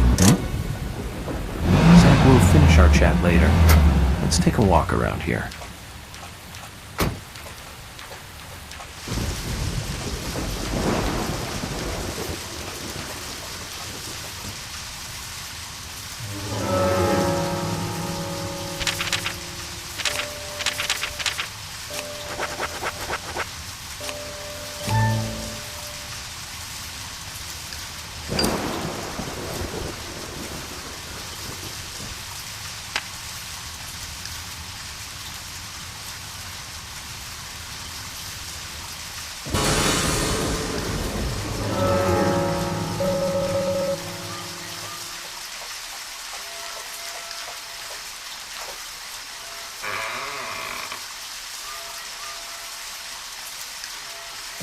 George, which do you prefer, mustard or hot sauce? You didn't come all the way to my house just to ask me that. You don't have other things you should be doing? Of course I do. But I'm interested in you right now. Interested? Agent Morgan, look, my mother is sick. If it's not urgent, I'd rather we did this later. Is she very ill? Well, I have to say, it doesn't look good. I'm sorry to hear that. Anything I can do? No, this is a private matter. Can't ask for your help. You know, back in D.C., people always came to me for personal advice. I'm here to help you if you let me. There's no need for that, Agent Morgan. Please, you need to abide by the rules, right? Okay, I get it. I didn't mean to invade into your private matters. Oh. George, I just thought you could use a friend who wasn't a dumping. Back when I was a kid, my mother really liked this flower. Flower? Yes. Small flower. No name. It grows somewhere here in Greenvale, although I must admit I've never seen it actually growing anywhere. I think it would make my mother happy if you could get her that flower. George, that's good. Great idea. Every woman likes to receive flowers. You know all about that, right, Zach? In any case, this is a personal matter. Make sure it doesn't interfere with the investigation. Of course not, George. But I'm going to find that flower for you.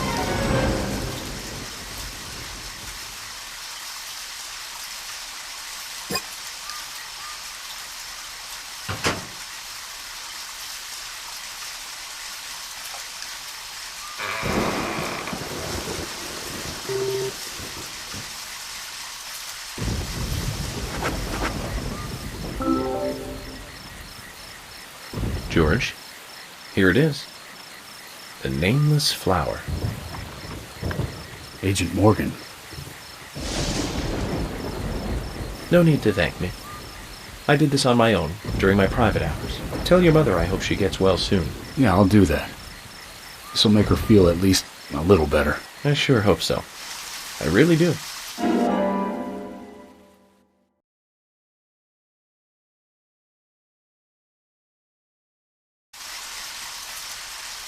Take this. It's an emergency police radio. If you're ever in trouble, use it, and I'll be right there. Thank you, George.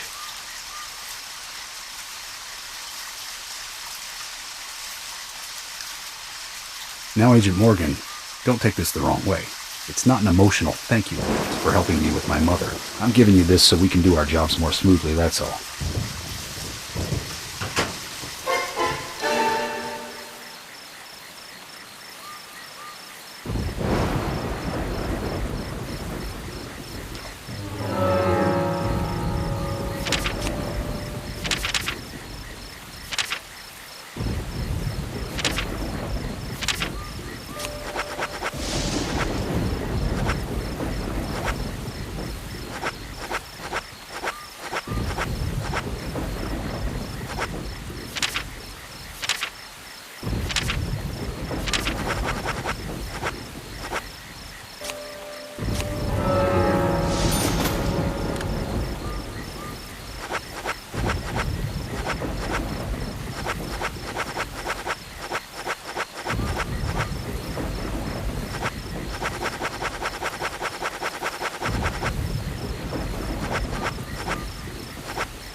Okay then, Zach.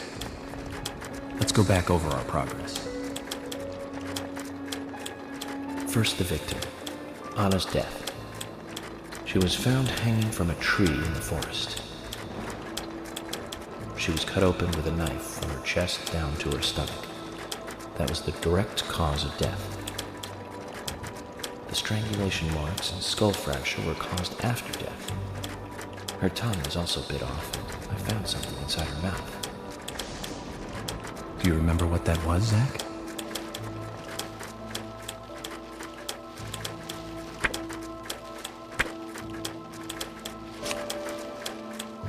That's right.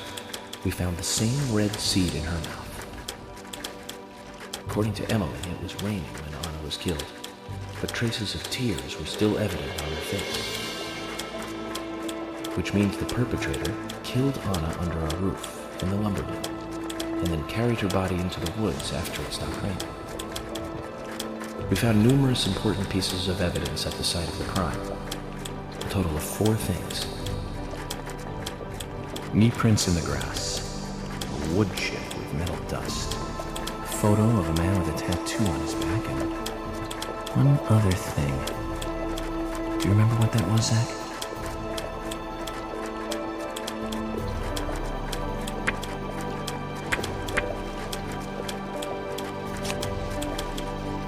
That's right, a broken stiletto heel. Aligning this with the other evidence suggests that 2 people came into contact with Anna's body prior to it being discovered by us. Those being the perpetrator who killed Anna and this stiletto heel.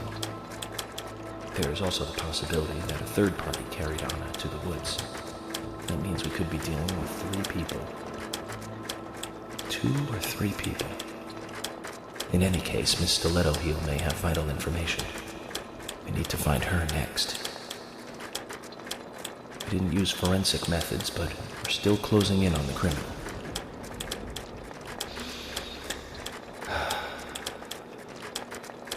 Have I forgotten anything? Ah, of course. The marks on her hand tell us that Anna was gripping something when she died. Do you remember that, Zach? What do you think she was holding on to?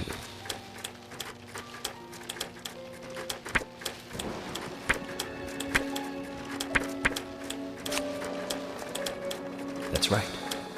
A round object. The marks on her hand suggest a peace mark.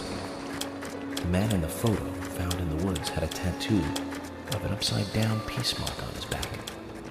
These 2 could well be related. But we don't know for sure. Next, the town folk. A few are worthy of special attention. Carol McLean, the singer and bar owner. She's Thomas's sister. Then there's Nick Cormack, the owner of the diner. Both of them seem to be hiding something. There's Diane, the owner of the art gallery, who's out of town. Then we have problematic, old, rich, and eccentric Harry. Both will be tough to crack. Well, we just have to go one by one. I've been thinking, one of the biggest rewards here is the fantastic food. Enjoying food is cultural, and yet it's also a bit uncivilized. It's interesting how good food motivates me to work harder during investigations. Oh, and on Emily's back, it was strange to me. Hey, don't take that the wrong way, Zach. I wasn't getting all excited or anything. But it did make me feel strange. Nostalgic and sad almost. It's starting to rain. I think this case may take a while.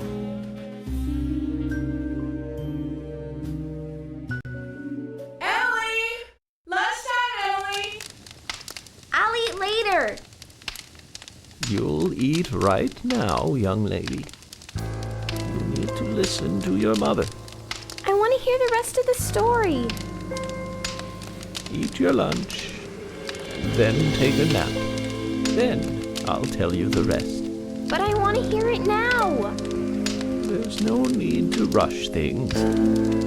You must live your life at the pace that is right for you. Honey! Are you coming?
Are you thirsty? You must be very thirsty. You only take milk with your coffee? Coffee with milk, that's all.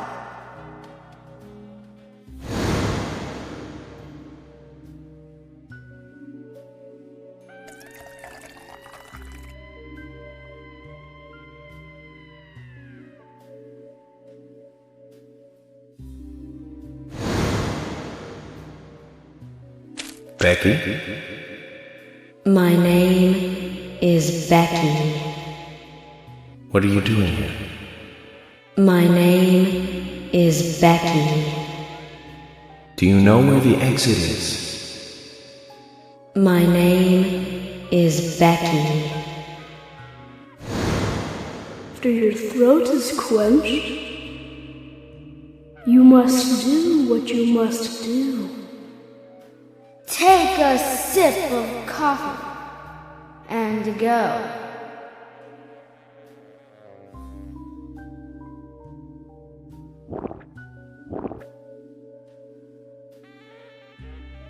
Huh?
Zach, this case looks like it's directly related to us. I do not know how yet, but I do know I need some coffee. George said he'd have someone pick us up in the parking lot. Let's get some breakfast with Polly first.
Whoa there!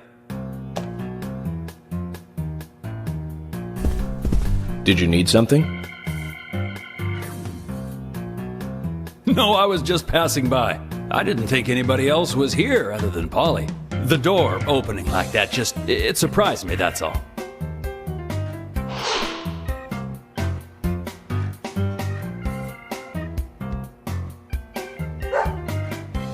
I'm Kaysen, Forrest Kaysen. Nice to meet you. I travel a whole lot, you see, selling tree saplings. Just the usual salesman doing the usual road trip. Sometimes I feel, I don't know, like a jolly old bumblebee spreading pollen. FBI Special Agent Francis York Morgan. I get it. You're the special agent Scarface that everyone's yakking about. Nice to meet you, Francis. Special Agent Scarface? I'd need a bigger scar to live up to that name. Call me York. That's what everyone calls me. What? You got it. York. Is this your first visit here, then? No, sir. Actually, I've been coming here once or twice a year for, a while now. I don't get much business here, but it sure does make a fine vacation. I mean, it's a gorgeous hotel at a bargain price. It's so relaxing in these parts, too. Oh, I just love all the nature. I feel so relaxed here.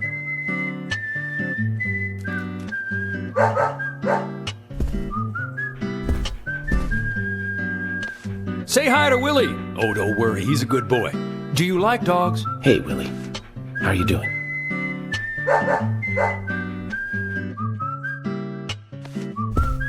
He's pretty smart, too. Oops, before I forget, let me give you this. It's just a sample of what I sell. Thank you. How kind of you.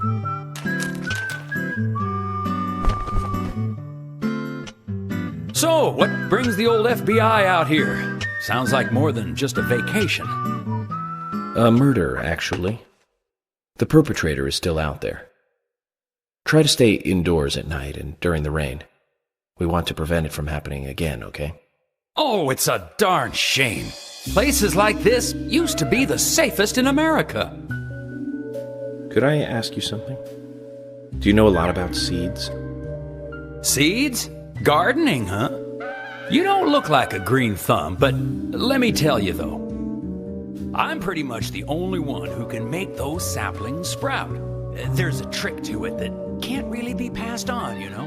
It's like, the secret of making a good smoked ham, something like that. But you know, once they sprout, you don't need to do much. You can leave it be, and why, it'll turn into a big tree no matter what happens. Kind of like those stocks that politicians buy that just keep growing and growing. Well, you just wait and see. This town is gonna love them. Right. We were just about to go take a morning stroll, so I'll get going. Good luck now with that case. Thanks. Zach, do you remember what the coffee said? Forrest Kaysen. F.K. This show has just begun.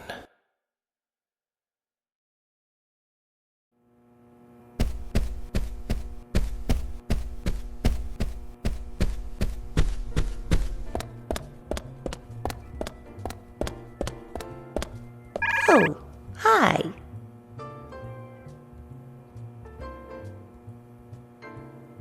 What's wrong, Polly? You look a little tired. I'm fine. Well, it's just that I was cleaning up my room, and so many memories came flooding back to me. Memories? Oh, my dear! Mr. Morgan, that's not the kind of question you should ask a lady.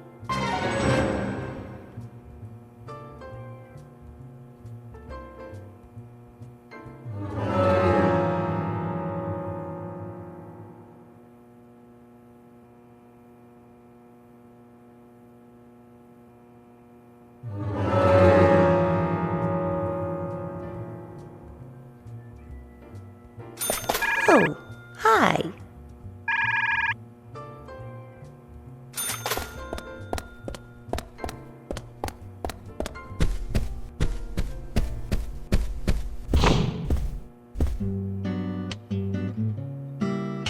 Breakfast looks as good as yesterday's.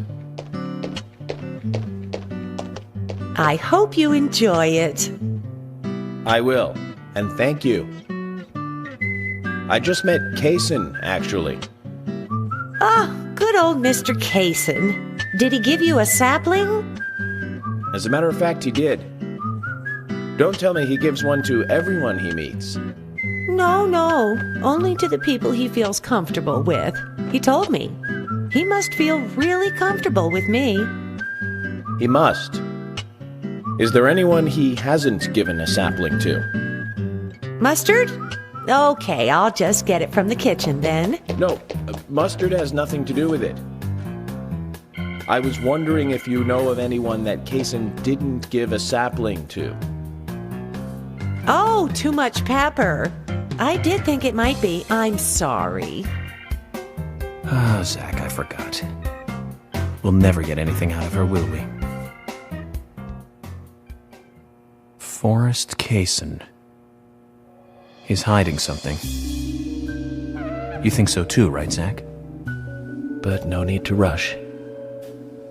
All secrets are hidden until they are inevitably divulged. The powers of entropy. The world exposes everything and causes chaos. Just like this coffee.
Good morning, Agent Morgan. Did you sleep well?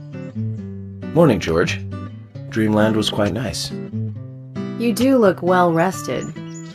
Oh, I was up practically all night doing paperwork. Thomas helped me out, so I was able to go home and get some sleep, but not enough.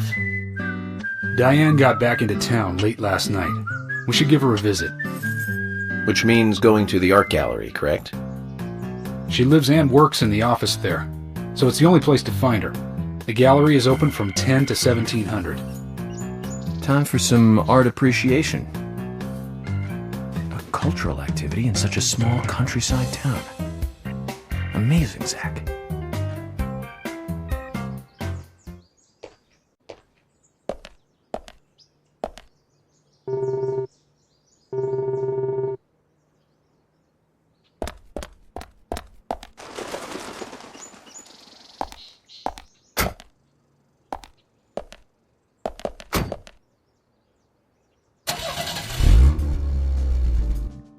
The gallery is called Muses Gallery. The Muses were the 9 daughters of the goddess of memory in Greek mythology. It's just like Diane to name it that way. Is she that intelligent a woman? Oh, maybe. You'll see for yourself soon enough.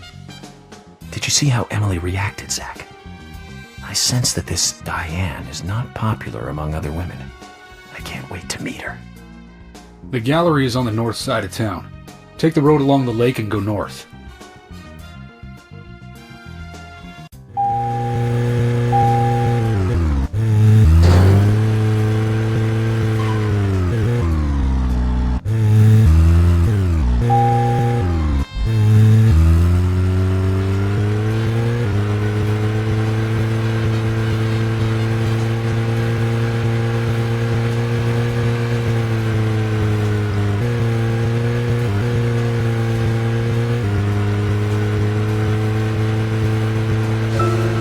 An art gallery in such a small town. Am I prejudiced to think that it doesn't seem to fit? Greenvale and every small town has every right to enjoy art. That's right. Small towns tend to be full of highly cultured people. Although I can't say I've ever been to the gallery myself. George, what about you? Are you into art? Actually, yes. I like going to the gallery. It's very relaxing there. Really, George? I never knew that about you for all this time. Emily, please. I'm just as cultured as everyone else. Some people just have sides to them that you'd never expect. By the way, about Diane at the gallery. Is she the type that isn't very appreciated by other women? Well, what do you mean? Exactly what it sounds like, Emily. Is she very attractive, especially to the opposite sex? So you're asking if she's sexy, right? Well, she does always wear high heels. And definitely, it's, hard to explain. But that doesn't make me biased, okay? She just seems to look down on people. She always has. I just don't like people like that. That must be because sex appeal has no effect on you. Now that's out of line. I'm sorry, Emily. I didn't mean to poke fun at you. You just reacted so strongly to Diane's name. I did not. It's like you're suggesting I'm the total opposite of her. Is that it? Oh, Emily, that's not what anyone is suggesting. Let's just drop this conversation, okay?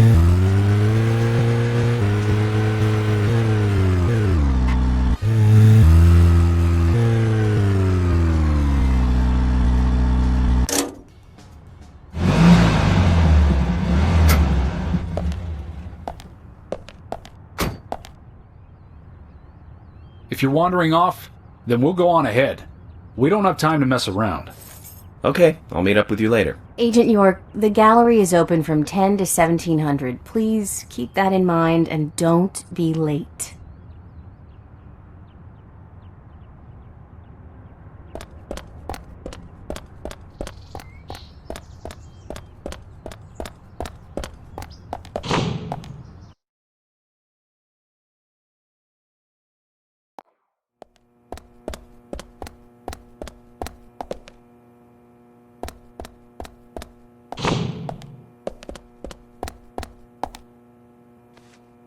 Hello?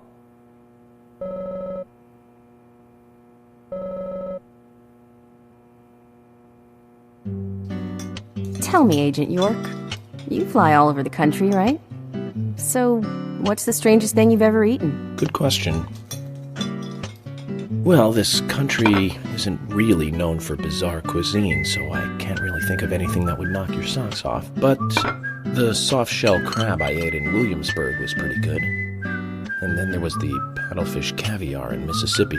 Both of those were quite amusing. Wow, just the names sound delicious. I'll have to pass if all you can say about them is amusing. Emily, I've eaten some pretty strange things myself, you know. You, George? Such as? Fried cicada. Cicada? As in the insect? Of course. It was pretty good, too. The cicada population in these parts tends to explode every 17 years or so.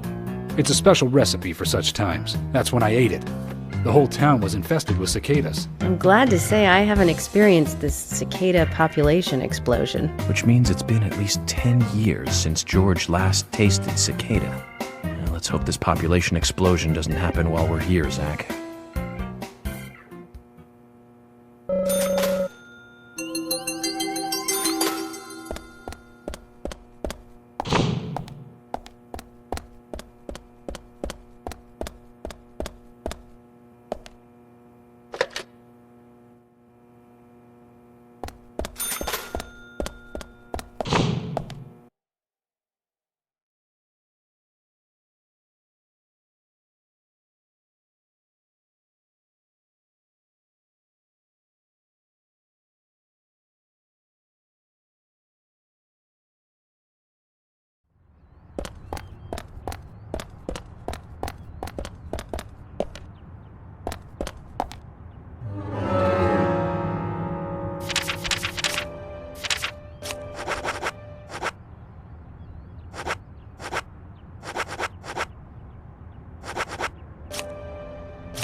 You have potential, soldier. I want you to take a look around J10.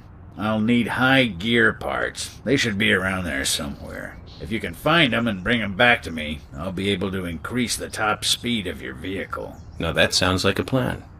It's a fail-proof plan, soldier. You must learn to trust your superiors. Around J10, then. Your orders are clear. Now roll out!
This is it. This will save your life someday, son. What's the story this time? Speed determines everything on the battlefield, life or death. You're not going to tell me another story about stomach pains, are you? Son, I told you already. Don't mock your superiors. It's a very serious story this time. It starts with a question. Why did we lose the battle? We had firepower and the air support in the beginning, but looking at the results of a war of attrition, we learned a lesson. We lacked speed when speed was needed. It was our superiors' fault. We should have carried out a swifter attack. That would have saved more of our soldiers. Although crybaby Timothy was doomed either way. You really hated that sergeant, didn't you? Don't talk to me with that tone, boy. Words cannot describe how much I hated him. I was at war with a crybaby. No one has enough lives to survive that. He poisoned us with our own food. Washed all our weapons with soap and water. Launched a signal flare thinking it was a firework. Set off countless traps laid by the enemy. More than half of the unit had to return home sick because of him. I don't know how much of this to believe. Believe as much as you like. I'll keep my side of the promise and get to work on your vehicle.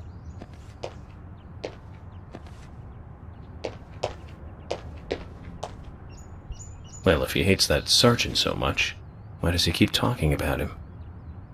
And would a general really even have direct contact with a sergeant? Questions keep mounting.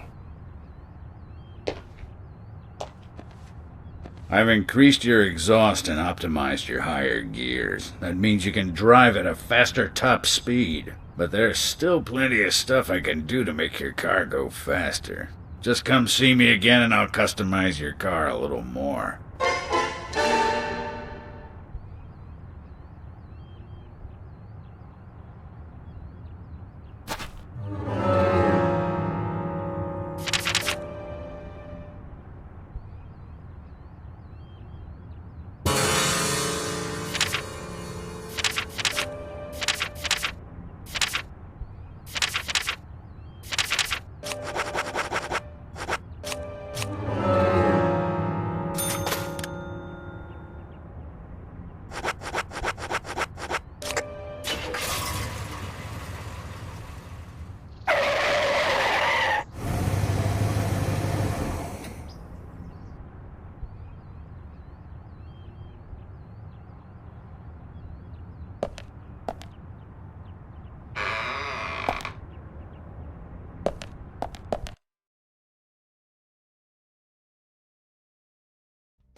Willie, how are you doing, boy?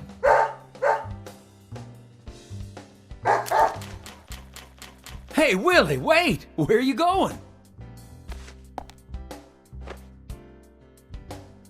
You got me, Kaysen. Willie just ran off with some bones I was carrying as evidence. Bones? I can't really go into the details, but I need them. York, that's not good. Willie loves bones. He's a dog. And carrying bones around with him is like, well, like throwing a blonde in a bikini into a boy's locker room. It's almost like you were asking for trouble. Sorry, but you're just gonna have to forget about your bones. I better run after him now. I'll see you later. Forget about them? If I gave up that easily, then I wouldn't be a good federal agent, would I, Zach? We're going to have to search his house, Zach. Let's get back those precious bones.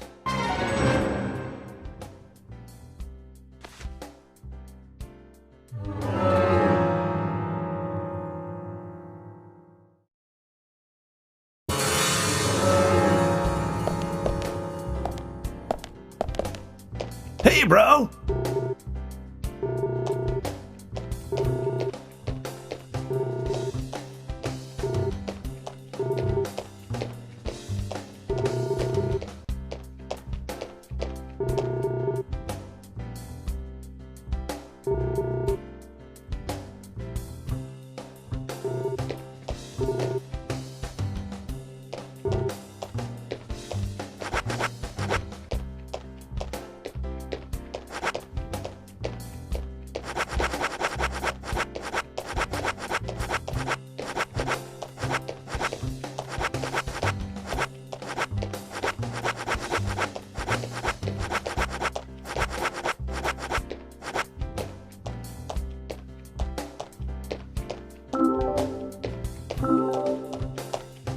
Hey man, the spot on the map is called Cope's Tunnel. It's one of a couple of places in town where, like, spooky stuff happens.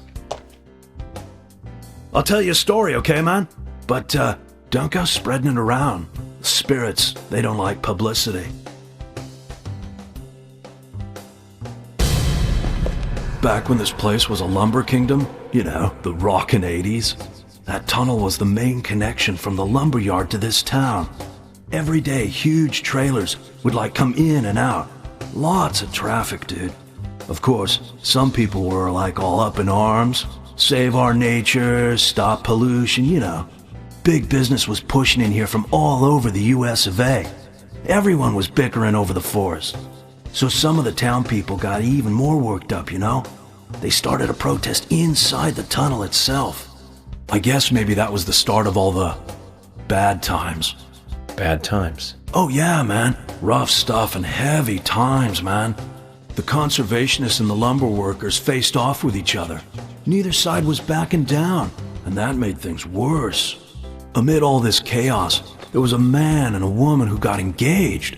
Problem was that the man was a lumberjack, and the woman, she was a tree hugger.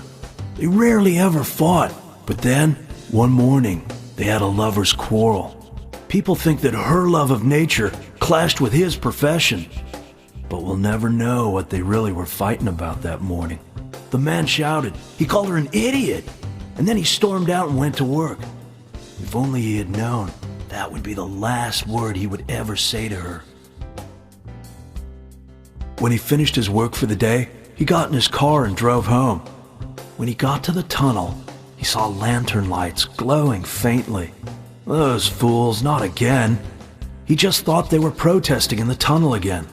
And to scare them a little, he decided to speed up. He probably thought they'd all scatter so he wouldn't hit them. But the lights didn't move. In fact, one came toward him. A second later, there was a thud, and the lantern flew up into the air. Slammed on his brakes, too late, of course. Then, totally freaked, climbed out to see what had happened. I don't need to tell you who he hit, do I? What's more, in her mangled hand, there was a letter to the head of the Lumbermill. A peaceful settlement offer.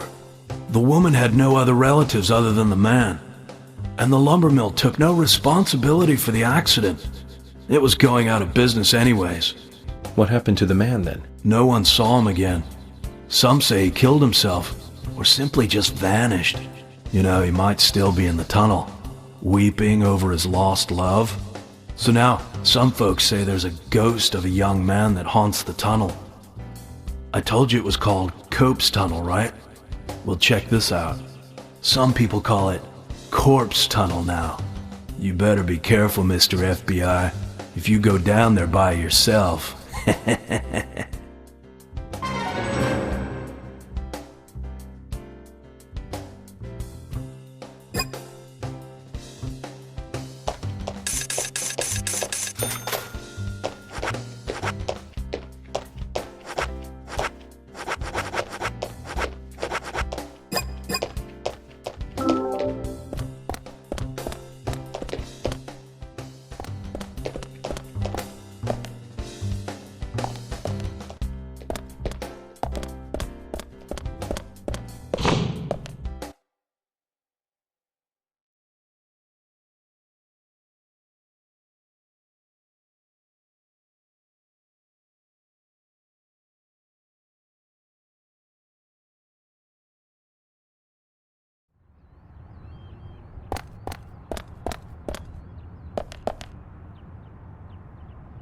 Zach, I'm glad I don't need a warrant to search a doghouse.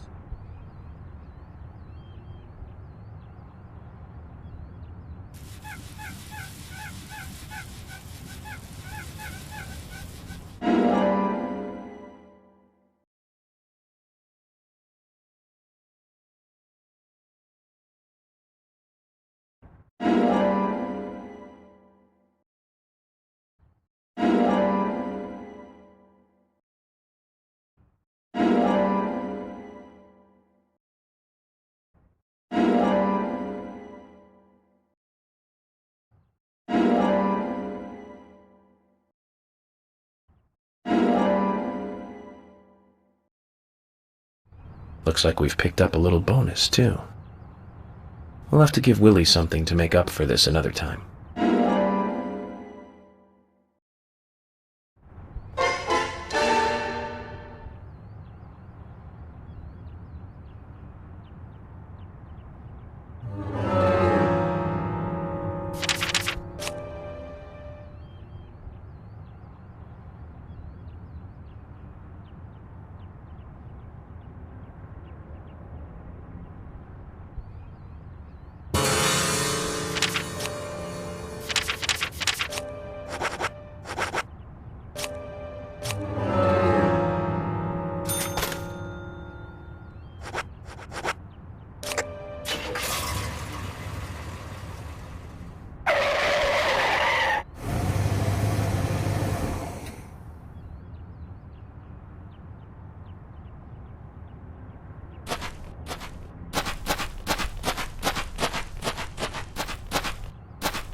There are a lot of good-looking women in this town. It's like heaven compared to the town we grew up in. Remember Liz? Prom queen? Elizabeth Scott Moore. She could be royalty with a name like that. But you know, she was like an actress from a B-movie, wasn't she? Bleached blonde hair, too much makeup, clothes showed off her cleavage, and that mole by her mouth. Say, Zach, were you with me back then? You know, that mole was made with makeup, right? We happened to be on the same bus once. I saw her drawing it on with makeup. I wasn't surprised, I guess. Just impressed that she would go that far to create that image. Do you remember that movie we went to go see that day? I'll give you a hint. It was the fourth in a popular series, and was produced by Menahem Golan's Canon Films. Figured it out, Zach? Think it over then. Call it your homework until next time.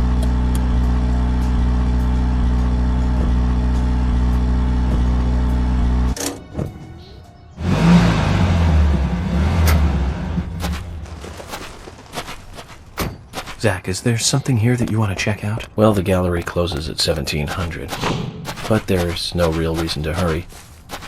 We need to pace ourselves for an investigation like this. Hello.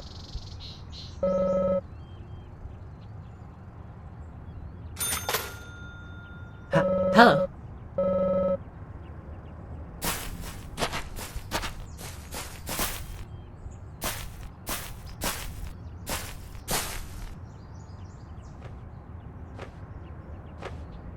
Looks like someone else can't sleep around here. But why leave such a comfy grave?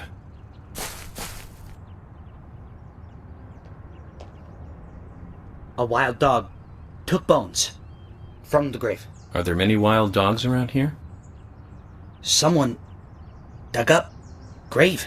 So a grave robber started it. And then in comes the wild dog. Skull, breastbone, hip bone, left hand, right hand, left leg, right leg, 7 bones. Taken by dog. Agent, could you find them? I can't. But need them. Back. You're the keeper of the graveyard. I understand your disposition, but I have my own job to do. Please, Agent, look for bones. I can't leave here. Please. I beg you. Zach, he's a really persistent guy when he wants to be. Very well. I'll make a mental note to help him.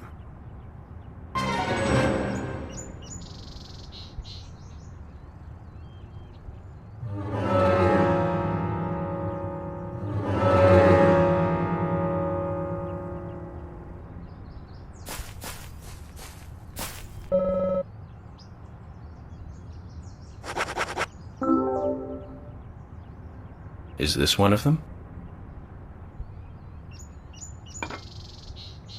That is a bone. Thank you. 6 more.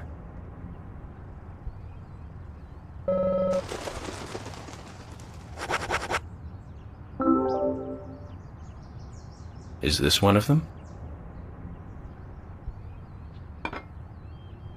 That is a bone. Thank you.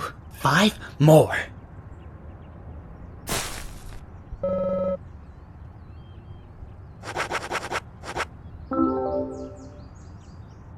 Is this one of them? That is a bone. Thank you. 4 more.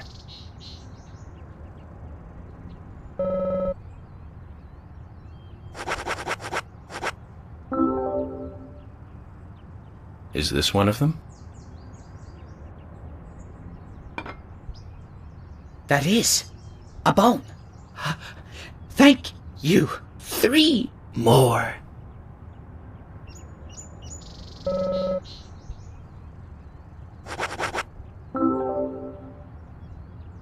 Is this one of them? That is a bone. Thank you. 2 more. Almost there.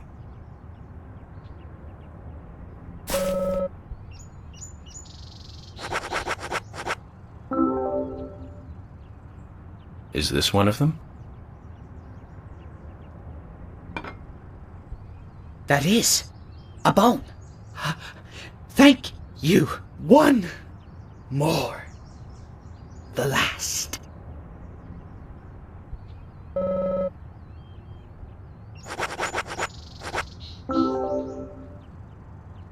Is this one of them? That is a bone. Thank you. That's all. Agent, thank you. Thank you. Now I can sleep again. This key. A key? For what? My house. Downtown. Big house. The door. The key. In my back garden. A treasure. Take it. Go and look. For yourself.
To recap, the movie was the fourth sequel in a series that started in 1978. That's right, Zach. It was Superman 4, The Quest for Peace. Lex Luthor was back. He was played by Gene Hackman.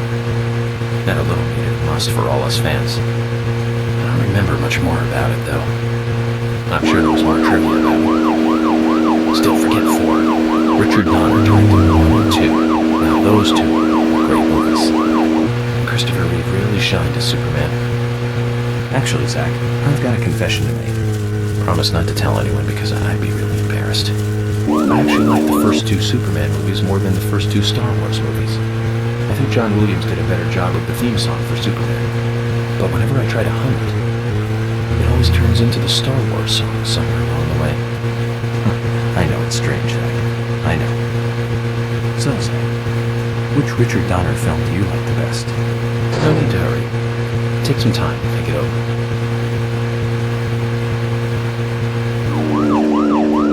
I went to see every Richard Donner movie on the day they premiered. Every single one. Goonies, Lost Boys, the Lethal Weapon series, but my favorite has to be Lady Hawk. That us back in 1985. Same year as Goonies. Both Rutger Hauer and Michelle Pfeiffer really shine in that one. But more than anything, it's the story setting that was really good. A love story about a cursed knight that changes into a wolf at night, and a cursed maiden that changes into a hawk during the day. Very romantic. Don't you think so, Zach? They can only be together at dusk, right between day and night. Together as humans for only a brief moment. A perfect setting for a fantasy movie. I just had a thought, Zach. I really like those movies that have women changing into animals. Can you tell which movie I just remembered? That's right, Zach. With Nastasia Kinski in the lead role. Now, that was a fantastic movie. I better concentrate on driving. We'll finish this later.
Emily, Mr. FBI agent, made it here all by himself. George, Emily, Sorry to keep you waiting. I'm going to talk to Diane alone. You two just wait out here. What the hell are you saying? I know, it's very rude of me. I know. But also very important. I always make sure that I meet with the important ones, one-on-one. Otherwise, it's difficult to sense the subtle reactions of the suspect. This is just how I do things, and I'd appreciate your understanding.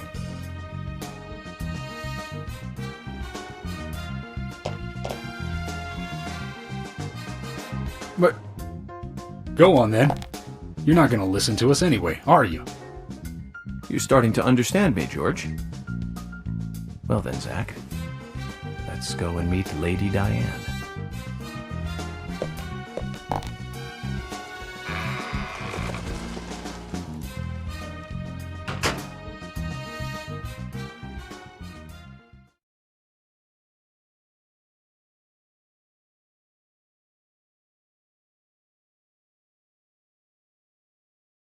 Hello? Hello?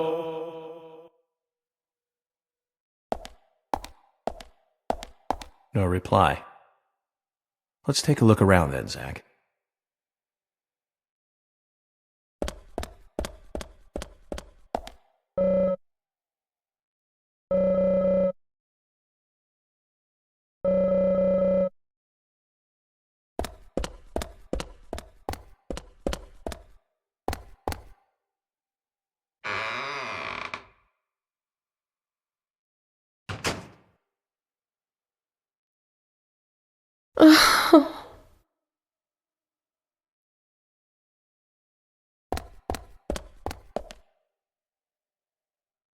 Hello, Olivia.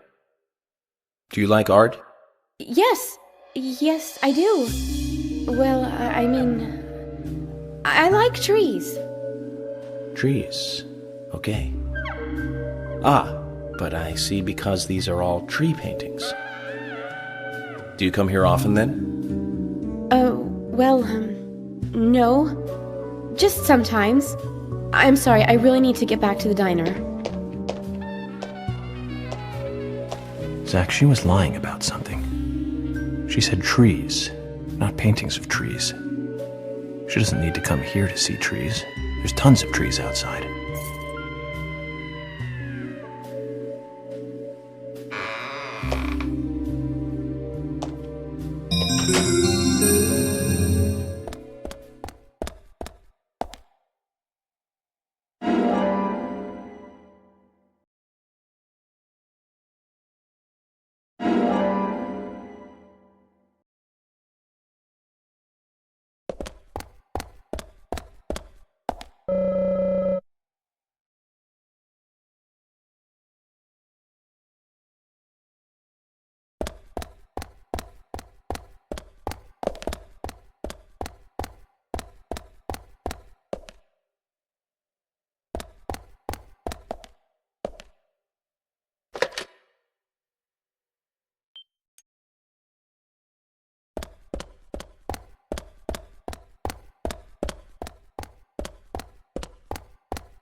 This. Call this a painting? A bit primitive with poor composition. Hardly the work of a master. But strangely, though, it powerfully exudes a soft, warm feeling. On the back it says, Guardian of the Art Gallery, in fresh strokes. So someone added that recently. Guardian of the Art Gallery. Wouldn't that be Diane? And why is this painting here?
Like I said, there's no point in you having this. I can put it to far better use. I'm taking it with me, okay? That's fine by me then, as you wish.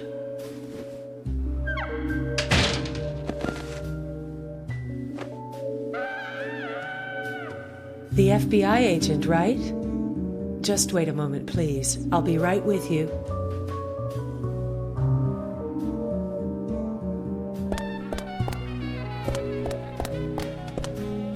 So there's no way you could have been at the scene of the crime? That's right. I was drinking at the bar with Nick until early morning. I'm sure if you ask him about it, he'll say the same.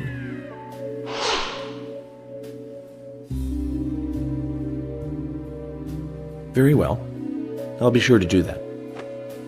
One other thing. That argument with Carol just now. She's always like that.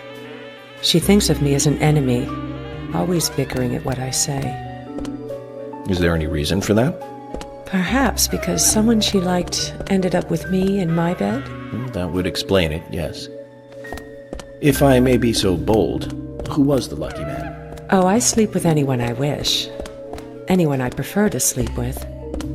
I guess she had her eye on one of them, but I don't know who it was exactly.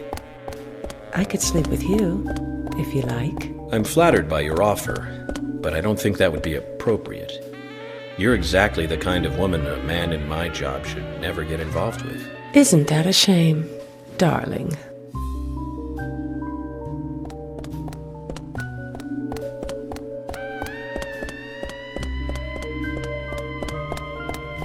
I'll be frank. Right now, you are not a suspect. But both Zach and I are certainly feeling shaky about you. If you want to remain in the clear, just watch yourself from now on. Oh, you don't know, do you? Artists and art lovers, we love a good thrill. Thank you for your help. I have nothing further to ask you at the moment. Goodbye.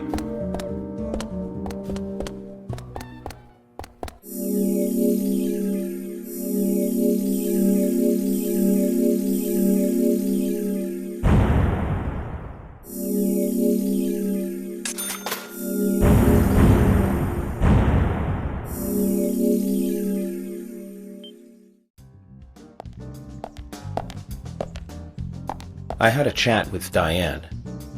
She said she was at the bar drinking with Nick at the time of the murder. We need to confirm her story. Let's talk to Nick at the diner. Very well, Agent Morgan. I have to head back to the department and clear up some paperwork. Go with Emily to the A&G diner. Okay then. I'll show you the way. The diner's open from 9 to 2100. Just as we suspected, Zach. Diane is the key to this case. I have a feeling she will lead us right to the criminal.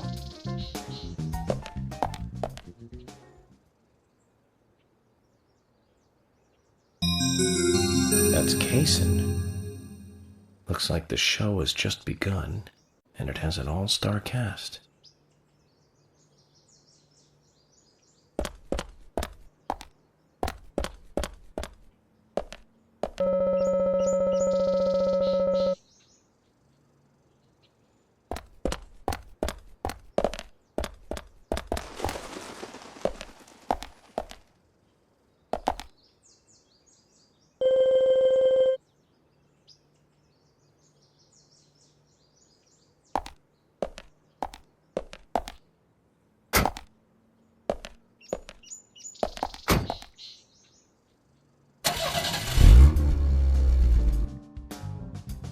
Emily, do you know a man named Forrest Kaysen?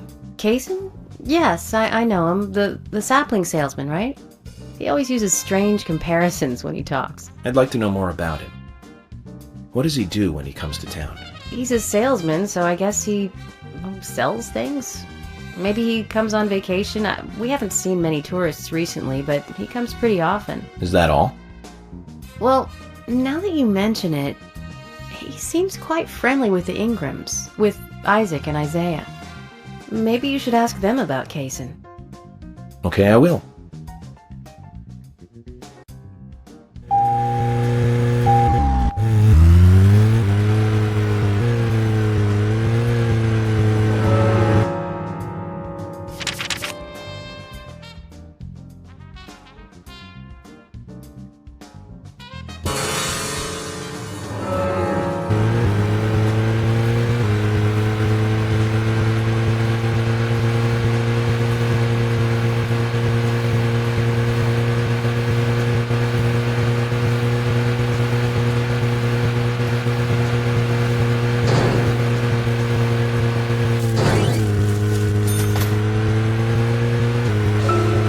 Emily, don't you find it a bit suffocating to be around George so much? Well, we aren't always together. And anyway, I've gotten used to him. Impressive. Women are very adaptable. No, it's not like that, actually. George is hard-headed, sure, but he's also a hard-working man. That's why the townsfolk trust him so much. The very epitome of the rural sheriff. That's right, he isn't some hotshot FBI agent. This place isn't like the city. Everyone knows everyone else. What about you and Anna? Were you too close? No, not close, really. I don't seem to have much in common with teenagers nowadays. All they talk about are boys, clothes, and accessories. I don't have much interest in any of those things. There is a gap between a teenager being in your 20s. Everyone's different, that's all. Me and you, too. Zach, I'm not liking the way this conversation is ending. Let's concentrate on driving instead.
Let's just focus on getting to the diner and cut the chit-chat.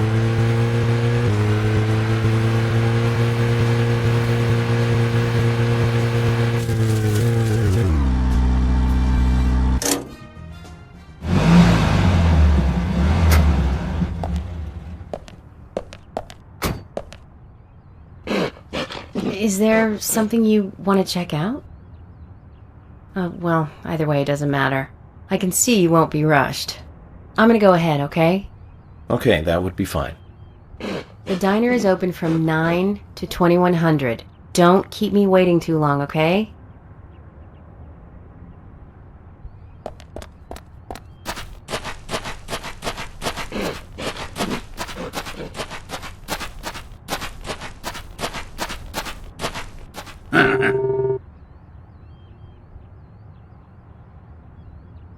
You mentioned that there is still some room to customize my car. Yes I did. I think your gas tank could do with a boost, don't you? A larger tank would mean you can go farther with one fill-up. That would be great. In which case, you need to find a scrap tank. I think there's one around N5. Okay. This will be the last enhancement you can make to your vehicle. So get out there and find it.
This is it. This will save your life someday, son. General. Imbecile. Shut up and listen to your superiors, right? That's right. This will be my last story for you, too. Toward the end of the war, I found myself alone in enemy territory. It was thick jungle, and I couldn't call for support. I was up the creek without a paddle, a boat, or even a life jacket. Eventually, weakened by hunger and thirst, I was reduced to crawling. Death was closing in. I could feel it. More than anything, I longed for water. I fell to the ground. Water filled my mind, my thoughts. That's all I wanted. I should have died there. I wasn't moving. My last wish for a drink unfulfilled. I should have died, but as you can see, I didn't. When I awoke, my throat was moist. I saw another man collapsed at my side. There were spots of water by his feet. From the look of things, he brought water to me cupped in his hands, making trip after trip to the river. Who was it? Sergeant Timothy. That crybaby Timothy. He was dead. Shot by the enemy. Later I won battle after battle. I guess luck was on my side as well. Before I knew it, I was promoted to general. But in my heart there was a hole, a gaping hole. I believe I died that day on the battlefield. I died with crybaby Timothy. Anyway, that's my last war story for you. Time for your final customization.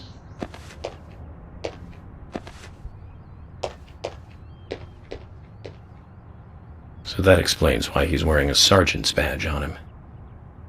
Time kept flowing for him, and he kept moving up in rank. But inside of him, Time stopped a long time ago. We didn't get any info out of him about the Raincoat Killer. At least his war stories solved one of the mysteries of this town.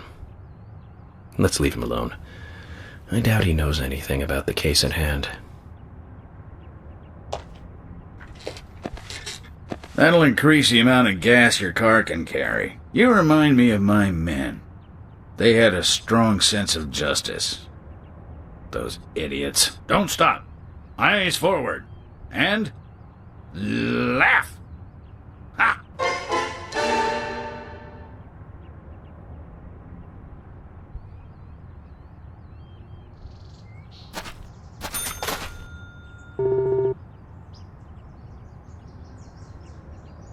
General, there's something I want to ask you. What is it? Before you ask, though, I can't customize your car anymore. No, it's not about that.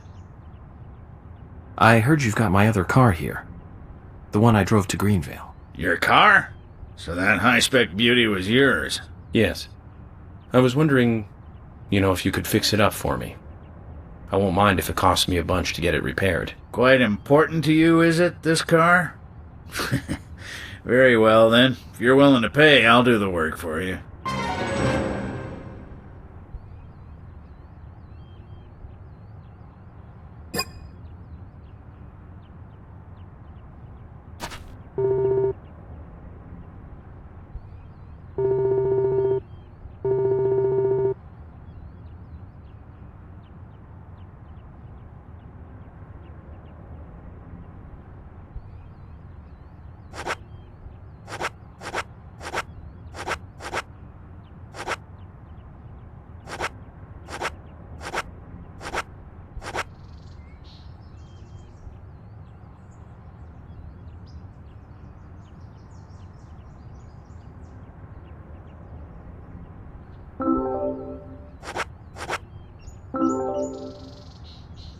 Okay, thank you very much. It's gonna take a while to carry out the repairs, though.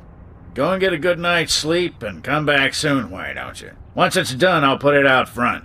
Just use this key and take it. Don't worry, I may not look it, but I'm pretty darn good at what I do.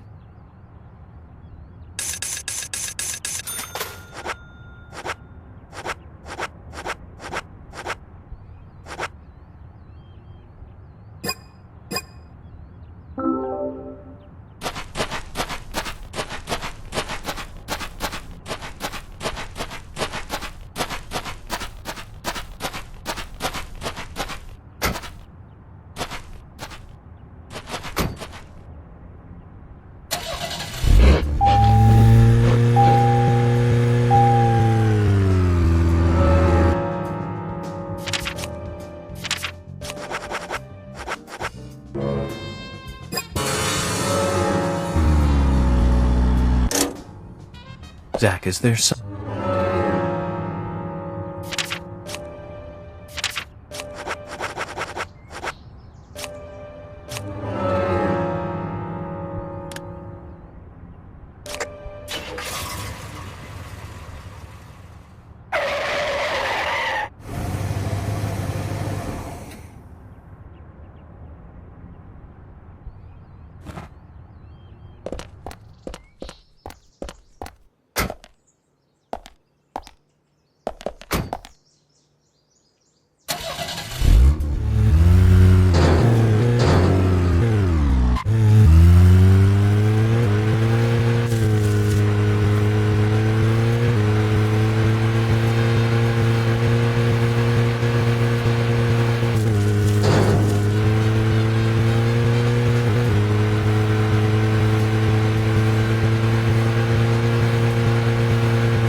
Nastasia Kinski in the lead role and Paul Schrader directing, back in 1981. That's right, Zach. Cat People. About a woman who turns into a leopard when she falls in love, and then eats the person she loves. I thought it was romantic. Real romance right there, Zach. Nastasia was perfect for that role. Casting her made that movie a success. Malcolm McDowell as her brother was also a good call. He's like a panther even without any of that special Hollywood makeup. Now the name Malcolm McDowell rings another bell. You know the movie I'm talking about, right, Zach? Don't tell me you're thinking about Clockwork Orange. Malcolm McDowell, come on, it's pretty obvious. Blue Thunder. Came out in 1983. It was directed by John Batten. Malcolm plays the bad guy in that one. He just totally outshines the hero, Willie Shire. At least I think so. I have to say, not many people agree with me about Blue Thunder. Zach, if you disagree with any of my opinions about movies, just come out and speak your mind, okay? Just speak your mind.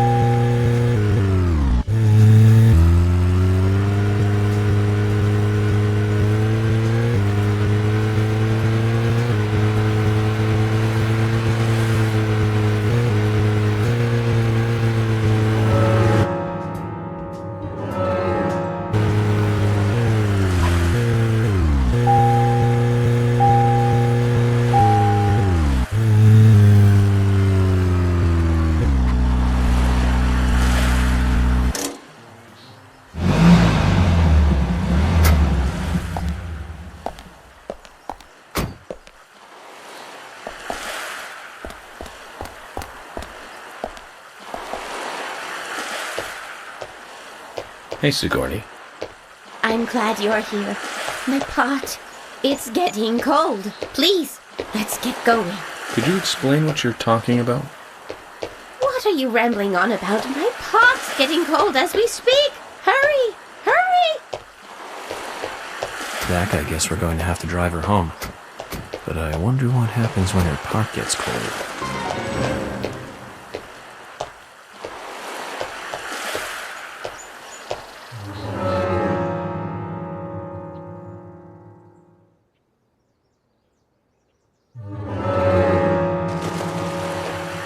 Now, get the car going!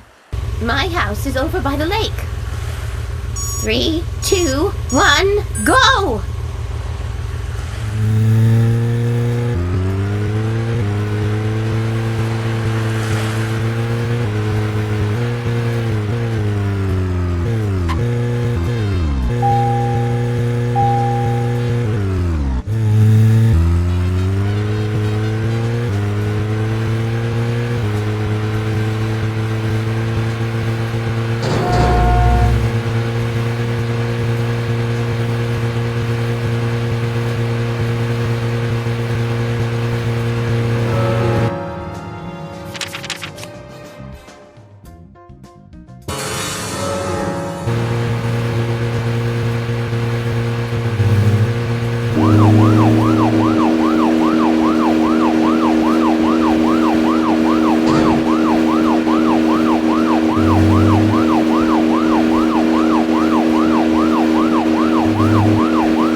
Oh, thanks to you, my pot is still warm. I'm glad to hear that.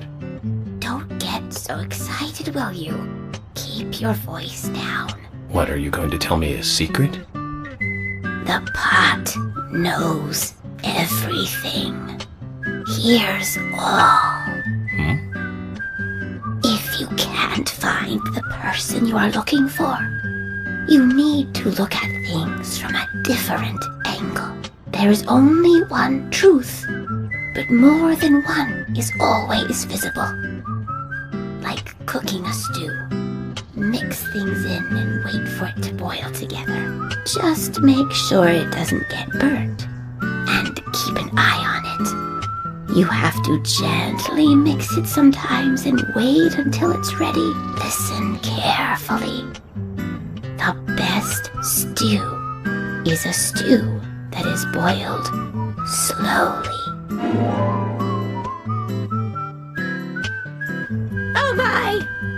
My pot is getting cold again! Did you have to talk so long? Oh!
Emily, were you waiting outside for me? Should I have gone inside and started the 20 questions? Well, that would have been fine with me. Shall we get something to eat then? Someone should teach you how to be more considerate. And now you want something to eat? I thought we were going to question Nick.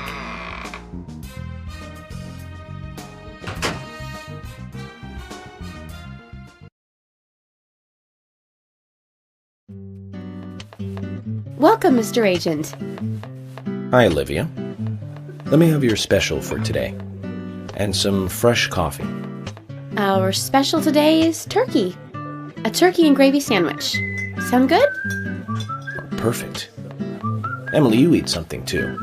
It'll be on the FBI. Okay then, I'll go all out. I'll have the T-bone steak. I usually can't order it because it's a little too expensive.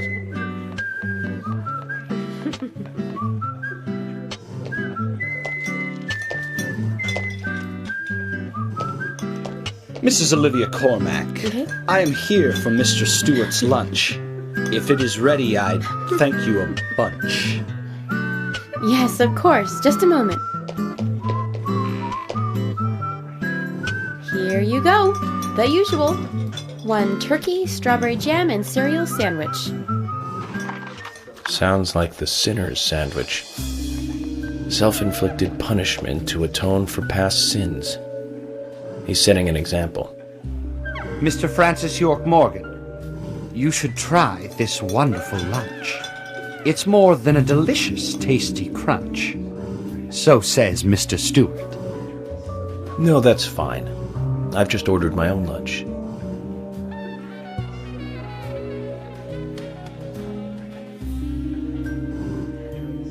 Mr. Francis York Morgan, that is, Mr. Stewart's order is delicious, I should mention. And Mr. Nick Cormack is a genius for creating this perfection. So says Mr. Stewart. Still, I have a hunch I might not like it. You sure that sandwich is that good?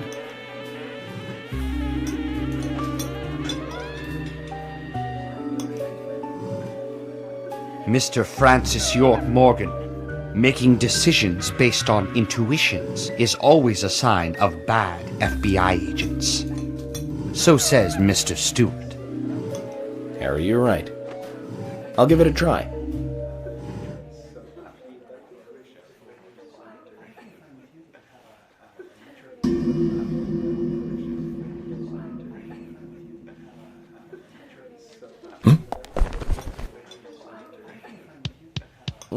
I can't believe it. This is fantastic. It's really good. Olivia, I'm sorry, but can I change my order? I'll have what Harry is having.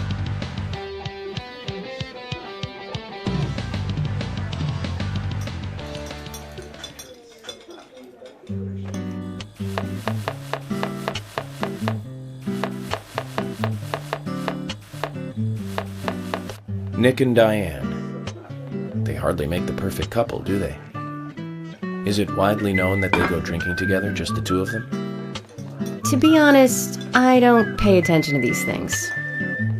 Not into local gossip? Well, when I moved here, I was still in high school, and I kept wearing the same wild clothes from my school in Seattle. I was young back then. And before I knew it, there were rumors all over the school. She'll screw anyone. That's what they said. Totally unfounded, of course. Anyway, after that, I just sort of chose not to really trust gossip.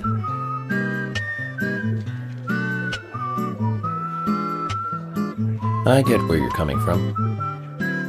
I used to dress like a hardcore punk rocker when I was in high school. You? A punk rocker? Nobody took my side, even when I had good grades. People rejected me just because of what I wore. I was young back then, too. Even still, I just don't see you as a punk rocker. And you laugh? Look at you. No makeup on, dressed in uniform, eating a steak for lunch. Okay, back to work. Let's talk to Nick.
There's something I'd like to confirm with you, Olivia, if that's okay. Yes. Well, so long as it doesn't take too long. First, what were you and Nick doing on the night of the murder? I was here in the diner. Nick said he was going to the bar for a couple of drinks. Does he go to the bar often? Leaving you to hold up the fort? Yes. He says he enjoys the conversation with Diane. I thought they went drinking again together that night. Do the three of you ever go drinking together? Well, you see, I'm really not into art. And your husband is well versed in the arts then, I take it? Oh, yes. Looking at art and talking about it is his way of relaxing. People just aren't what they seem. Like a certain someone who was into punk rock 10 years ago. You are absolutely right, Emily. But you can be an art lover and a liar at the same time.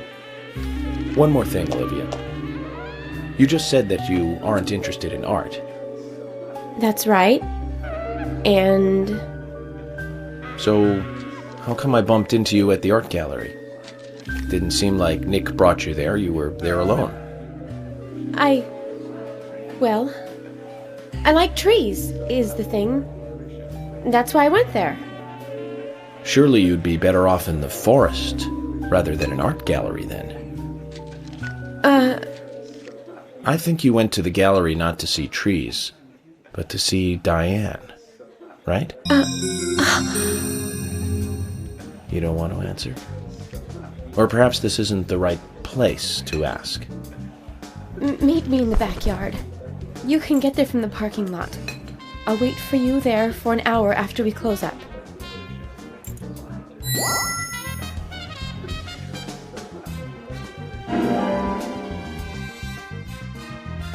They close at 2100. Should we get something to drink and wait?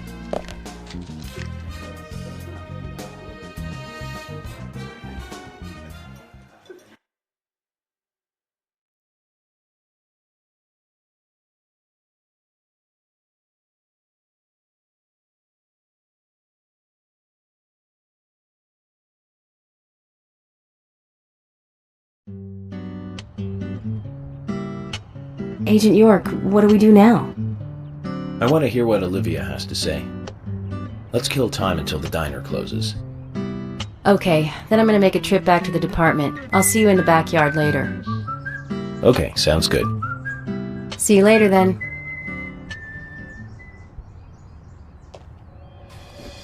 Zach, about Olivia. I presume she wants to tell us something about Nick and Diane. Let's hope it's not just something for the gossip columns.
Well then, Olivia, talk to me.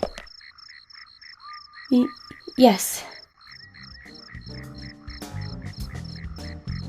In the beginning, Nick only went to the gallery during the day, but he went so often at some point he became friendly with Diane. They started going out drinking together, and now he doesn't come home until early morning.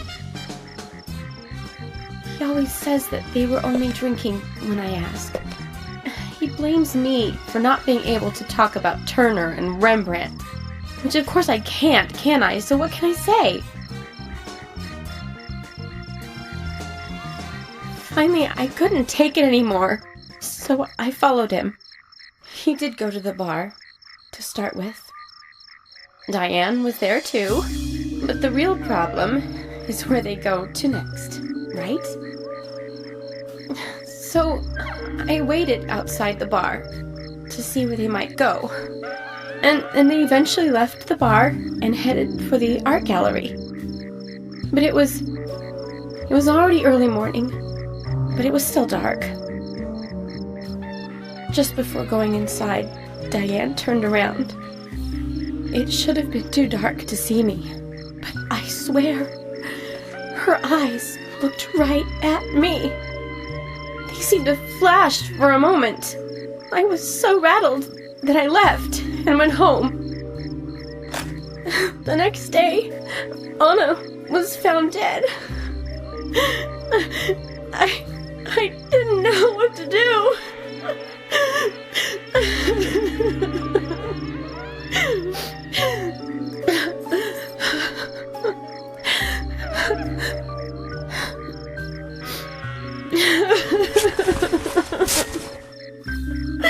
I went to the gallery to talk with Diane about it, to confront her.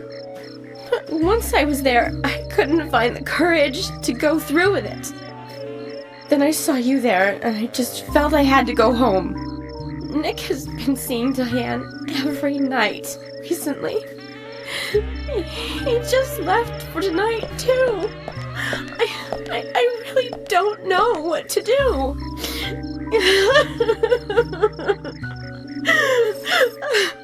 York, we ought to take Nick in for questioning. No, not yet. This alone isn't enough. Emily, answer me! This is Emily. Agent York is with me, too. I've just received word from Thomas at the Sheriff's Department. Something has happened at Becky's house. It was called in by Quinn, but he wasn't making any sense. We have no further details. I've sent Thomas over there. Can you go back him up? Yes, sir. One other thing. It sounded like he said, Raincoat Killer.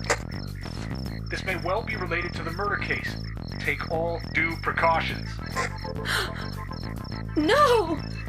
It couldn't be! Nick? Oh, please, no! What can I do? Nick!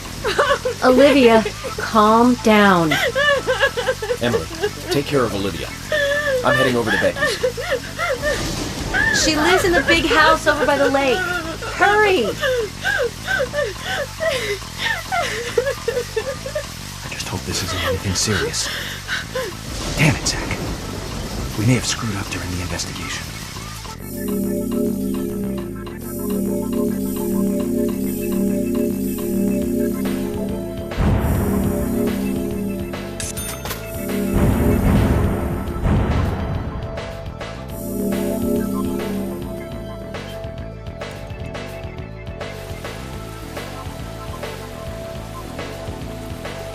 We better hurry, Zach. I have a bad feeling about this.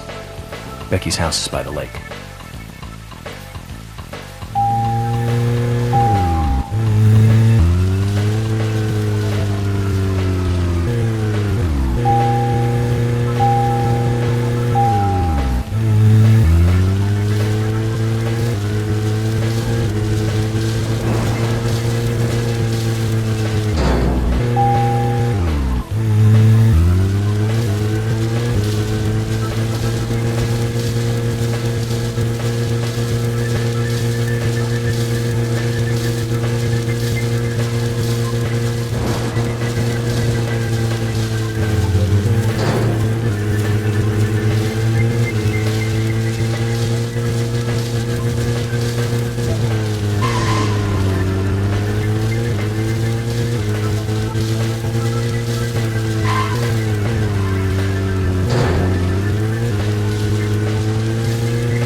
Becky. I'm sorry. That's all he would say since I got here. Quint, tell me, what did you see in there?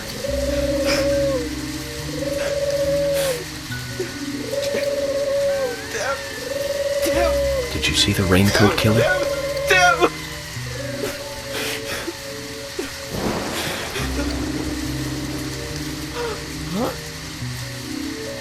Becky. Thomas, did you see Nick here? Oh, Becky. No. When I got here, he was already like this. Well, he should be here soon. Call George and tell him to get over here. And wait out here. I'm going inside.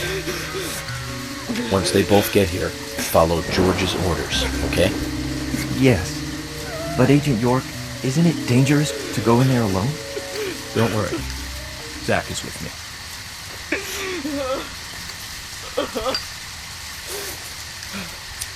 Zach, let me smoke one first.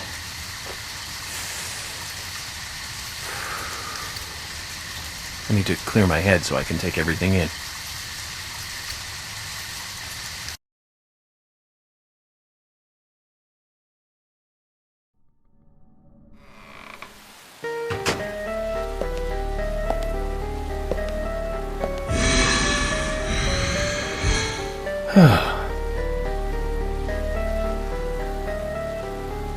Zach, they're here too.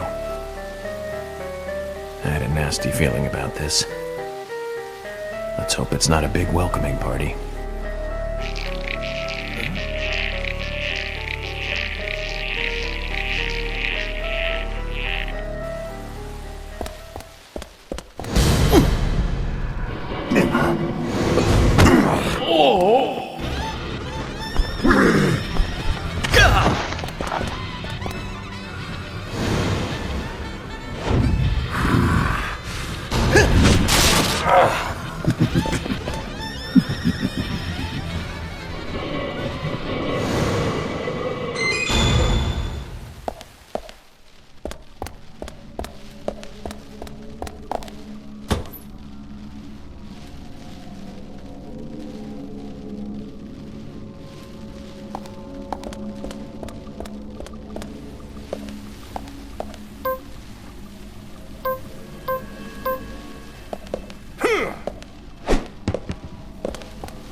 Zach, that's a strange coincidence.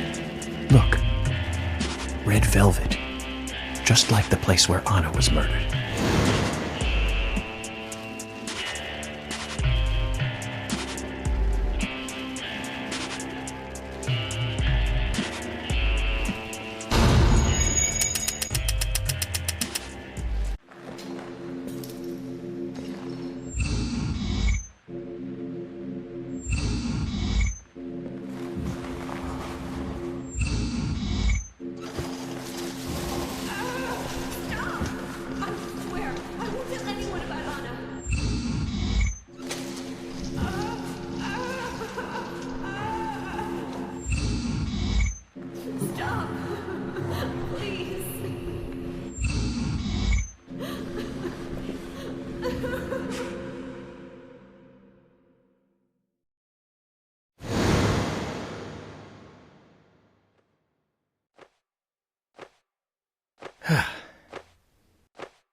Too much noise. We're still missing a vital piece of the puzzle.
Huh?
Zach, this is a waste of time. Let's go.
Huh?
Very bad, Zach.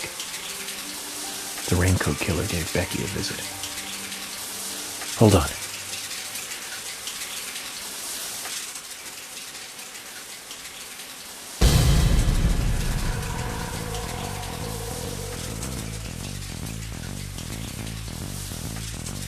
Can you hear that? Is it rain? It's the shower. Zach, the bathroom, quick!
Zach, she's still alive.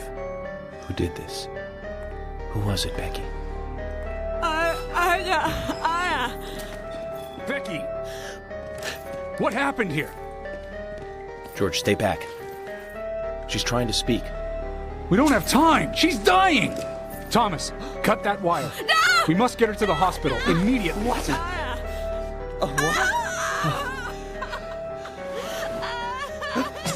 What are you doing? Get out of the way! I'll do it! No, don't! George, stop!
Huh?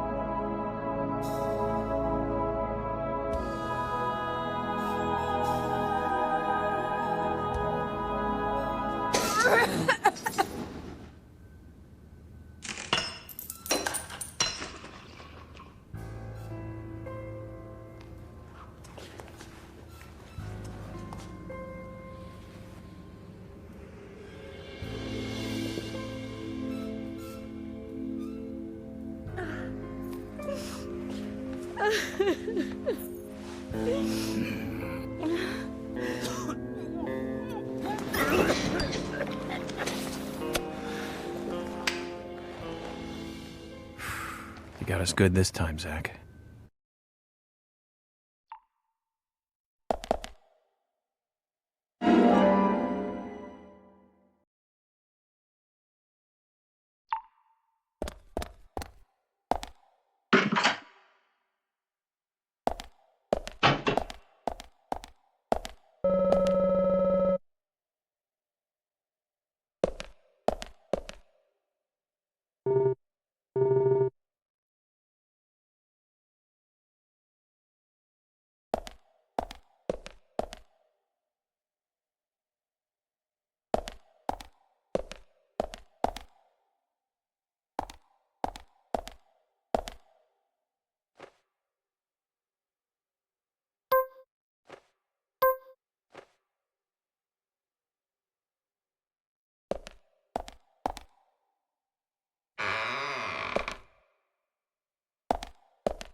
Oh, oh.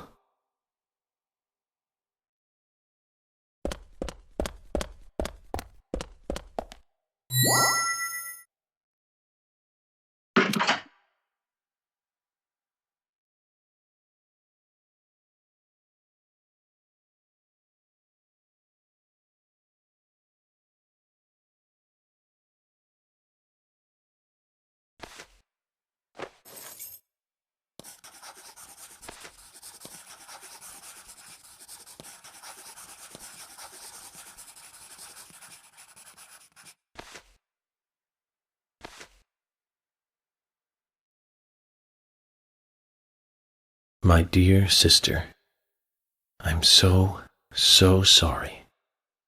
I was a fool to fall for a man like him. I don't have the words to apologize to Anna.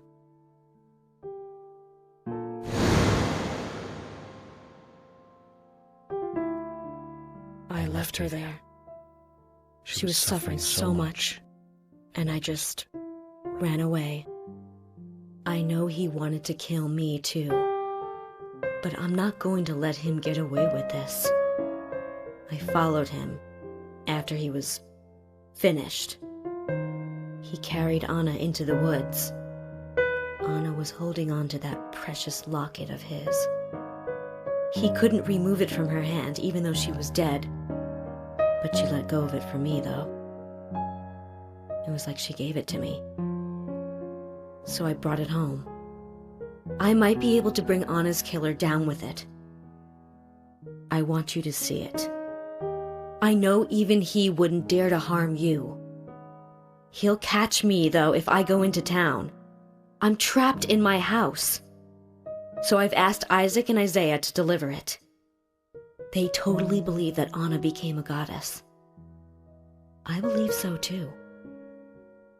She looked so beautiful, as though she might smile back at any moment. I have something else to confess to you. I borrowed a pair of your shoes without asking and broke the heel on one of them. I'll send them along with the locket. I'm sure the shoe can be fixed.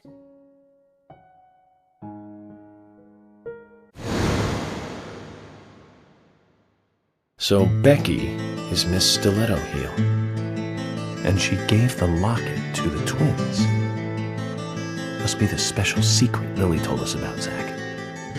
We'd better go and see her first thing tomorrow.